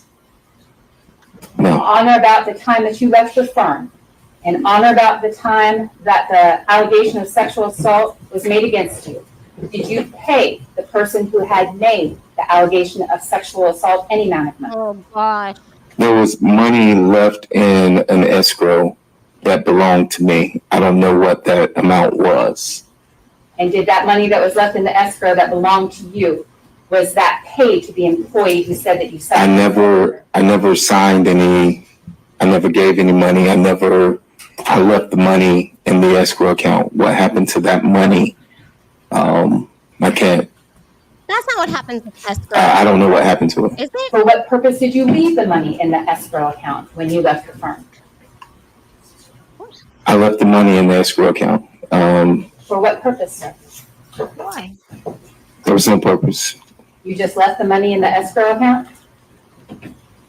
Yes, If there's no connection to the money you left in the escrow account and the allegations of sexual assault that an employee of your firm made I can against see you, it. why was it that you brought to my attention, or why did you respond the way you did about money in an escrow account when my question was, did you pay this employee any money? What? I didn't hand any money. It was money from an escrow account, to my knowledge. Like paying off the employee so they don't bring criminal charges, I guess. So he just left it there. He didn't pay Yeah, it but- to anybody. Yeah. He just left there. it in escrow and has no idea what happened to it. Yeah, okay. It's kind of like I just leave this batch of money in a paper bag just here, and if someone grabs it, that's not I didn't Yes. give them. It just, Like how it's you just- do with the drug dealer in the park. Same yeah, thing. yeah. It's kind of like I just put it there, and I didn't give it to anyone. It's just there. Not my fault if they took it. To your knowledge, where did the money in the escrow account go To the employee. to that employee? Oh, okay. Okay, wait, what? Was there one allegation or one incident of sexual assault with this employee, Mr. Bradley, or was there more than one? It's one Oh, incident. that's how. There were not two. See, Dad, that's why we need you up here. I don't even know what escrow is. That's really bad, but I don't. But my dad says once in escrow, he has no legal control over funds. Okay, well, see, good to know. Yeah, but isn't that good though? That means that he's like washed his hands of Yeah, it. It's he can not just his be like, fault. whatever, not my problem anymore. Yeah. Yeah. To my knowledge, there were not two Right. incidents. No. I'm asking for incidents that you have been involved in. Were there two incidents where you sexually assaulted this employee? No, I didn't sexual assault anybody. Well, Was let's there go. another occasion where you paid any money as a result of an allegation of sexual assault against you? No, Did you sexually assault any clients of your firm? no, Wow. Never. never. Who's Anna Rodriguez? Oh, God. Here we go. I don't even know that I'm name. Don't embarrassed. recall a client named Anna Rodriguez? Anna Rodriguez? No, I do not. Never met her. I do not recall the name Anna Rodriguez. Oh, you don't recall the name. From your honor, I would object to this. I'm not sure. Oh, this is getting good. So I would object to this. Ms. Cross? Well, this Oh. really goes to the bias that the witness has towards Mr. Wade and other individuals, his motive in Popeye, I agree. involvement. Popeye's girl. And I believe it's an appropriate avenue to pursue based on exploring his credibility. Okay, I At thought some it point, was. I though, thought it was I'm not Well, going to go much further. Okay. Judge, if this is allowed to continue in this way, it does appear a little bit harassing, then is Mr. Bradley going to be excused from his privilege because this is not. That's what I was going to do. Don't do that yet. Mr. Sit on it. I think she's already done that. Your Honor, I'm asking in all seriousness, that privilege, although. Based on the answer right now, I think now we've opened up a whole area. What he has just responded to, he previously said was privilege. That doesn't sound like privilege to me. We'll have to address that when we go back through the rundown. So, Ms. Cross. I'm finished. Okay. Mr. Saydown.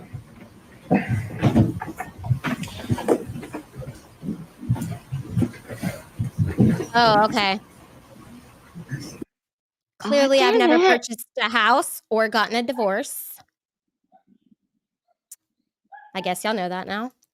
Okay. You were accused by Mr. Wade of. That line of questioning just stopped. Yeah. Phooey. Yeah, they stopped it. I don't, but now we've got Trump's lawyer up there who maybe is going to get back into it. I don't know. Brandon could give us a preview. But they stopped. Did the judge say they need to stop? I think so. Because I feel like he was saying like it's not privileged anymore because you just waived it. I could be wrong. I was mostly paying attention to the chat. Wait, you could go back 10 seconds. It just used the J button. Misconduct. To address that when we go privilege. That doesn't sound like privilege. What he has just responded to, he previously said was privilege. That doesn't sound like privilege to me. We'll have to address that when we go back through the rundown. So, Ms. Cross. Hold on, I want to see what he stood up and said to begin with. Yeah. I'm not going to go much further. This has towards Mr. Wade and other individuals, his motive in involvement. And I believe it's an appropriate avenue to pursue based on exploring his credibility. All right. At some point, though. I'm not going to go much further. Okay. Judge, if this is allowed to continue in this way, it does appear a little bit harassing, then is Mr. Bradley going to be excused from his privilege because this is not. That's what I was going to do. Don't do that yet. Sit on it. I think she's already done that. Your Honor, I'm asking in all seriousness, that privilege, although. Based on the answer right now, I think now we've opened up a whole area. What he has just responded to, he previously said was privilege. That doesn't sound like privilege to me. We'll have to address that when we go back through the rundown. So, Ms. Cross. I'm finished. Okay. She just said she was Sit down. finished. Yeah, but now they're going to get right back into it. Okay, so it was open. The door's open. That's done. I think it was. You were accused by Mr. Wade of misconduct in the course of your representation of Mr. Wade, correct? I was not accused by Mr. Wade, no. Yes, the door's open. Wow. Did Mr. Wade not? Huh? Yeah, that's right. The door is open, and she did. Rebecca Lynn, she is the one that said she was going to be 90 minutes. That was a pretty quick 90 minutes. She lied. Or maybe she was just really interesting. No, I mean that was definitely worth short. the 10-minute, 90 minutes. That was great. Yeah, I'm also a little lost, Becca. It seems like everybody's just like having a cat fight at this point. Exactly. And that's why I was like, who's representing who? Like, who are these people? Like, I think that dude that stood up and asked about the privilege, I think that is Mr. Bradley's attorney. I would assume. That's his defense. You can tell that's his defense. Yeah. But who are these other people? Like this guy here. This is Trump's attorney, I think. Yep, got that. The Who other was the lady woman that was a minute just, ago? that was from the DA's office. At the DA's office, right. Uh-huh. Yep. Based on the questions we just asked, did Mr. Wade not bring to your attention these sexual assault allegations?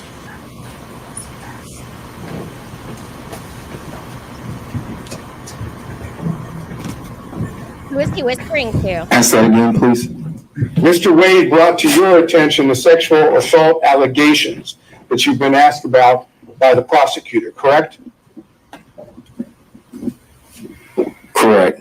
And at that time that Mr. Wade brought those allegations to your attention, you were still the attorney for Mr. Wade, correct? Correct. And therefore, your conduct as an attorney and the attorney at that time for Mr. Wade was called into question by Mr. Wade's passing along to you allegations of misconduct, correct? I object to that. I don't think that's factually true. I don't know that that's not, I know that that is not legally true. The attorney-client relationship is of a matter. It is not vitiated by other instances or anything outside that matter.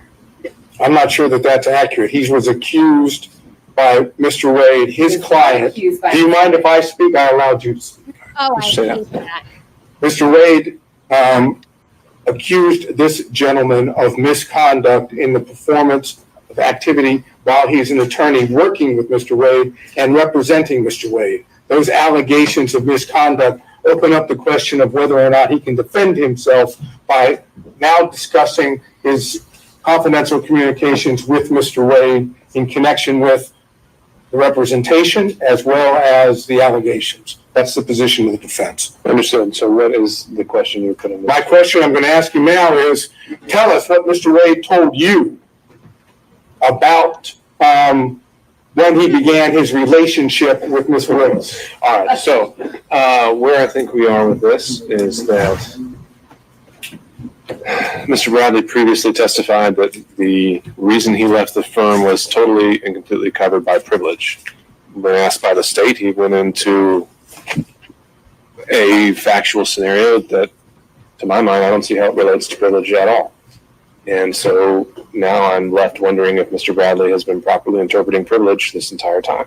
Yeah, And exactly. I think the only way I can cure that is by having that in-camera conversation with him. May I suspend my redirect for you to have that conversation? I think that makes sense. But is there anything else that you were going to cover other than this issue? No. Okay. Ms. Cross, any reactions? Only to, Your Honor, the premise of Mr. Sadow's question was that Mr. Wade accused Mr. Bradley of the sexual assault. That was not my question. I don't believe that's factual, though there was an employee who accused Mr. Bradley of sexual assault. Okay. But regardless, though, the point is that the circumstances of his departure from the firm, from what I've now heard, had nothing whatsoever to do with his representation of a divorce. Right. Is that fair? My question, I believe the testimony has been That's that not what he's the asking. circumstances of Mr. Bradley leaving the firm were related, I can't say how much, but certainly in a large part, based on the allegation of sexual assault that was made against him by an employer. Sure. And his previous testimony was that that was totally covered by privilege. Yes, he lied. Okay. Oh, he lied. Oh, All right. Other than this issue, which I think we've covered at length, was there any other questions based on Ms. Cross's examination from the other defense counsel? comfortable. Okay. No, Your Honor. All right. With that understanding, can this witness be excused, Ms. Mershon? All right. So, Mr. Bradley, I would ask, I don't know if we Let me out of be here. able to do it today. If we I'm sorry, can, Judge, I don't think I can excuse him. Mr. Sadow had reserved the rest of his cross for after the privileges. right. What I'm about to say just logistically is, what I'm trying to do is, if we can, Okay, I'll tell you what just happened. So earlier, the other side, Trump's lawyer, wanted to question Mr. Bradley about the end of the partnership with Wade. And Bradley claimed that that whole area of questioning was covered by privilege. Right. And so he couldn't go into that, right? Well, then when Miss Cross from the DA's office started questioning him about the end of the partnership, he admitted that it had a lot to do with the sexual assault allegations made by someone who worked at the firm. Yes. And when the judge heard that, he was like, wait a second, there was nothing, like, that's not covered by privilege. No. So he then decided that he's now concerned that Mr. Bradley doesn't even understand what is and what is not covered by privilege. And so he wants to do an in-camera questioning of the witness. And I guess he's going to do that after he gets done with some more of the other witnesses. And then Trump's lawyer will get to, depending on what the judge decides, then he will go into it or not. In camera, you mean off camera or? In camera is like what it's in the judge's chambers. And it's like, you know, to be honest, I've never done, like, I've heard judges say in camera, but I'm not actually sure if that really means in camera. But I believe it is, like, if my dad's here, he could tell us. Right. I think it's in chambers. I'm not sure if there's really a camera, but I think it gets, it's like, it's recorded by a court reporter, and it is attached to the record. So if it goes up on appeal, they will be able to know how the decision was There's a made. recording of it, but we're not going to see it. Yeah, but then we won't see it, and the other sides aren't going to see it. Yeah, right now. I know. Well, that makes sense. It just happened in the Daybell hearing that was live streamed, and they took it off camera for about, I don't know, half an hour, and then another half an hour they went in chambers. Okay. And Then I've definitely been. To see it. I've been at a lot of these. I just didn't realize that what was in camera. Yeah. It's a strange term for us because like we're watching it on camera. Yeah. Lawyers and court reporters only. Thank you. Thank you, Kinley's dad. No public. Thanks, Dad. Interesting. Okay. And people are asking, like, how are these people lawyers? Well, I mean, I'm not a lawyer, but from out here, it seems to me like that he's just picking and choosing what he wants to use as privilege in order to say what he would like to say and not say. So do you agree with Kinley? Like, yeah, he's using it as a an excuse. He's hiding behind it. What do they say? Like a sword and a shield or something?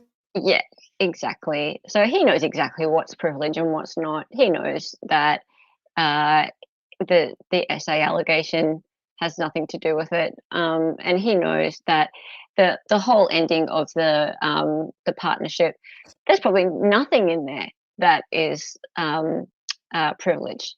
Like he's not his partner's lawyer, right? I don't know how to do polls, y'all. Oh, I'll show you in a sec. But can I just understand this? Like, wait, how he's is not there his any partner's lawyer? What'd you say? Like, you know, he was his partner's lawyer.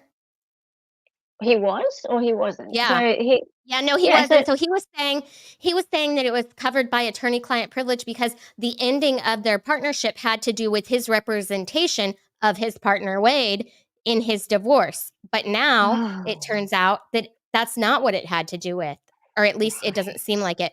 Who would cancel a membership? Somebody got mad at me. Oh no! It happens, right? Because really expire. Yeah. So it says cancel, but but it's just weird to me because we haven't even been through 30 days yet, you know? Okay, don't feel bad because it just happens. It happens. Okay, I'm looking on how to do a poll. I will turn it back on. Okay, so go to chat. So it's actually at the bottom of chat. So it's like you're doing a chat yourself. And then and then you I don't have to be in YouTube Studio. You have to be in YouTube actually looking at chat like as if you're in chat. And then you go next to it, kind of like where you're as if you're doing a super chat. And then there's options for you that are different to everybody else's. And then you sort of as you interact with chat. And there's start a poll is in there. Okay. Got it? I think so. Yeah, it's hiding. Uh-oh, what did I just do? It's not where you think it would be.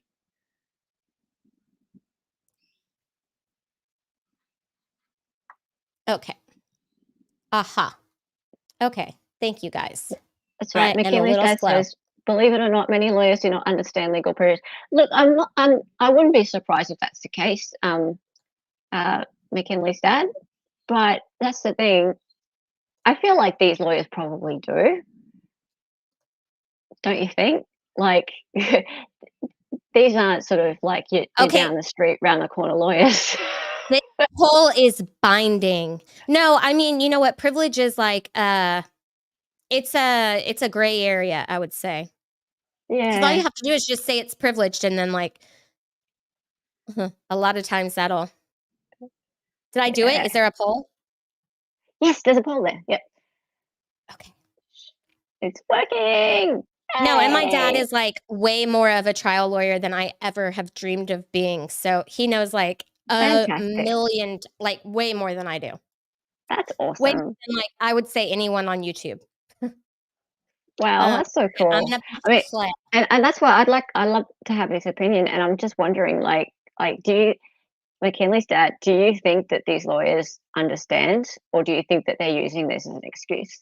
See, he says it's a very complicated privilege question. Dad, get on the stream. You have a link. Please. Just don't turn on your camera. Eh? There's an option to not Right. turn on your camera. We can just hear your lovely voice. I just hear you. It'd be so And cool. this is a binding poll, by the way. Yeah, you can't go back. Like, once you press the button, that's it. You're in. I think everyone's going to press yes. Like, how could you not? Somebody pushed no, and I'm pretty positive it was my dad. That'd be him. How do you do it? Okay, so you go to the link, right? And then when it takes you to the little, like when you're in, there is a little gear sign that, yeah, it looks like a gear and it says settings. And then you go to the settings and it'll have on the left-hand side, there's a camera option. It says camera, and you go to it and you can pick your camera. Actually, when you first get into the stream, you can turn your camera off before I put you on the panel. Yeah. So you don't even have to worry about all the settings and everything. Just click the link, get in, and I'll explain to you how you can turn your camera off. Although I think you'll be able to figure it out. Yeah, because you can not let him onto the actual stage Until he's got it he's turned worked off. it out. Yeah. Does he have a headphones and mic? Microphone? No, he has a laptop. But you need headphones. Oh, yeah, you do have to have headphones. Oh, yeah, he has earpod. Wait, what are they called? Fine. Like AirPods. Put in your AirPods, Dad. Cool. Where's the link? It's in your email, Father. It's in your email. Don't worry. David always loses the link. Everyone always loses the link. This one loses the link. Do you need it again, Dad?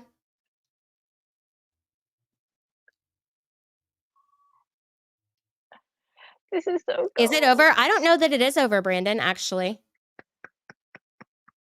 We're just on the privilege question. Hi, Elizabeth. It's okay. You don't have to chat. It's all right. Yeah. Wait, what? To not take that. Wait, did I have a bad tone with my dad? No. No, they're teasing you.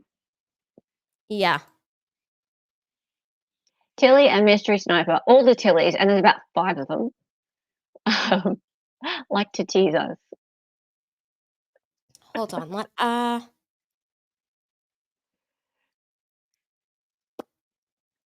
Shall we keep I going? wonder while if we're my waiting, dad or- has the.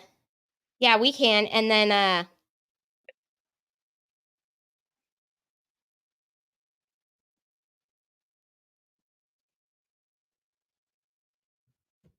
okay, we'll push play and then hope that my dad gets on. Okay. Conclude this hearing with the exception of that in-camera hearing. We end for today. And if as a result of that in-camera hearing that I learn that we need to reopen the evidence, then that's what I'll do. So to that end, I can give Mr. Bradley instructions that he's to report back if upon order of the court, but otherwise, Is there anything further the parties need from him today? Not from him, but I wanted to get those things. I know there's other housekeeping things and things we need to do. And based on the testimony, we do have another witness, Your Honor. It doesn't involve Mr. Bradley. Right. Requiring him to be here. Okay, so now the state does have another witness. I do. Okay. All right. In that instance, okay, Mr. Bradley, you can step down, sir. However, I'm giving you the order to stay in touch with your attorney, and then we're going to have to find a time to meet again and go into an in-camera session. Do you understand, sir? I do. Okay. All right. Thank you, sir. You can step down. Ms. Trevor, do you have a card for me? I do, Your Honor. Okay. At least I hope I do. Oh, look at that.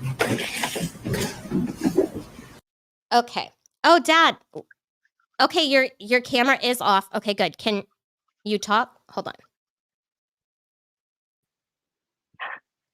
Hello? Can you hear me? Yes, you we hear can me? hear you. Yes, Okay, we can hear put it you. on. Okay, so tell us about why it's a complicated privilege question. Well, because it's almost like a privilege within a privilege, as I'm understanding his testimony, because he had conversations with Wade in the course of his representation of the divorce. And it's not clear what conversations they were having at the time, if it occurred, that Wade told him, hey, an employee's coming after you for assault. I mean, for all we know at this point, there may have been some discussion about whether Wade would represent him in that matter. I mean, who knows? Oh, This right. is the thing is, I believe that the judge is losing control of this proceeding, and he may be allowing these lawyers every break to try to get some evidence that they can make their flimsy, ridiculous case. It's costing the taxpayers an ungodly sum of money over something that really shouldn't even be happening, because even if Wade and Fani were having an affair, that in no way disqualifies her from, or him for that matter, from representing the state in this matter. The whole question really is whether Fani, was receiving some kind of monetary benefit for this association. There is no discussion about that today, or very little, very little. They're just trying to put in all this salacious crap to try to hide the ball from what's really going on, and that is they're desperately trying to stop this case from going to trial before their boss runs for office. I mean, that's all it is. Everybody knows that in this country. And this judge is doing a great job trying to keep everybody reined in, and he is really thoughtful. He has the best judicial demeanor I've seen on television for sure. And he's got a tough job, but he needs to start reining these guys in and keeping them focused on the ball, which is, was Fani Willis making any money off of her association with Wade? That's the only thing that could disqualify them. Okay. So it's a That's big waste of fascinating. time, all this other stuff. That's fascinating. Okay, so that's And that the guy real could point. have Was she easily left. making money? Yeah, let me tell you what. Here's the thing. Lawyers frequently leave money in their escrow account when they leave a firm. You know why? Because bills come in after they're gone, and their partners don't want to have to chase them down for the money. Okay. That happens all the time, whether an employee is trying to sue the firm or not. The fact that an employee might be suing the firm is another reason to leave money in there to at least pay your insurance deductible, which every lawyer has when they get sued. They got to pony up some money. But, they didn't go into that because I think that Bradley thought that entire area was privileged, which it may be. Who knows? Because we don't know the substance of all of it. Okay. All right. So Well, thank you.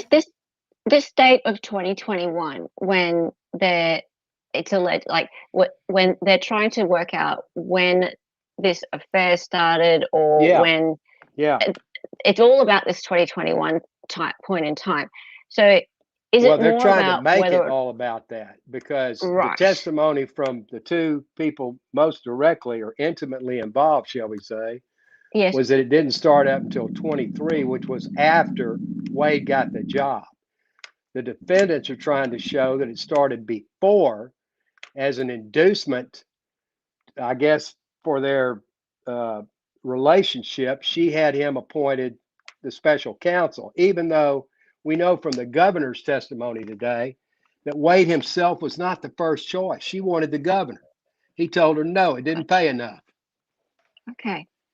So that's, I mean, they're just trying to hide the ball with this other salacious information. There's a good chance that Fani Willis could have, that Fani Willis would never have to answer those questions yesterday. I think the judge was about to deny the defense the right to question her. It's very unusual for a district attorney to be questioned in a manner like she was yesterday. Yes. But she claimed she wanted to tell her story, so she was not dodging the subpoena. She was going to let it roll, and she did. Interesting. So cool. Thank you so much. Wow. All right. Thank you, Dad. That puts a I whole can tell you different one spin on thing. it. Here's the difference Thank between you. federal and state court. In federal court, this hearing would have taken 20 minutes. Right. State 'Cause they courts just just wouldn't go put up with on it. and on and on. That's because state judges don't have nearly the power. Yeah. Fantastic. Thank Let's you. see what is Okay. that. Are they finished talking? Is this it? I don't know. I'm going to push play.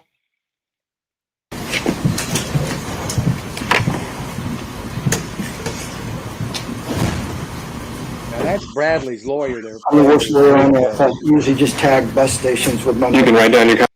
What'd you say, Dad? I said, I think that's Bradley's lawyer that was playing with his briefcase there, or his pad or whatever. Yeah.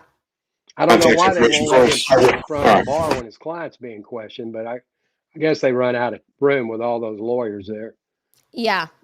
Too many pigs at so the many trough. of them. Yeah. Yeah. Ms. Merchant, do you have any further witnesses? No, Judge. Okay. Your Honor, on the issue of the Bill Selinsky, 1006 versus 611, we're not going to call him. We think the chart, the foundation of the source of the chart is sufficiently in evidence, and we can just use the chart during argument under 611 democracy. Okay. And any objection to this entry as a demonstrative, Ms. Cross? No, Your Honor, given the parameters we discussed earlier. Okay. Can we go ahead and mark that an exhibit and make it part of the record in advance of argument, since I don't know when we're going to be able to have that scheduled. Dad? Yeah. It looks like there's 20 more minutes. They have one more witness. So if you want to go, you can go, or you can stay, whatever. No, I'm gonna stay. I got things Okay, to cool. do while I'm sitting here watching. Okay, awesome. I think this would be Defense Exhibit 28. Let me go down the order just so we're staying organized. Ms. Merchant does not have any further witness. Excuse me. Ms. Merchant, on behalf of Mr. Roman, has no further evidence. Mr. Saydown. Your Honor, we are in the process of the court will allow us to obtain certain phone records, and we'd like the records kept open for the introduction of those phone records. We have them in draft. We have them informally. We do not have certification. And they would deal with. Remember, I asked Mr. Wade about certain activity down in Hapeville during the time period. It deals with that specific time period. So we're talking about February to March of 2021 to November 1st. And is it your intention that you would want to introduce these solely as an exhibit, or you think that this should reopen and bring us back for an entirely new evidentiary day with witnesses? I think what we would want to, if what we believe is there, based on our preliminary research, is there, we'd like to reopen and be able to introduce the records and someone to explain what it is. We certainly, I'm sorry, were you finished, Mr. Saydown? I believe so. All right. The state would certainly have an objection to that. This hearing has been set. We haven't seen the records. I don't know if I have any objection to what they are, but the date has been set for quite a while. We object to leaving the evidence open for any purpose. Okay. And Mr. Saydown, when did you first go about trying to obtain these records? I know it's also the Delta records. As soon as we got a hearing date and the state's response, so what happened was when the state responded, I think it was February 9th, and admitted to the relationship, but put parameters on the timing. I sent some needs in response to that, so that was February 9th. Problem is, Delta, AT&T, all these folks aren't super fast about that. And so I know Delta, we're also waiting, I wanted to remind the board, waiting for those records to be completed. And AT&T actually emailed me these phone records yesterday morning on the way to court. Okay. All right. Any further exhibits that are self-authenticating? If counsel are able to provide those, obviously serve those on opposing counsel, and then before sending them over to us, let us know whether they would be tendered with or without objection, just purely on authentication or hearsay issues or relevance. We can make those part of the record, and I'll reserve whether this reopens a full hearing format, but the exhibits themselves I'm willing to have come into the part of the record, but there will be a cutoff point very soon as we schedule argument. All right. Any other evidence, Mr. Seda, then? No, Your Honor. So that would be cell records. Mr. Stockton, any evidence? All right. Mr. Durham, if you're still with us. No, Your Honor. All right. Mr. McDougald. Certified copies I mentioned to Your Honor yesterday, Your Honor. Okay. And why don't you lay those out for the record? That PA is pretty. The die.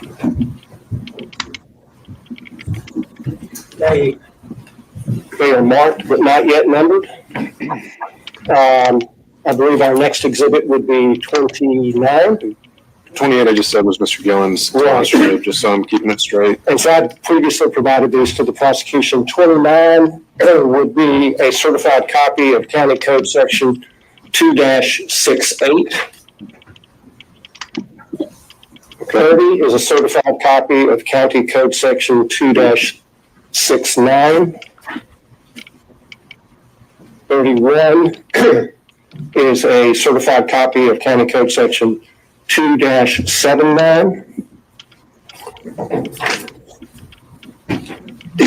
32 is certified copy of County Code Section 10-114. 33 is a certified copy of County Code Section 10-115. 34 is a certified copy of County Code Section 102-460. This lawyer is wasting time. The court is required to take judicial notice of all laws, ordinances, and regulations. It's worthless to put them into evidence. The judge, all he's got to do is look on the internet if he has a question. I can't believe he's letting this guy bill his client for this worthless exercise, but go ahead. Is your dad from South Carolina by any chance?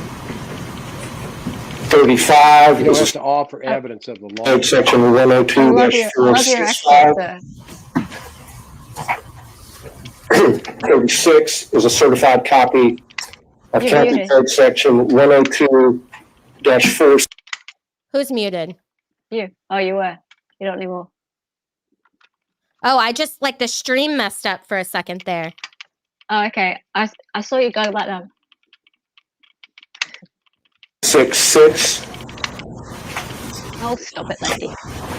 and 37 is a certified copy of a emergency motion by non-party deponent for protective order filed on behalf of D.A. Willis in the Wade divorce case. Okay. Ms. Cross, objection to defense exhibits 32 through 37. I object to their relevance, and I will take opposing counsel's representation that the pleading is complete and accurate as it was filed, and object to the relevance of that as well, but not the authentication. Okay. All right. We'll note the objection for the record, and we'll admit them for whatever work they do. So defense exhibits 32 through 37 are admitted.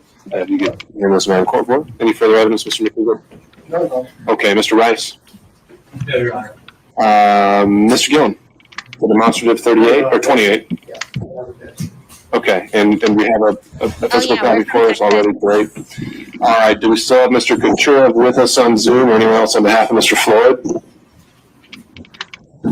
Is not on any longer? All right, I'm being informed that he dropped off Zoom, and so I'll make a finding that he voluntarily has absented himself from this hearing. Mr. Cromwell. No evidence. Okay.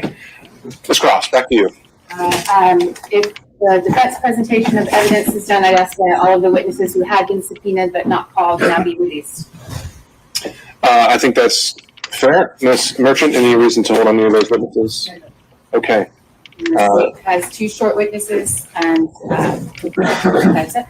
Okay, you may call your next witness, Ms. Cross. Next witness for the state is Austin Dabney. These witnesses are going to be Impeach. Impeach the testimony of Mr. Dabney? on collateral matter. We'll wait. Okay.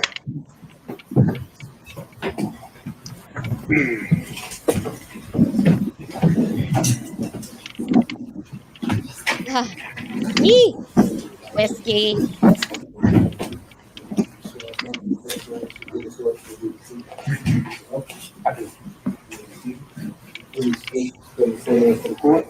Yes, my name is Austin Dabney. That's AustinDabney. Good afternoon, Mr. Dabney. Wow. I want to direct your attention. Well, first of all, how are you employed? Nasty dresser. I am employed right now. I have my own.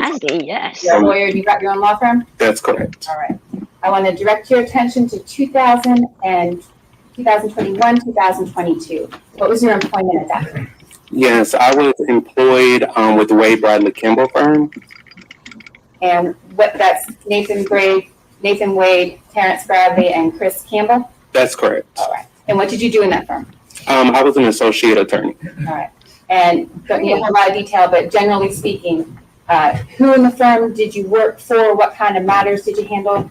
Well, I believe I worked for all of them equally. They would all give me tasks to do, which court dates to go to, what cases to work on.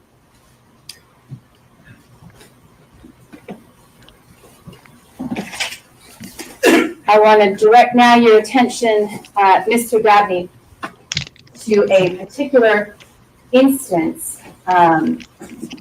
Did you have occasion at any time to go to a club with Mr. Bradley? Could you repeat the question? Yeah. Did you have any occasion to go to a club, a nightclub, or a bar situation with Mr. Bradley? Yes, I have. More than one time? More than one time, yes. The time that I'm going to direct your attention to, we spoke about a little earlier today. Do you recall any instance, Mr. Dabney, where Mr. Bradley, where you witnessed Mr. Bradley sexually assaulting him? No, I object to this. Okay. Specific instances. Sure. All right. How is this not extrinsic evidence in a collateral matter, Ms. Cross? Maybe ask a better question. Yeah. My question would be if this witness witnessed Mr. Bradley sexually assaulting another employee of the firm. Same subject matter. How is that not issue on a collateral matter for impeachment? I think it's not a collateral matter. Your Honor, the witness denied it. I think it is highly relevant. I think that it goes to the witness's credibility and his denial here this afternoon that he committed the assault. There's a witness I will proffer to the court who has firsthand knowledge and witnessed the event. And so I think that's highly relevant to both Mr. Bradley's credibility and to the proceedings that we've had for the last 2 days. I don't understand why they're trying to hurt Bradley. He didn't hurt them that much. I don't either. I guess it's so we don't weird. know. We don't know what his privilege information is that the judge is about to find out. And they do know. So Yeah.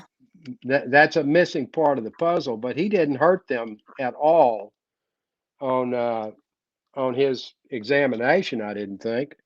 Right. This is very strange. Yeah. Bradley, they have to live with whatever answer he gave. They can't have a sub-trial. Right online? Some people are saying this is a delaying tactic. This whole thing, like this whole Of hearing. course it is. Of course it is. Right. Because if they can knock this DA out They knock out her and her whole office, and they got to go find another DA to get up on the file, which will take months, if not years. Right. If they decide to prosecute, they may decide, no, we don't want to prosecute. So the Okay. stakes are very high. And yes, got they you. do want to delay every chance they get. That's always true of a good defense lawyer, isn't it, baby? Yeah, of course. I'm sorry, madam, ma'am. Okay. Let me be So, more okay, that professional. makes sense. So maybe that's why you'd be bringing all this extra stuff in. Oh, Make yeah. this whole hearing last longer. That's right. Every Yeah. hour you get is an hour farther away from the defendant facing justice. Yeah. Okay. A reset, what is it? A reset is as good as an acquittal for as long as you can get it. That's right. Yeah. So like a continuation. Yeah. Ms. Cross, under 608, I don't see how this isn't well beyond the core facts of issue. I think you confronted with him. I think he answered them as he saw fit. An argument can be made as a result, but to go down a whole mini trial on whether he did or did not do this and circumstances that was in the firm, I don't see how that gets past 608. The judge is right. Disagree and defer my objection. About He's what? right about this. They don't need to go into this other matter. They can use that to cross-examine Bradley if they need to talk to him again. But they don't want to go off into this. No. And I put a proper on the record, not a detailed one, but that I think you already have. I'd like to, with the court's permission, I'd like to make it clear that the sexual assault I'm referring to, it was the same employee that I asked Mr. Bradley about. I just wanted that to be clear. Okay. All right. Understood. Anything else that is relevant to this witness? Given the court's ruling, no. All right. Questions from defense counsel?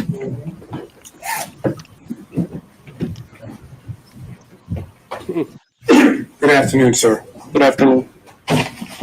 When did you start working at the law firm? I believe I started working, to my recollection, March 2021. Okay. And at that time, do I understand that there was what I would call a three-way partnership or sharing arrangement at the law firm? I'm not aware of any sharing arrangements that they had, but there was the Wade, Bradley, and Campbell law firm. Okay. And did you work in the law firm office on a daily basis? I did. And during the time period, you were there for the remainder of 2001? That is, you worked from March of 2001 at least to the end of 2001, correct? I didn't even have a bar license in 2001. I'm sorry, 2021, a little late. From March of 2021 to the end of 2021, correct? That's correct. Okay. During the time period that you were working at the law firm, did you see Fani Willis? During my time, could you repeat the In that question? time period between March of 2021 and November 1st of 2021, did you see Miss Willis? I may have recalled one instance where I saw her in passing. And when you saw her, was she at the law firm? That would be correct. And do you know who she went to visit? I do not know. You didn't see her go to Mr. Wade's office? I do not recall. Did you ever talk to Mr. Wade about Fani Willis?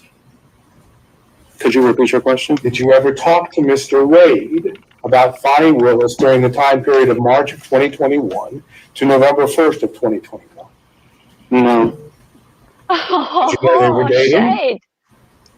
No, I did not. No. Did you see anything did you ever socialize with Mr. Wade? As far as being an employee, yes. Well, I don't know what that means exactly, but did you ever go out to eat with Mr. Wade? On occasion, he would take the office out to lunch.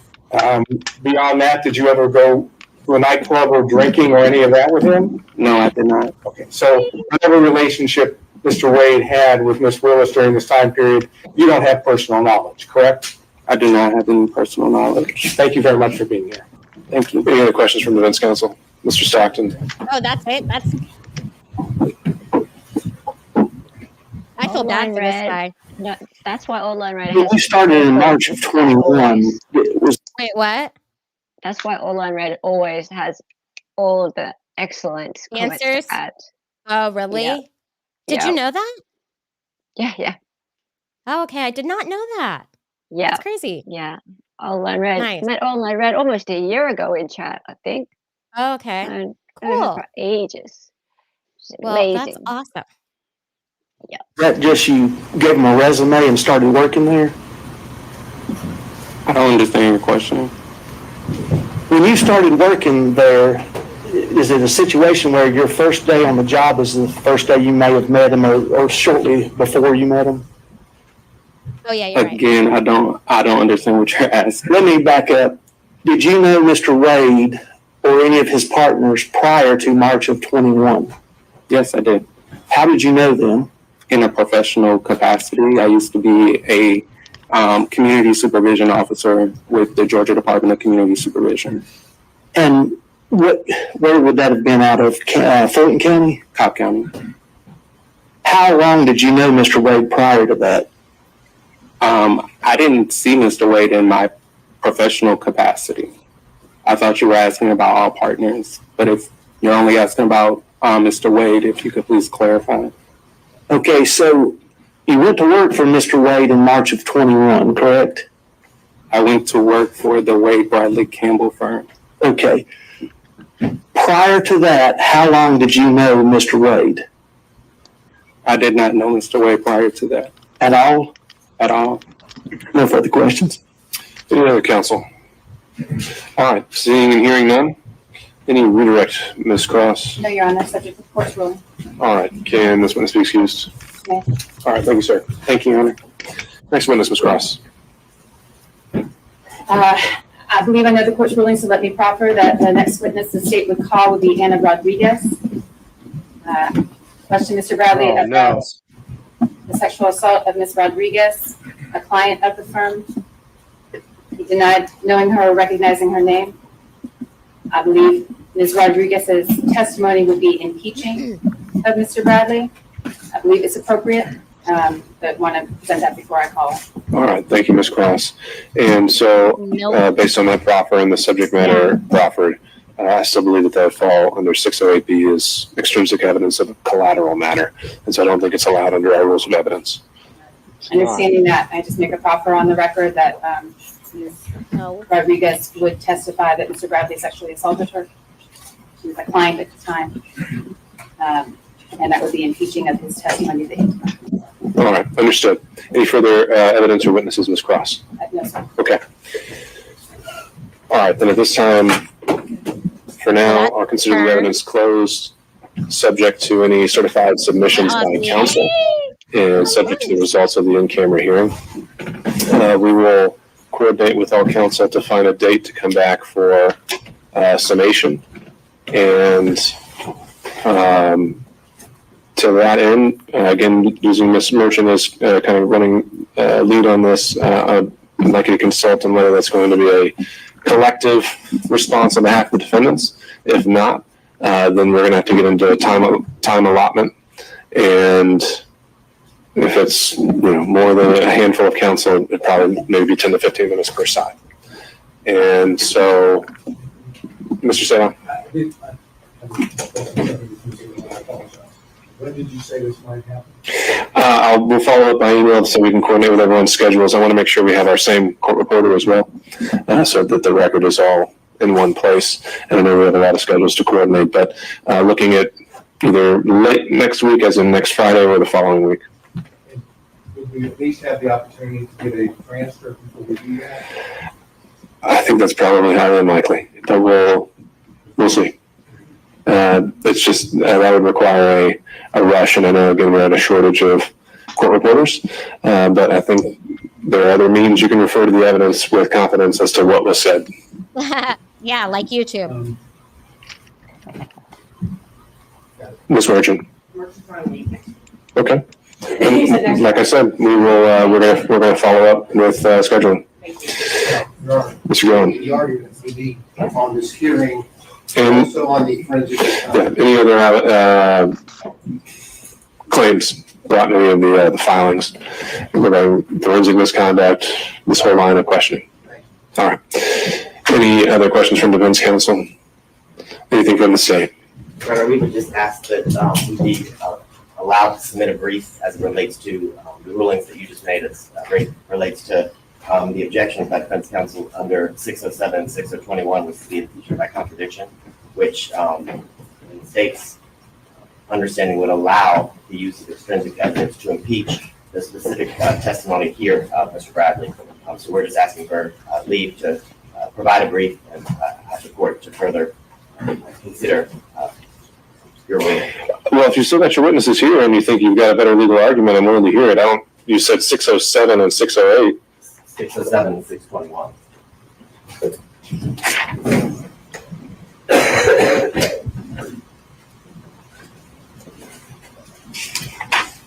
Okay, I see 621 and I see 608. And in both of those instances, they allow testimony that related to the testimony of another witness here, Mr. Bradley, that we can prove this is patently false, as he testified that he didn't commit a sexual assault and that he didn't pay off witnesses and things of that nature. okay, and how do you get around 608B's prohibition on extrinsic evidence of collateral matters? Both 607 and 621 allow the use of extrinsic evidence to specifically impeach facts known to be false. But if that held true, respectfully, that would mean that any time a witness denied something, you'd be able to, of a matter testified to, you'd be able to impeach with extrinsic evidence, and that's, respectfully, that's not. Well, here's what I'm fine with, Mr. Abadi. If you want to submit that brief on purely legal argument, you can, but I don't want to have this as a vehicle to essentially put forth an extended and long-winded proffer of what you expected the evidence to be. So if you think I've made a legal error on that point, feel free to brief it, and we can reopen the hearing if that's legally invalid. Okay? All right. Mr. Chopra, is your client still here? I believe so, Your Honor, but I'm sorry. That's fine. If he is still here, let's relocate to the jury room. Okay. We will be adjourned for today. Thank you all. Oh my gosh. Okay. Okay. Oh wait, I need to move this banner. Okay. So that is the end. Thank gosh. Any final comments? Big waste of time. Well, big waste of time. Entertaining to watch, I suppose. If you're just a trial watcher. Yeah. Yeah, the court's time was wasted, but in a criminal matter, you got to leave no stone unturned so the accused gets the fairest trial possible. Right. So the judge was very patient. He has great judicial demeanor. That man is really good. Georgia is so lucky to have a judge like that. Don't you think so, McKinley? I mean, this guy's sharp. He actually cares about the rules of evidence and reads them.